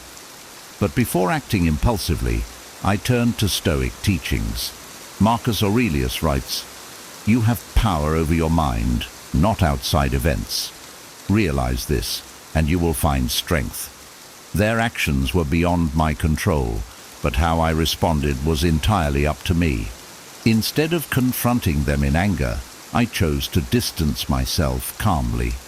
I reminded myself that their words didn't define me. They reflected their own insecurities and need for validation. Epictetus teaches us that we should only concern ourselves with things within our sphere of control. What they said about me, or how others perceived me because of it, wasn't my responsibility. My focus needed to be on staying true to my values and maintaining my inner peace. To protect myself emotionally, I began limiting the personal information I shared with this person and others like them. I realized that not everyone deserves to hear your struggles or your triumphs. Stoicism emphasizes prudence, being careful about whom we allow into our inner circle.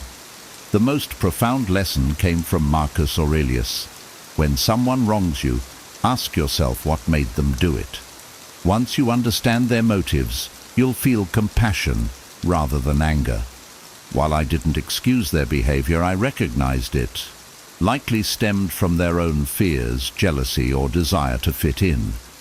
This understanding softened my resentment and allowed me to move forward without bitterness. Now, when I hear gossip or sense betrayal, I respond differently. Instead of letting it consume me, I see it as noise, irrelevant to my sense of self-worth. Stoicism has taught me to focus on what truly matters: my own actions, values, and integrity. By refusing to let others' negativity dictate my emotions, I've found a sense of strength and resilience that gossip can't touch. In the end, I realized that betrayal can also be a gift. It reveals who truly belongs in your life and who doesn't. It taught me to cultivate relationships with those who uplift and respect me, while letting go of those who don't. Now, I walk through life with a clearer understanding of who I can trust and an unwavering commitment to my peace of mind. Stoicism has helped me see that no matter what someone says about me, their words don't change my character. Only my reaction to them has that power. 7. They act differently with different people. There was a time when I deeply admired a friend for their charisma. They could effortlessly adapt to any social situation, blending in with different groups of people. At first, I thought it was a sign of their social intelligence. But the more I observed, the more I noticed inconsistencies in their behavior. With me, they were warm and supportive, but in the presence of more influential or successful people, they became someone else entirely, more attentive, more engaged, and far less genuine toward me. It felt unsettling. I started to wonder, is this person truly my friend, or am I just convenient for them in certain settings? The final straw came during a group dinner when I needed their support in a discussion, but they sided with others to gain favor, leaving me feeling betrayed. It was then I realized their behavior wasn't about building relationships. It was about self-interest. In moments like these, Stoic wisdom provides clarity. Marcus Aurelius reminds us, waste no more time arguing about what a good person should be. Be one. Instead of dwelling on their actions, I turned inward and reflected on my own values.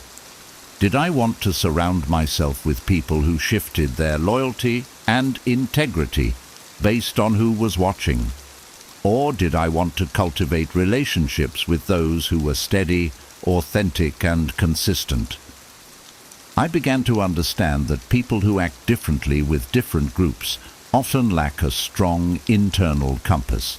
They are driven by external validation, seeking to impress others rather than living in harmony with their true nature. While I couldn't change this person, I could decide how much space they occupied in my life. Epictetus teaches us to observe without judgment and act without attachment. I didn't cut ties with this friend entirely, but I adjusted my expectations. I stopped looking to them for support or loyalty, and instead kept our interactions light and surface level. This allowed me to maintain peace without feeling hurt by their actions. At the same time, I started paying closer attention to the people who treated me consistently, regardless of who was around. These were the friends who valued me for who I was, not for what I could offer or who I could connect them to. I made a conscious effort to invest more time and energy into these relationships, which brought me a sense of fulfillment and security. Now, when I encounter people who shift their behavior to suit their audience, I don't take it personally. I see it as a reflection of their insecurities, not my worth. As Seneca advises, associate with those who will make a better man of you. By choosing to focus on genuine relationships and keeping my distance from those who lack authenticity, I found a sense of calm and clarity in my social interactions. Their inconsistency no longer affects me, because I've built my inner circle on trust, respect, and unwavering sincerity. 8. They use flattery instead of genuine praise. I used to have a colleague who would always compliment me, sometimes excessively. "You're so amazing at this," or "I don't know how you do it. You're incredible," they'd say at every opportunity. At first it felt nice. Who doesn't enjoy a little recognition? But over time, something felt off. The compliments were always broad and over the top, lacking any real depth. It became clear they weren't appreciating my efforts. They were using flattery as a tool to get on my good side. The turning point came when they asked me for a favor, a big one. They needed me to advocate for them on a project they weren't qualified for. When I hesitated, their demeanor shifted. The flattery disappeared, replaced by subtle frustration. That's when I realized their kind words weren't genuine. They were transactional.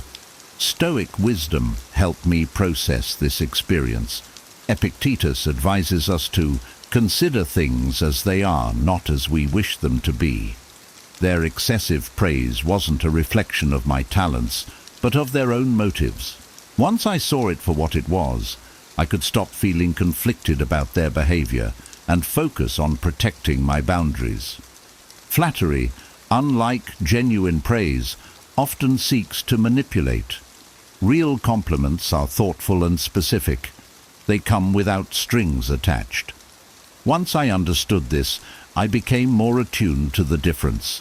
I started to notice how people who genuinely valued me would compliment my work or character with sincerity, while those who didn't were vague and opportunistic. Instead of feeling hurt or resentful, I chose to see flattery as a lesson. Marcus Aurelius reminds us, "If it is not right, do not do it. If it is not true, do not say it."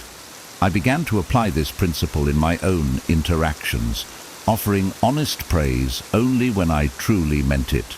This helped me build stronger, more authentic relationships. I also learned to set boundaries with flatterers. I didn't cut them off entirely, but I became cautious about their motives.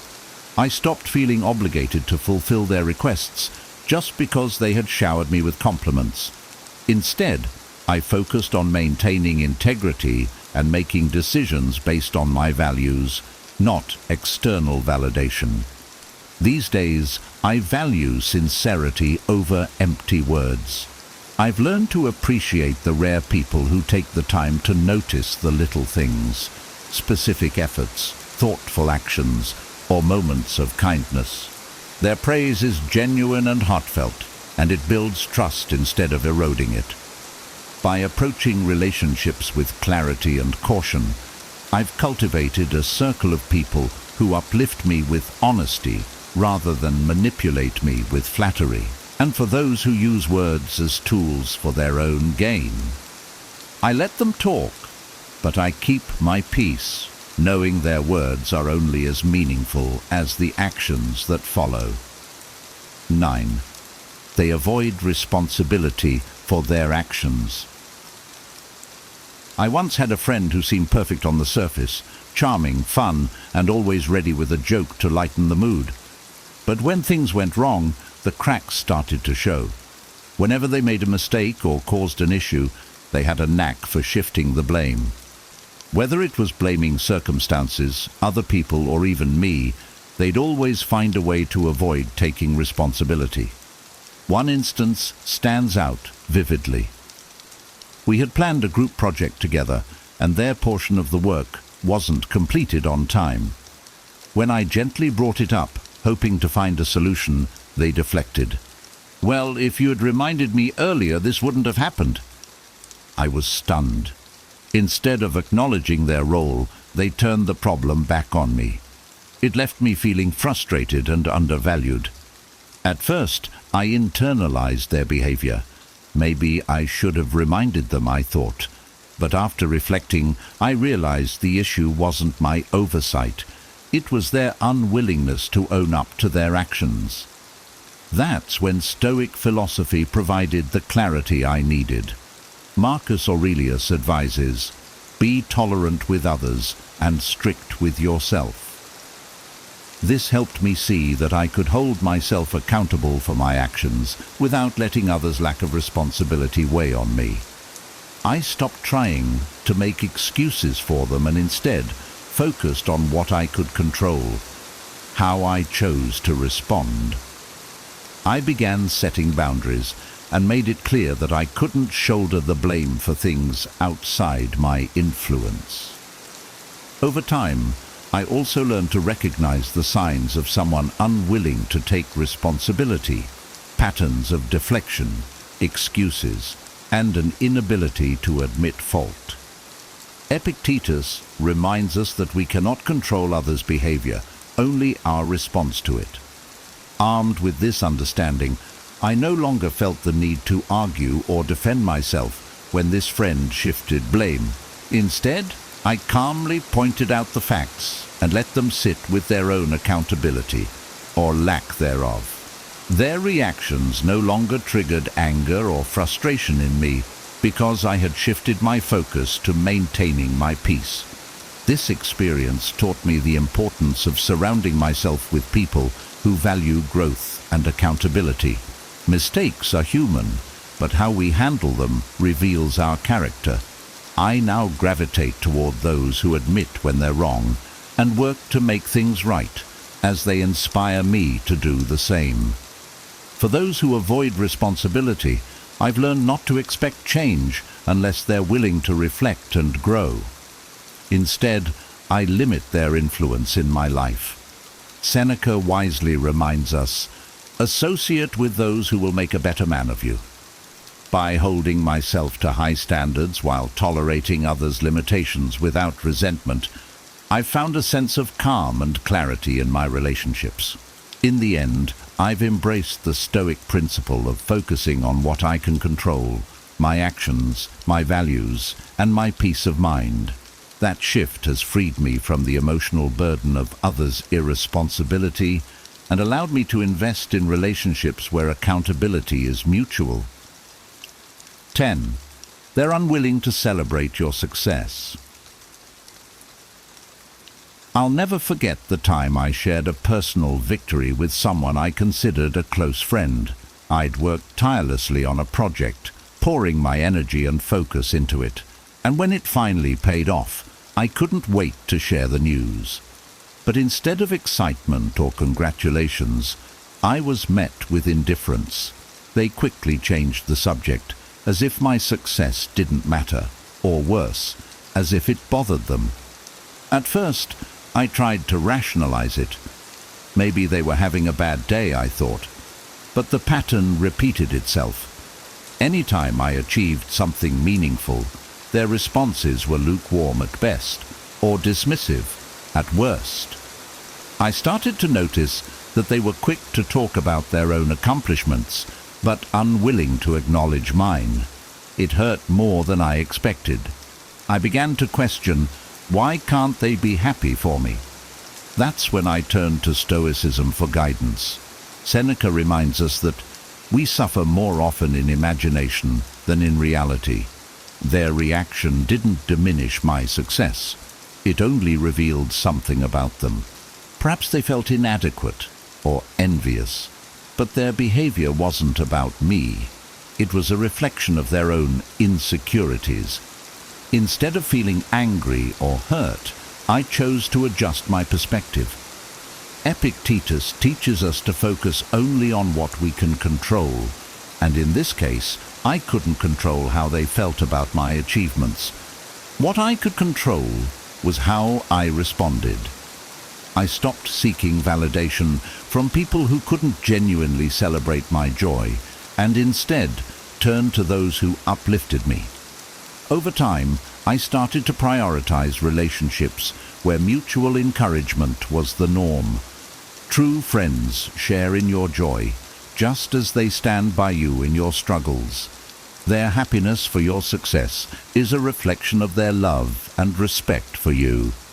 And when I found those kinds of connections, they felt like a breath of fresh air, genuine, supportive, and fulfilling. I also began to examine my own reactions to others' achievements. Am I truly happy for their success?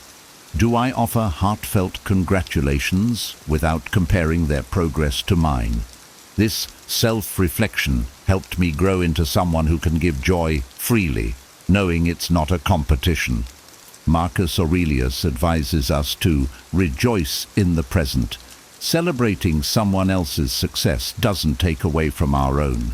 It enriches our shared experience. By embodying this wisdom, I've found greater peace and fulfillment in my relationships. Now, when I encounter someone who struggles to celebrate my wins, I don't let it bring me down. I understand their reaction isn't about me, and I no longer need their validation to feel proud of what I've accomplished. Instead, I focus on maintaining gratitude for the people who truly support me, cultivating a circle of friends and loved ones who inspire me to keep striving and growing. In the end, their presence is worth far more than the fleeting approval of those who can't see past their own insecurities. Spotting these 10 signs of insincerity isn't just about protecting yourself from fake people. It's about fostering healthier, more meaningful relationships built on mutual respect and authenticity. By recognizing these behaviors and applying the wisdom of Stoic philosophy, you can navigate life with strength, clarity, and peace of mind.